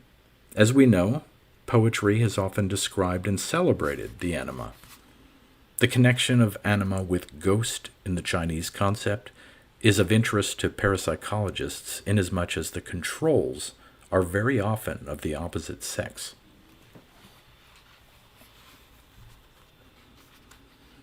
Although Wilhelm's translation of Hun as animus seems justified to me, nonetheless I had important reasons for choosing logos for a man's spirit, for masculine clarity of consciousness and reason rather than the otherwise appropriate expression, animus.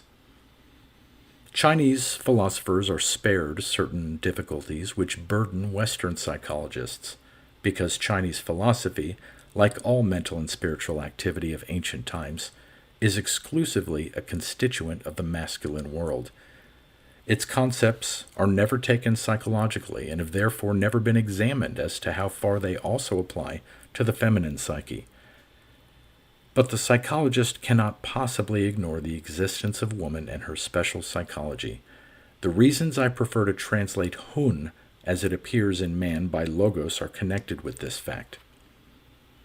Wilhelm, in his translation, uses logos for the Chinese concept Sing, which could also be translated as essence of human nature, or creative consciousness.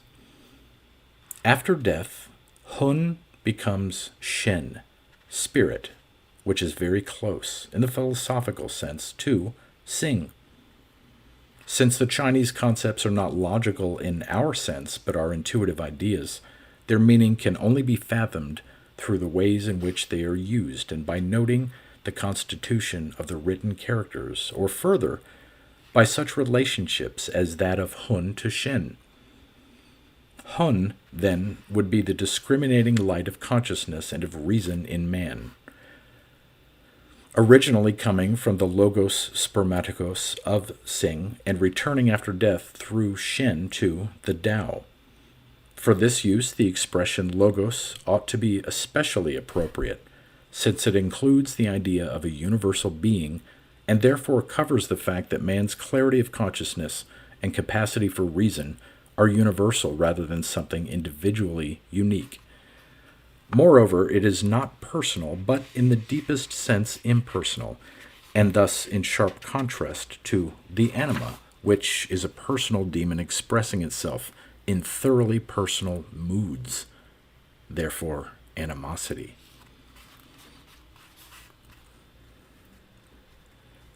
In consideration of these psychological facts, I have reserved the term animus for women exclusively because, to answer a famous question, mulier non habet animam, sed animum. Feminine psychology contains an element analogous to the anima of man. Primarily, it is not of an affective nature, but is a quasi-intellectual element, best described by the word prejudice. The conscious side of woman corresponds to the emotional side of man, not to his mind.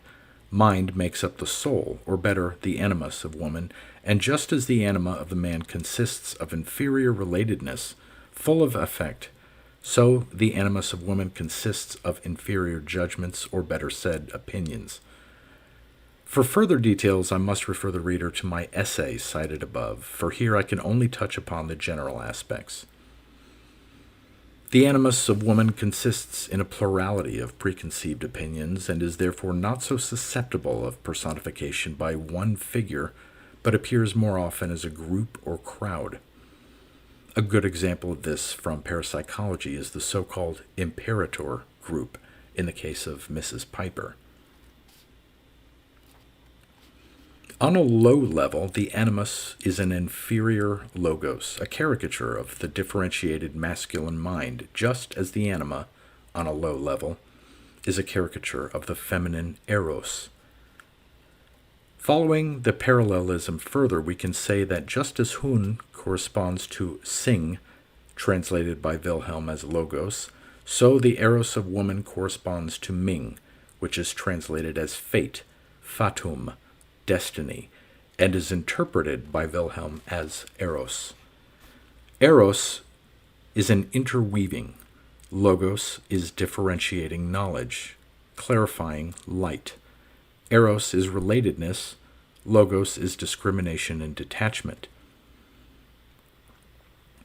Thus, the inferior logos in the woman's animus appears as something quite unrelated, and therefore as an inaccessible prejudice, or as an opinion, which, irritatingly enough, has nothing to do with the essential nature of the object.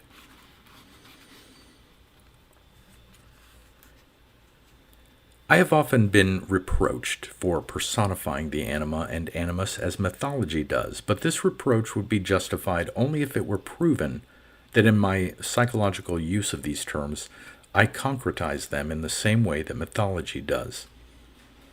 I must declare once and for all that the personification is not an invention of mine, but is inherent in the nature of the phenomena. It would be unscientific to overlook the fact that the anima is a psychic and therefore a personal autonomous system. None of the people who make the charge against me would hesitate a second to say, I dreamed of Mr. X, whereas, strictly speaking, he only dreamed of the representation of Mr. X. The anima is nothing but a representation of the personal nature of the autonomous system in question. What the nature of this autonomous system is in a transcendental sense, that is to say, beyond the boundaries of experience, we cannot know. I have defined the anima in man as a personification of the unconscious in general, and have therefore taken it to be a bridge to the unconscious, that is, to be the function of relationship to the unconscious. There is an interesting point in our text in this connection. The text says that consciousness, that is, personal consciousness, comes from the anima. Since the Western mind is based wholly on the standpoint of consciousness, it must define anima in the way I have done. But the East, based as it is on the standpoint of the unconscious, sees consciousness as an effect of the anima. Without a doubt, consciousness originally arises out of the unconscious. This is something we forget too often, and therefore we are always attempting to identify the psyche with consciousness, or at least attempting to represent the unconscious as a derivative or an effect of the conscious, as for example in the Freudian repression theory. But for the reasons discussed above, it is essential that nothing be taken away from the reality of the unconscious, and that the figures of the unconscious should be understood as active quantities. The person who has understood what is meant by psychic reality need have no fear that he has fallen back into primitive demonology, if indeed the unconscious figures are not taken seriously as spontaneously active factors. We become victims of a one-sided faith in the conscious mind, which finally leads to a state of over-tension. Catastrophes are then bound to occur because, despite all our consciousness, the dark psychic powers have been overlooked. It is not we who personify them. They have a personal nature from the very beginning. Only when this is thoroughly recognized can we think of depersonalizing them, that is, of subjugating the anima, as our text expresses it. Here again, we find a great difference between Buddhism and our Western attitude of mind, and again there is a dangerous semblance of agreement. Yoga teaching rejects all fantasy contents, and we do the same, but the East does it on quite different grounds. In the East, conceptions and teachings prevail which express the creative fantasy in richest measure. In fact, protection is required against the excess of fantasy. We, on the other hand, look upon fantasy as valueless, subjective daydreaming. Naturally, the figures of the unconscious do not appear as abstractions stripped of all imaginative trappings. On the contrary, they are embedded and interwoven in a web of fantasies of extraordinary variety and bewildering abundance. The East can reject these fantasies because long ago it extracted their essence and condensed it in profound teachings. But we have never even experienced these fantasies, much less extracted their quintessence. Here we have a large portion of experience to catch up with, and only when we have found the sense in apparent nonsense can we separate the valuable from the worthless. We may rest assured that what we extract from our experiences will differ from what the East offers us today. The East came to its knowledge of inner things in relative ignorance of the external world. We, on the other hand, will investigate the psyche and its depths, supported by a tremendously extensive historical and scientific knowledge. At this present moment, it is true, knowledge of the external world is the greatest obstacle to introspection, but the psychological distress will overcome all obstructions. We are already building up a psychology, that is, a science, which gives us a key to things to which the East has found entrance only through abnormal psychic states.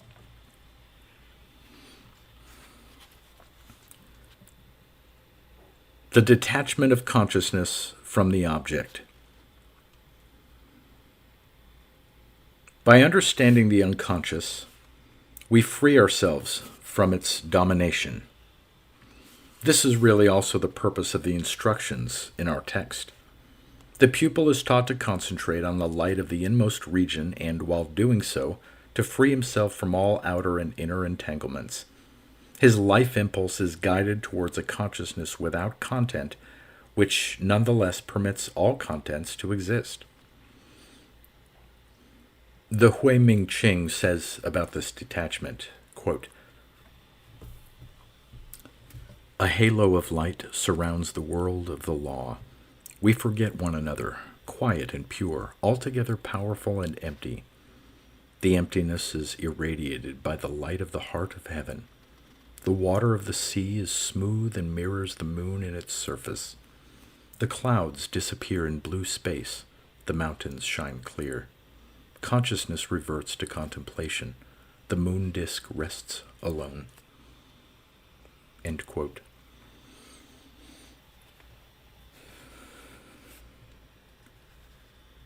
This description of fulfillment pictures a psychic state which perhaps can best be characterized as a detachment of consciousness from the world, and a withdrawal of it to an extra-mundane point, so to speak. Thus, consciousness is at the same time empty and not empty. It is no longer preoccupied with the images of things, but merely contains them.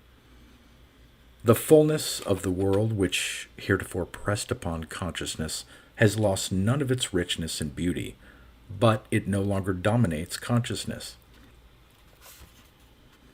The magical claim of things has ceased because the original interweaving of consciousness with the world has come to an end. The unconscious is no longer projected, and so the primal participation mystique with things is abolished. Therefore, consciousness is no longer preoccupied with compulsive intentions, but turns into contemplative vision, as the Chinese text very aptly says. How did this effect come about? We assume, of course, that the Chinese author was first of all not a liar, secondly, that he was of sound mind, and thirdly, that he was an extraordinarily intelligent man. To understand or explain the detachment described in the text, our mentality requires a somewhat roundabout approach. There is no use in our mimicking Eastern sensibility, for nothing would be more childish than to wish to aestheticize a psychic condition such as this. This detachment is something I am familiar with in my practice. It is the therapeutic effect par excellence for which I labor with my students and patients. That is the dissolution of participation mystique. With a stroke of genius, Lévi-Brühl has established participation mystique as being the hallmark of primitive mentality. As described by him, it is simply the indefinitely large remnant of non-differentiation between subject and object, still so great among primitives that it cannot fail to strike European man, identified as he is with the conscious standpoint. Insofar as the difference between subject and object does not become conscious, unconscious identity prevails. The unconscious is then projected into the object, and the object is introjected into the subject, that is, psychologized. Plants and animals then behave like men. Men are at the same time themselves and animals also, and everything is alive with ghosts and gods. Naturally, civilized man regards himself as immeasurably above these things. Instead, often he is identified with his parents throughout his life, or he is identified with his affects and prejudices and shamelessly accuses others of the things he will not see in himself. In a word, even he is afflicted with a remnant of primal unconsciousness or non-differentiation between subject and object. By virtue of this unconsciousness, he is held in thrall by countless people, things, and circumstances, that is, unconditionally influenced. His mind, nearly as much as the primitives, is full of disturbing contents, and he uses just as many apotropaic charms. He no longer works the magic with medicine bags, amulets, and animal sacrifices, but with nerve remedies, neuroses, so-called progress, the cult of the will, and so forth. But if the unconscious can be recognized as a co-determining quantity along with the conscious, and if we can live in such a way that conscious and unconscious, or instinctive demands, are given recognition as far as possible, the center of gravity of the total personality shifts its position. It ceases to be in the ego, which is merely the center of consciousness, and instead is located in a hypothetical point between the conscious and the unconscious, which might be called the self. If such a transposition succeeds, it results in doing away with participation mystique, and a personality develops that suffers only in the lower stories, so to speak, but in the upper stories is singularly detached from painful as well as joyful events. The creation and birth of this superior personality is what is meant by our text when it speaks of the holy fruit, the diamond body, or refers in other ways to an indestructible body. These expressions are psychologically symbolical of an attitude which is out of reach of intense emotional involvement and therefore safe from absolute shock. They symbolize a consciousness detached from the world. I have reasons for believing that this sets in after the middle of life and is actually a natural preparation for death. To the psyche, death is just as important as birth, and like it, is an integral part of life. What happens to the detached consciousness in the end is a question the psychologist cannot be expected to answer. Whatever theoretical position he assumed, he would hopelessly overstep the boundaries set him by science. He can only point out that the views of our text with respect to the timelessness of the detached consciousness are in harmony with the religious thought of all times and with the thought of the overwhelming majority of mankind. A person thinking differently would stand outside the human order in some way and therefore would be suffering from a disturbed psychic equilibrium. Thus, as a physician, I make a great effort to fortify the belief in immortality as far as I can, especially in my older patients for whom such questions are crucial. If viewed correctly in the psychological sense, death is not an end but a goal, and therefore life towards death begins as soon as the meridian is passed. The Chinese philosophy of yoga is based upon the fact of this instinctive preparation for death as a goal, and following the analogy with the goal of the first half of life, namely begetting and reproduction, the means towards perpetuation of physical life, it takes as the purpose of spiritual existence the symbolic begetting and bringing to birth of a psychic spirit body or subtle body, which ensures the continuity of the detached consciousness. It is the pneumatic man known to the European from antiquity, which he, however, seeks to produce by quite other symbols and magical practices, by faith and a Christian way of life.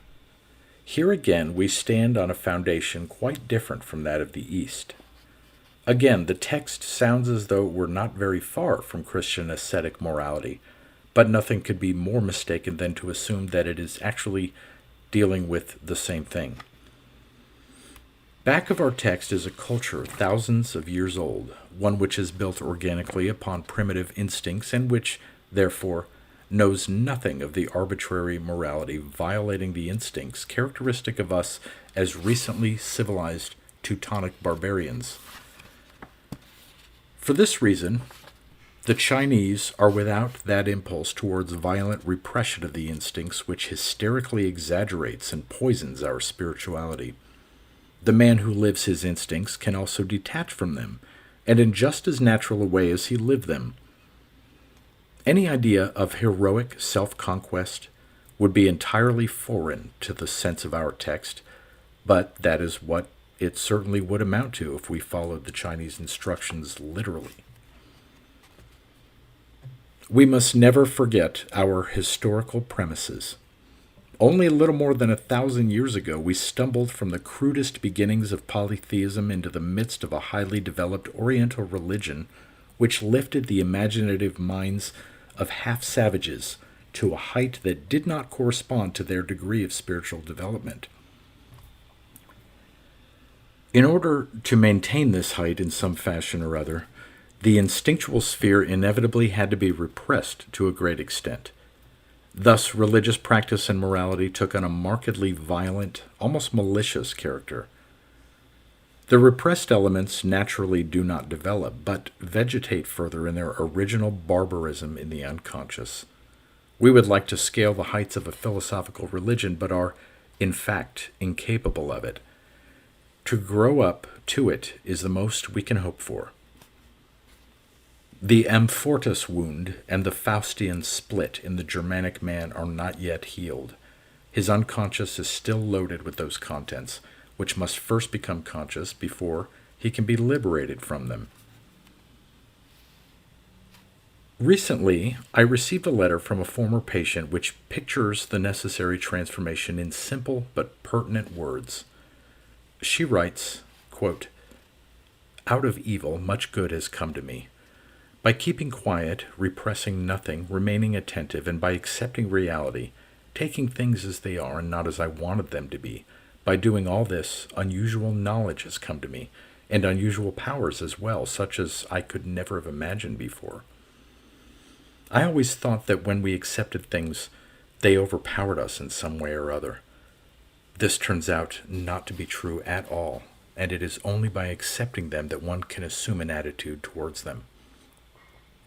So now I intend to play the game of life, being receptive to whatever comes to me, good and bad, sun and shadow that are forever alternating, and in this way also accepting my own nature with its positive and negative sides. Thus everything becomes more alive to me.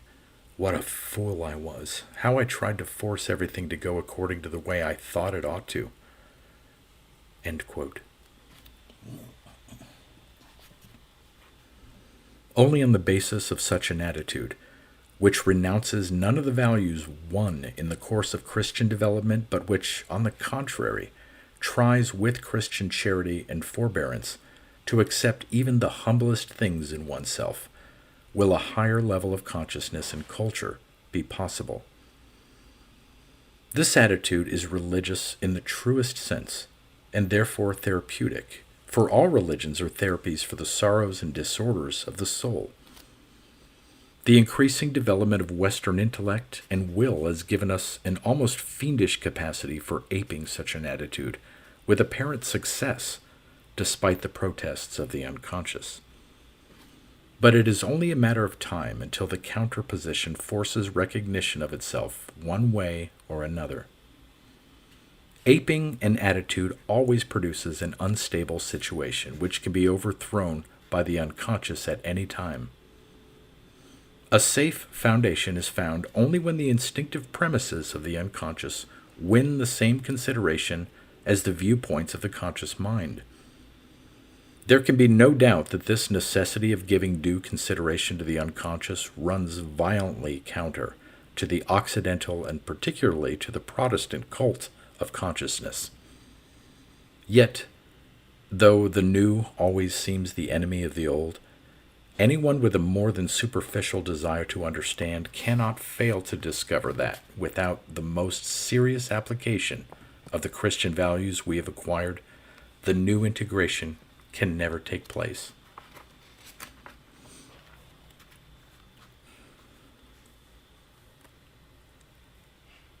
The fulfillment.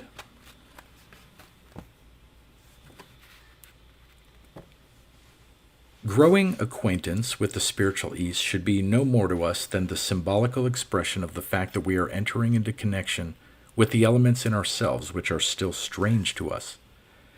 Denial of our own historical premises would be sheer folly and would be the best way to bring about another deracination.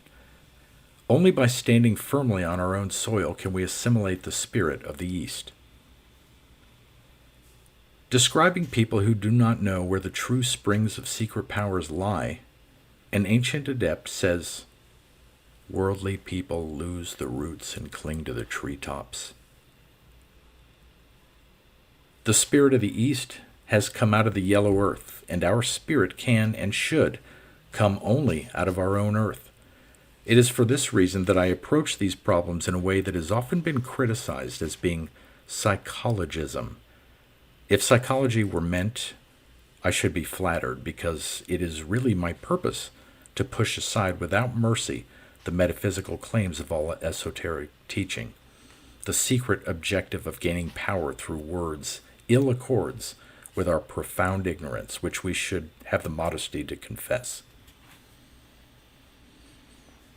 It is my firm intention to bring things which have a metaphysical sound into the daylight of psychological understanding, and to do my best to prevent the public from believing in obscure words of power. Let the convinced Christian believe, for that is the duty he has taken upon himself. The non-Christian has forfeited the grace of faith. Perhaps he was cursed from birth in not being able to believe, but only to know. Therefore, he has no right to put his faith elsewhere. One cannot grasp anything metaphysically, but it can be done psychologically. Therefore, I strip things of their metaphysical wrappings in order to make them objects of psychology. In this way, I can at least extract something understandable from them, and can avail myself of it. Moreover, I learned to know psychological conditions and processes which before were veiled in symbols and out of reach of my understanding. In doing this, I also may be able to follow a similar path and to have similar experiences. If, finally, there should still be an ineffable metaphysical element, it would have the best opportunity of revealing itself. My admiration for the great Eastern philosophers is as genuine as my attitude towards their metaphysics is irreverent.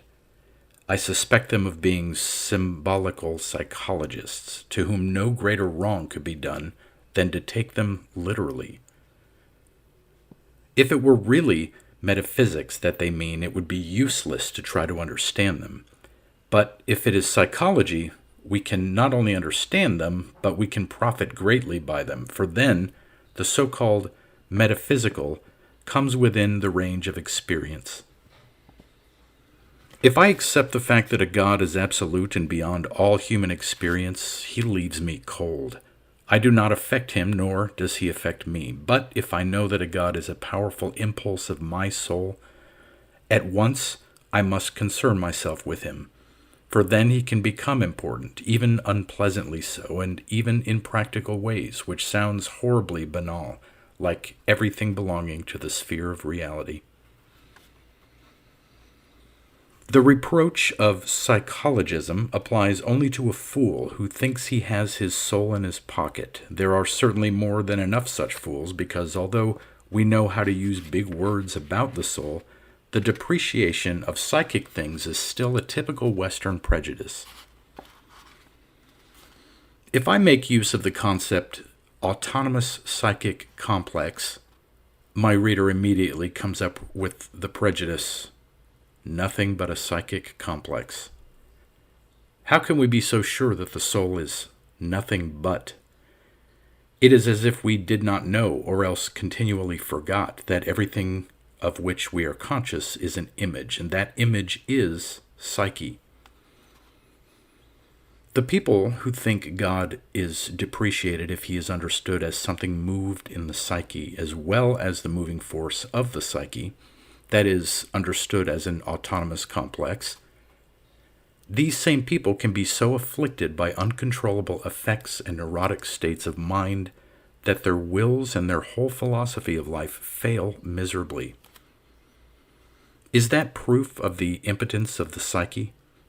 Should Meister Eckhart also be reproached with psychologism when he says, God must be brought to birth in the soul again and again? I think the accusation of psychologism is justified only in the case of the type of intellect which denies the nature of the autonomous complex and seeks to explain it rationally as the consequence of known causes, that is, as derived, as not existing in its own right. This latter judgment is just as arrogant as the metaphysical assertion which, overstepping human limitations, seeks to entrust a deity outside the range of our experience with the bringing about of our psychic states. Psychologism is simply the counterpart of metaphysical encroachment, and just as childish as the latter. Therefore, it seems to me far more reasonable to accord the psyche the same validity as the empirical world, and to admit that the former has just as much reality as the latter.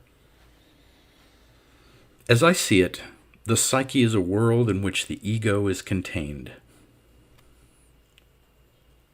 Perhaps there are also fishes who believe that they contain the sea. We must rid ourselves of this habitual illusion of ours if we wish to consider metaphysical statements from the standpoint of psychology. A metaphysical assertion of this kind is the idea of the diamond body, the indestructible breath body which develops in the golden flower or in the square-inch space. This body, like everything else, is a symbol for a remarkable psychological fact which, because it is objective, first appears projected in forms born of the experiences of organic life, that is, as fruit, embryo, child, living body, and so on. This psychological fact could best be expressed in the words, "It is not I who live, it lives me." The illusion as to the superior powers of the conscious leads to the belief, "I live." If the recognition of the unconscious shatters this illusion, the former appears as something objective in which the ego is included. The attitude towards the unconscious is then analogous to the feeling of the primitive to whom the existence of a sun guarantees continuation of life. This characteristic feeling can assume grotesque forms even, as in the case of the old Negro who, angered at his disobedient son, cried out, "There he stands with my body, but does not even obey me." It is a question of change in inner feelings similar to that experienced by a father to whom a son has been born. It is a change also known to us through the testimony of the Apostle Paul. Quote, "Not I live, but Christ liveth in me." End quote. The symbol, Christ as the Son of Man, is an analogous psychic experience. A higher spiritual being of human form is invisibly born in the individual, a spiritual body, which is to serve us as a future dwelling. A body which, as Paul expresses himself, is put on like a garment, quote, "For as many of you as have been baptized into Christ have put on Christ," end quote.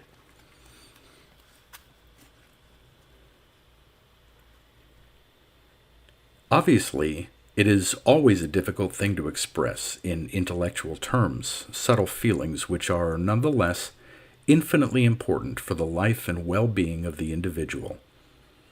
In a certain sense, the thing we are trying to express is the feeling of having been replaced, but without the connotation of having been deposed. It is as if the direction of the affairs of life had gone over to an invisible center. Nietzsche's metaphor, "in most loving bondage, free," would be appropriate here. Religious speech is full of imagery picturing this feeling of free dependence, of calm and devotion. In this remarkable experience, I see a phenomenon resulting from the detachment of consciousness, through which the subjective "I live" becomes the objective "it lives me." This state is felt to be higher than the earlier one. It is really as if it were a sort of release from compulsion and impossible responsibility, which are the inevitable results of participation mystique. This feeling of liberation fills Paul completely. It is the consciousness of being a child of God, which frees one from the spell of the blood. It is also a feeling of reconciliation with all that happens, and that is the reason that, according to the Hui Ming Qing, the glance of one who has attained fulfillment returns to the beauty of nature.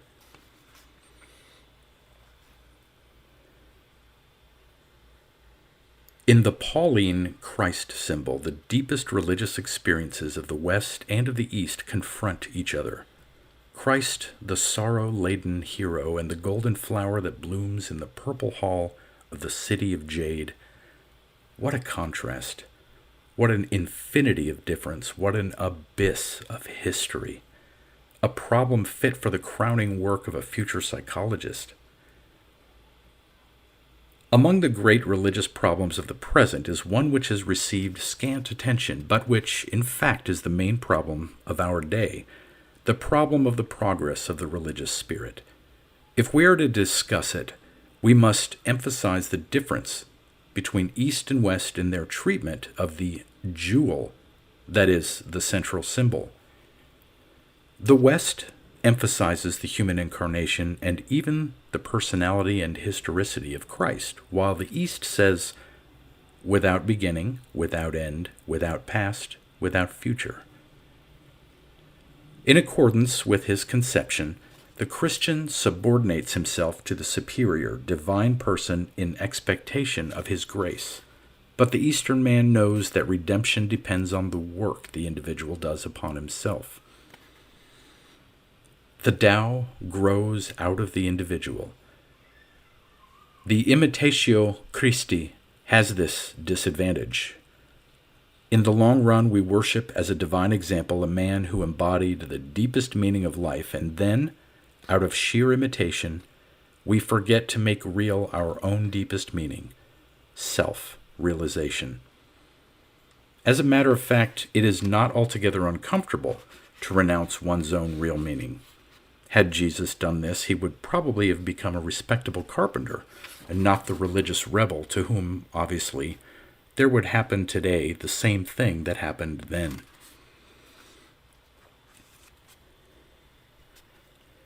Imitation of Christ might well be understood in a deeper way. It might be taken as the duty to give reality to one's deepest conviction, always the fullest expression of individual temperament, with the same courage and the same self-sacrifice shown by Jesus.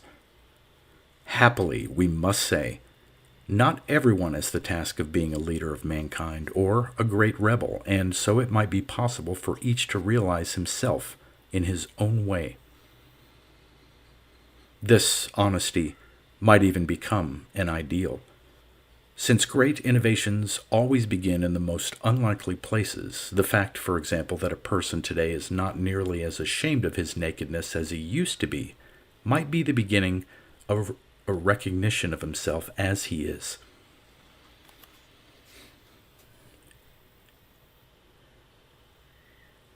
Hard upon this will follow an increasing recognition of many things that were formerly strictly taboo, because the reality of the earth will not forever remain veiled, like the Virginis Velande of Tertullian. Moral unmasking is only one step further in the same direction, and behold, there stands a man as he is, and confesses to himself that he is as he is. If he does this in a meaningless way, he is a muddled fool. But if he knows the significance of what he does, he can belong to a higher order of man who makes real the Christian symbol, regardless of suffering. It can often be observed that a wholly concrete taboos or magical rites in an early stage of a religion become in the next stage a matter of psychic concern, or even wholly spiritual symbols. An external law in the course of time becomes an inner conviction. Thus, it might easily happen to contemporary man, especially the Protestant, that the person Jesus, now existing outside in the realm of history, might become the superior man within himself. Then we would have attained, in a European way, the psychological state corresponding to enlightenment in the Eastern sense. All this is a step in the evolution of a higher human consciousness on the way towards unknown goals, and is not metaphysics in the ordinary sense. Thus far it is only psychology, but also thus far it can be experienced. It is intelligible, and, thank God, it is real. A reality with which something can be done. A reality containing possibilities, and therefore alive. The fact that I content myself with what can be psychically experienced and reject the metaphysical does not mean, as anyone with insight can understand, a septic or agnostic gesture against faith or trust in higher powers. What I'm saying is approximately the same thing Kant meant when he called the thing in itself a merely negative boundary concept. Every statement about the transcendental is to be avoided because it is invariably only a laughable presumption on the part of the human mind, which is unconscious of its limitations. Therefore, when God, or the Tao, is termed an impulse of the soul or a state of the soul, something has been said about the unknowable only, but nothing about the unknowable, about which nothing can be determined.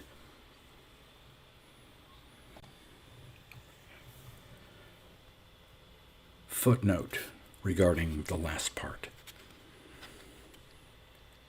True, our text is somewhat unclear as to whether by continuation of life, a survival after death, or a prolongation of physical existence is meant.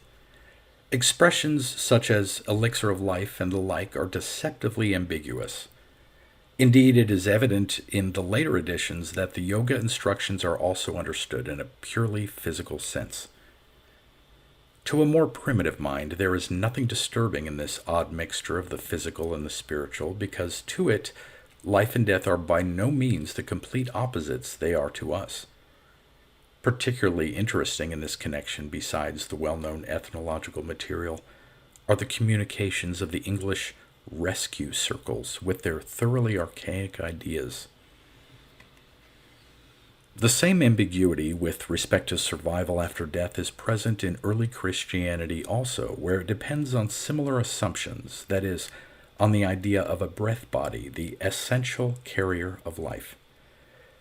Gillies' parapsychological theory would be the latest reincarnation of this ancient idea.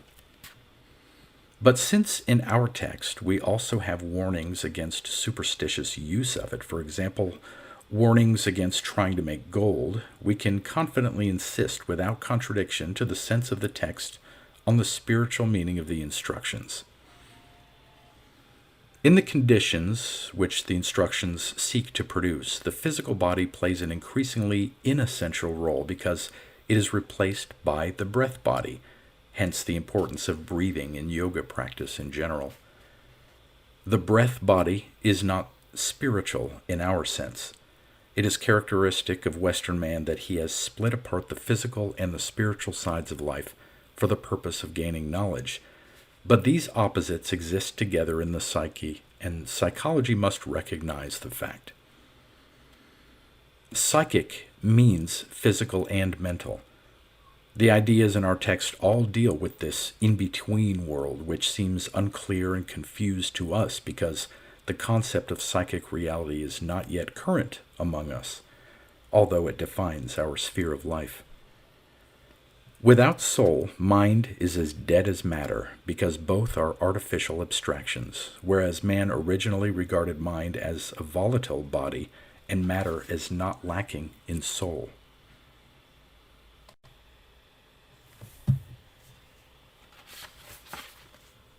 Conclusion. The purpose of my commentary is to attempt to build a bridge of psychological understanding between East and West. The basis of every real understanding is man, and therefore I had to speak of human beings. This must be my excuse for having dealt only with general aspects, and for not having entered into technical details. Technical directions are valuable for those who know, for example, what a camera is or a combustion engine, but they are useless for anyone who has no idea of such apparatus. Western man for whom I write is in an analogous position. Therefore, it seemed to me important above all to emphasize the agreement between the psychic states and symbolisms of East and West. By means of these analogies, an entrance is opened to the inner chambers of the Eastern mind, an entrance that does not require the sacrifice of our own nature, and hence does not threaten us with being torn from our roots. Nor is it an intellectual telescope or microscope offering a view fundamentally of no concern to us because it does not touch us. It is rather an atmosphere of suffering, seeking, and striving common to all civilized peoples. It is the tremendous experiment of becoming conscious, which nature has laid upon mankind and which unites the most diverse cultures in a common task. Western consciousness is by no means consciousness in general. It is a historically conditioned and geographically limited factor, representative of only one part of mankind. The widening of our consciousness ought not to proceed at the expense of other kinds of consciousness, but ought to take place through the development of those elements of our psyche which are analogous to those of the alien psyche, just as the East cannot do without our technology, science, and industry. The European invasion of the East was a deed of violence on a grand scale, and it has left us the duty of understanding the mind of the East. This is perhaps more necessary than we realize at present.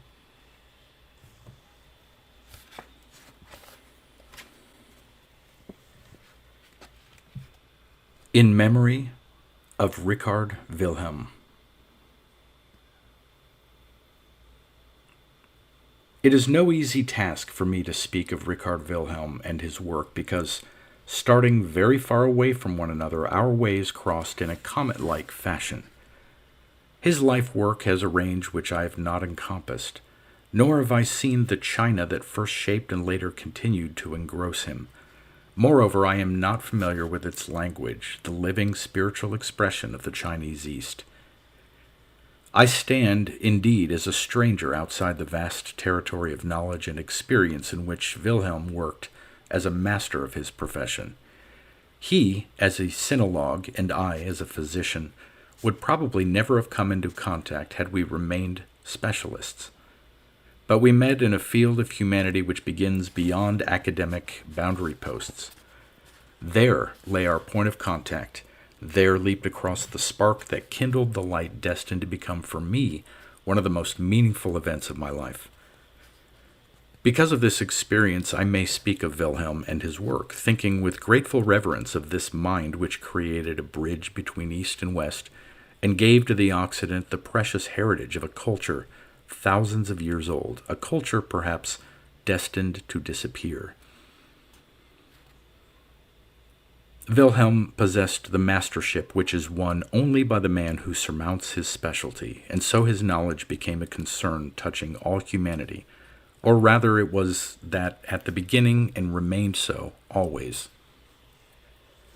For what else could have liberated him so completely from the narrow horizon of the European, of the missionary, in fact, so that no sooner had he encountered the secret of the Chinese soul than he perceived the treasure hidden there for us, and sacrificed his European prejudice on behalf of this rare pearl?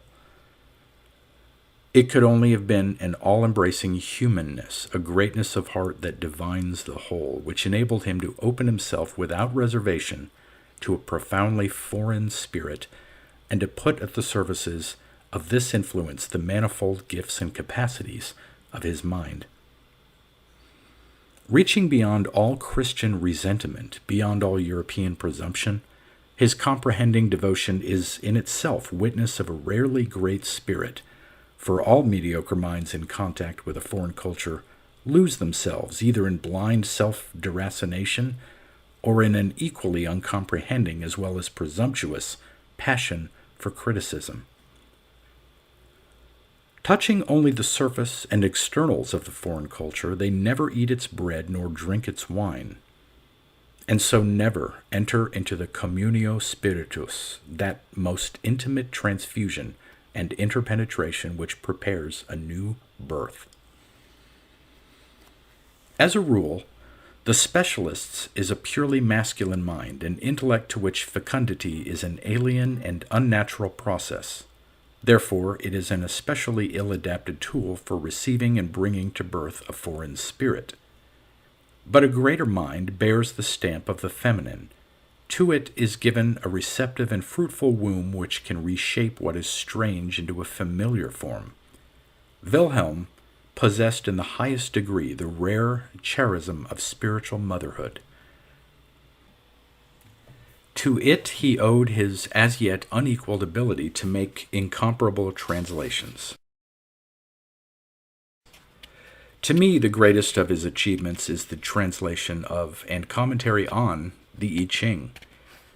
Before I came to know Wilhelm's translation, I had for years worked with Legg's inadequate rendering and was therefore in a position to recognize fully the extraordinary difference between the two.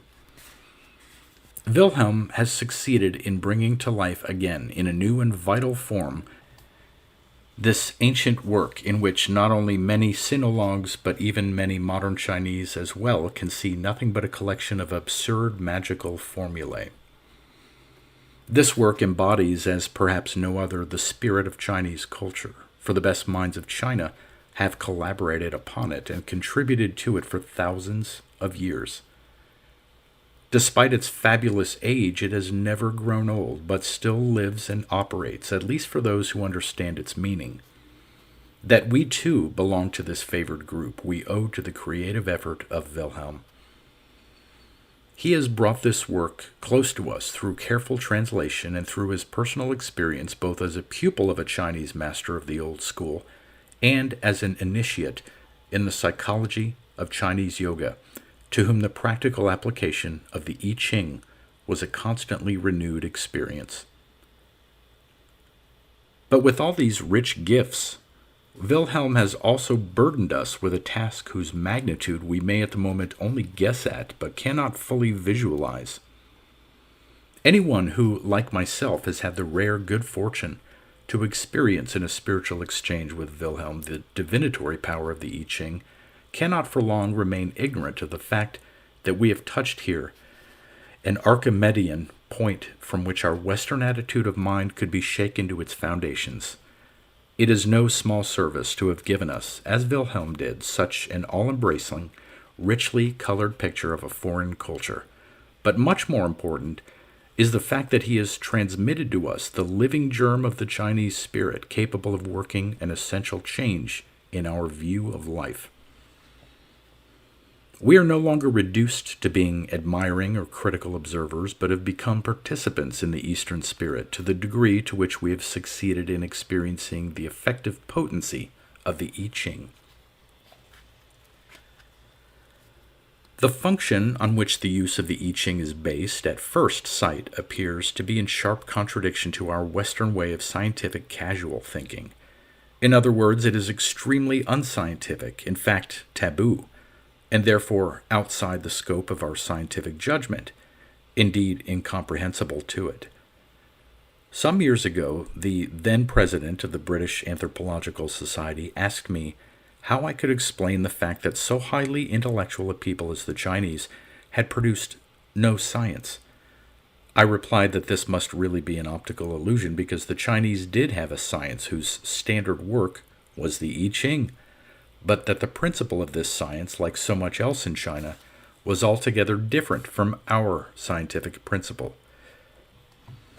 The science of the I Ching, indeed, is not based on the causality principle, but on a principle, hitherto unnamed because not met with among us, which I have tentatively called the synchronistic principle. My occupation with the psychology of unconscious processes long ago necessitated my casting around for another explanatory principle, because the causality principle seemed to me inadequate for the explanation of certain remarkable phenomena of the unconscious. Thus, I found that there are psychic parallelisms which cannot be related to each other causally, but which must stand in another sort of connectedness. This connection seemed to me to lie mainly in the relative simultaneity of the events, therefore the expression synchronistic. It seems indeed as though time, far from being an abstraction, is a concrete continuum which contains qualities or basic conditions manifesting themselves simultaneously in various places in a way not to be explained by causal parallelism, as, for example, in cases of the coincident appearance of identical thoughts, symbols, or psychic states. Another example would be the simultaneity of Chinese and European periods of style, a fact pointed out by Wilhelm. They could not have been causally related to one another. Astrology would be an excellent example of manifest synchronicity if it had at its disposal thoroughly tested findings. But at least there are some facts thoroughly tested and backed up by a wealth of statistics which make the astrological problem seem worthy of philosophical investigation. Psychology has no difficulty in recognizing this, since astrology represents the summation of all the psychological knowledge of antiquity.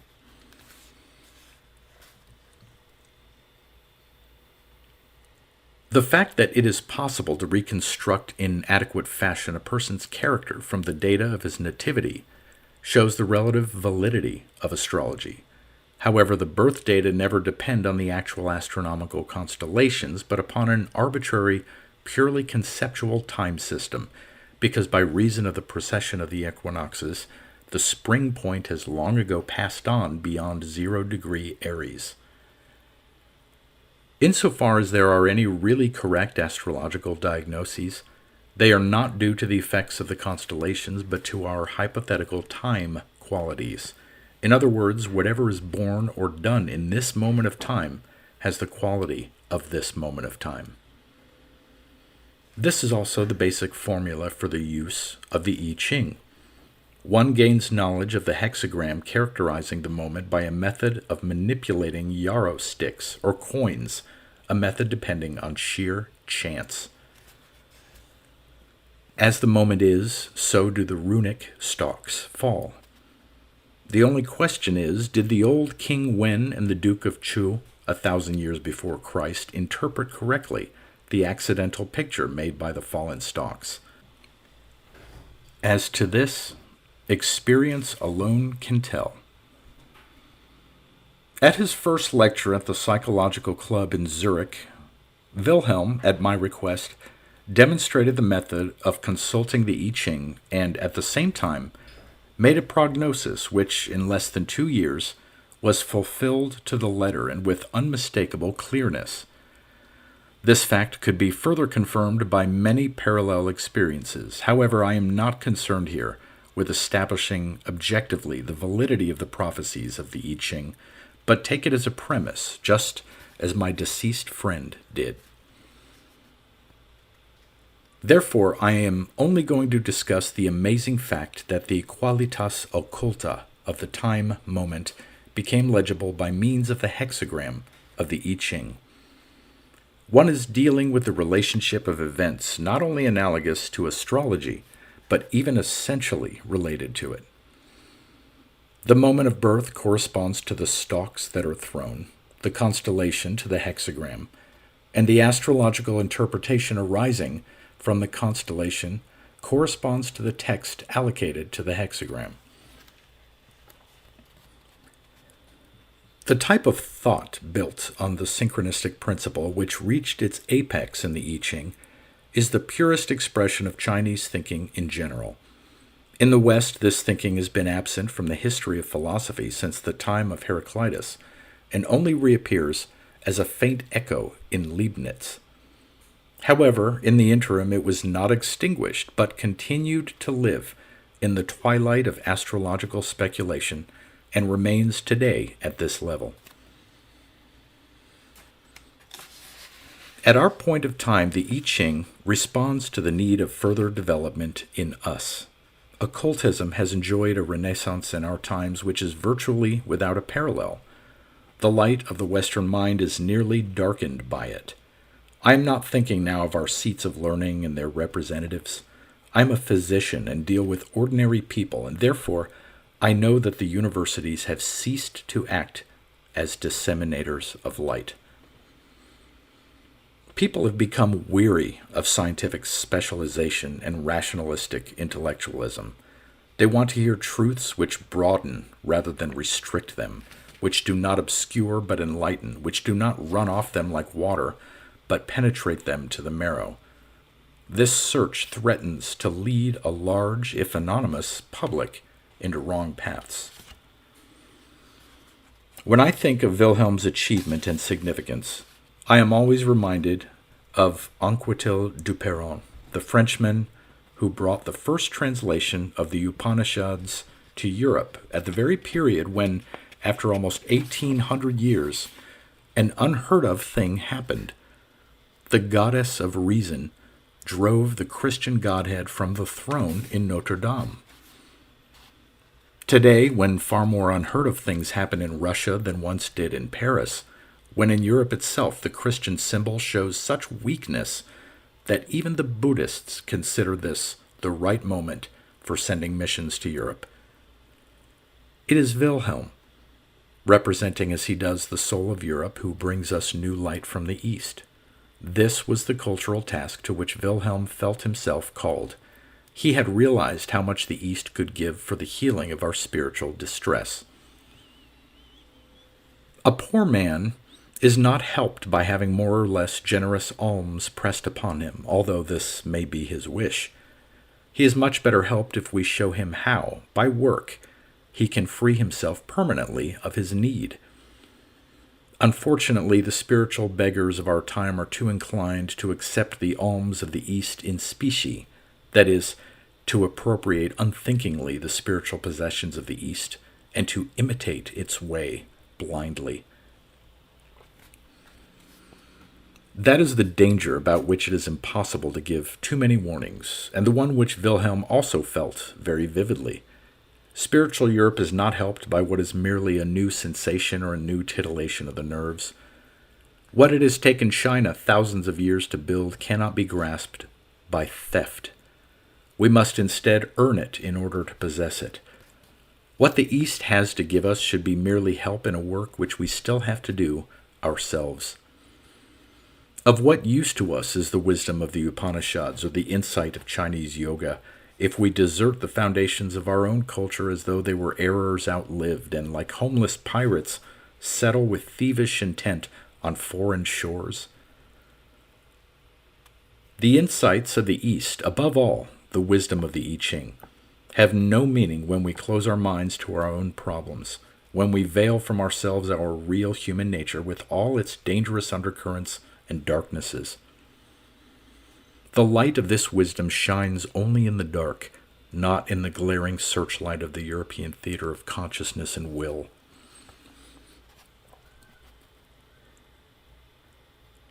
The wisdom of the I Ching originated from a background whose horror we can faintly suspect if we read of Chinese massacres, of the sinister power of Chinese secret societies, of the nameless misery, the hopeless filth and vices of the Chinese masses.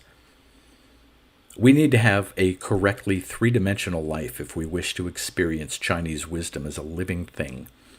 Therefore, we first have need of European truths about ourselves. Our way begins in European reality and not in yoga practices which would only lead us astray as to our own reality. We must continue Wilhelm's work of translation in a wider sense if we wish to show ourselves worthy pupils of the Master. Just as he translated the spiritual treasure of the East into European meaning, we should translate this meaning into life. Wilhelm translated the central concept, the Tao, as meaning. To translate meaning into life, that is, to realize the Tao, would be the task of the pupil. But the Tao will never be created with words and wise precepts. Do we know exactly how the Tao develops in us or around us? Is it by imitation, by reason, by acrobatics of the will? We feel that all this is ridiculously incommensurate with the task. But where shall we begin with this next task? Will Wilhelm's spirit be in us or with us if we do not solve this problem in a truly European way? That is, in reality. Or must this, in the last analysis, remain a rhetorical question whose answer is lost in applause? Let us look towards the East. There an overwhelming fate is fulfilling itself. European cannon have burst open the gates of Asia. European science and technology, European secularism and greed flooded China. We have conquered the East politically. Do you know what happened when Rome overthrew the Near East politically? The spirit of the East entered Rome. Mithra became the Roman military god, and out of the most unlikely corner of Asia Minor came a new spiritual Rome. Would it be unthinkable that the same thing might happen today and find us just as blind as were the cultured Romans who marveled at the superstitions of the Christoi? It is to be noted that England and Holland, the two main colonizing powers in Asia, are also the two most infected with Hindu theosophy. I know that our unconscious is full of Eastern symbolism. The spirit of the East is really at our gates. Therefore, it seems to me that the translation of meaning into life, the search for the Tao, has already become a collective phenomenon among us, and that to a far greater extent than is generally realized. A most significant sign of the times, it seems to me, is that Wilhelm and the Indolog Hauer were asked to lecture on yoga at this year's Congress of German Psychotherapists. Let us realize what it means for a practicing physician who deals directly with a suffering, and therefore receptive person, to establish contact with an Eastern therapeutic system. Thus, the spirit of the East penetrates through all our pores and reaches the most vulnerable places of Europe. It could be a dangerous infection, but perhaps it is also a remedy. The Babylonian confusion of tongues in the West has created such a disorientation that everyone longs for simpler truths, or at least for general ideas which speak not to the head alone, but to the heart as well, which give clarity to the contemplating mind and peace to the restless pressure of the feelings. Like ancient Rome, we again today are importing every form of exotic superstition in the hope of discovering therein the right remedy for our disease. Human instinct knows that all great truth is simple, and therefore the man who is weak in instinct assumes great truth to exist in all cheap simplifications and platitudes. Or as a result of his disappointment, he falls into the opposite error of thinking that great truth must be as obscure and complicated as possible. We have today a Gnostic movement in the anonymous masses which exactly corresponds psychologically with the Gnostic movement 1900 years ago. Then, as today, solitary wanderers like the great Apollonius spun the spiritual threads from Europe back to Asia, perhaps to remotest India. Looked at from such a historical perspective, I see Wilhelm in the guise of one of those great Gnostic intermediaries who brought the cultural heritage of Asia Minor into contact with the Hellenic spirit, and thereby caused a new world to rise out of the ruins of the Roman Empire.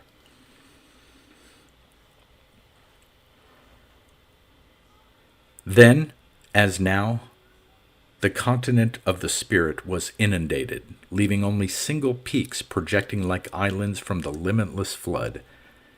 Then, as now, all sorts of devious paths beckoned the mind, and the wheat of false prophets flourished. In the midst of the jarring disharmony of European opinion, to hear the simple language of Wilhelm, the messenger from China, is indeed a blessing. It has obviously been schooled in the plant-like spontaneity of the Chinese mind, which is able to express profound things in plain language.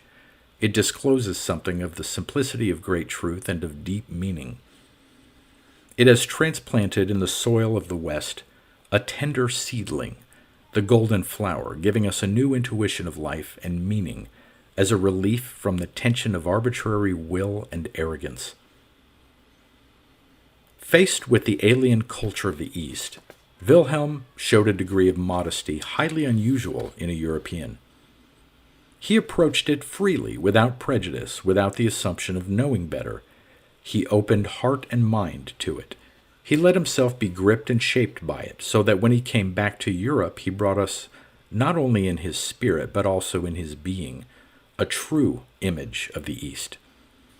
This deep transformation was certainly not won by him without great sacrifice, for our historical premises are so entirely different from those of the East. The keenness of Western consciousness and its glaring problems had to soften before the more universal, more equable nature of the East. Western rationalism and its one-sided differentiation had to yield to Eastern breadth and simplicity. To Wilhelm, this change certainly meant not only a shifting of intellectual standpoint, but also an essential rearrangement of the component parts of his personality.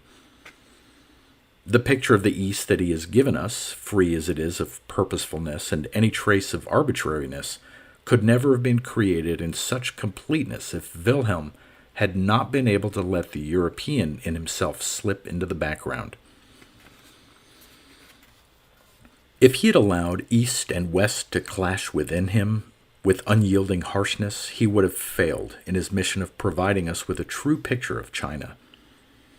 The sacrifice of the European man was unavoidable and necessary for the fulfillment of the task fate laid upon him. Wilhelm fulfilled his mission in the highest sense of the word. Not only did he make accessible to us the past treasures of the Chinese mind, but, as I have pointed out, he brought with him its spiritual root, the root that has remained alive all these thousands of years, and planted it in the soil of Europe. With the completion of this task, his mission reached its climax, and, unfortunately, its end also. According to the law of enantiodromia, so clearly understood by the Chinese, there grew out of the close of the one phase the beginning of its opposite. Thus, in its culmination, yang goes over into yin, and what had been positive becomes negative. I came near to Wilhelm only in the last year of his life, and then I could observe how, with the completion of his life work, Europe and the European man impinged ever more closely on him, oppressed him, in fact. At the same time, there developed in him the feeling that he might be standing on the brink of a great change, a revolution whose nature, it is true, he could not clearly grasp. He only knew that he faced a decisive crisis. His physical illness went parallel with this spiritual development. His dreams were filled with Chinese memories, but the pictures hovering before him were always sad and dismal, a clear proof that the Chinese contents had become negative. Nothing can be sacrificed forever. Everything returns later in a changed form. And where so great a sacrifice has once taken place, when the sacrificed thing returns, it must be met by a still healthy and resistant body in order to take the shock of a great revolution.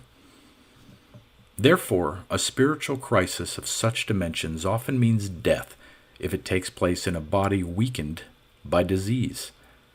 For now, the sacrificial knife is in the hand of him who has been sacrificed, and a death is demanded of him who was once the sacrificer.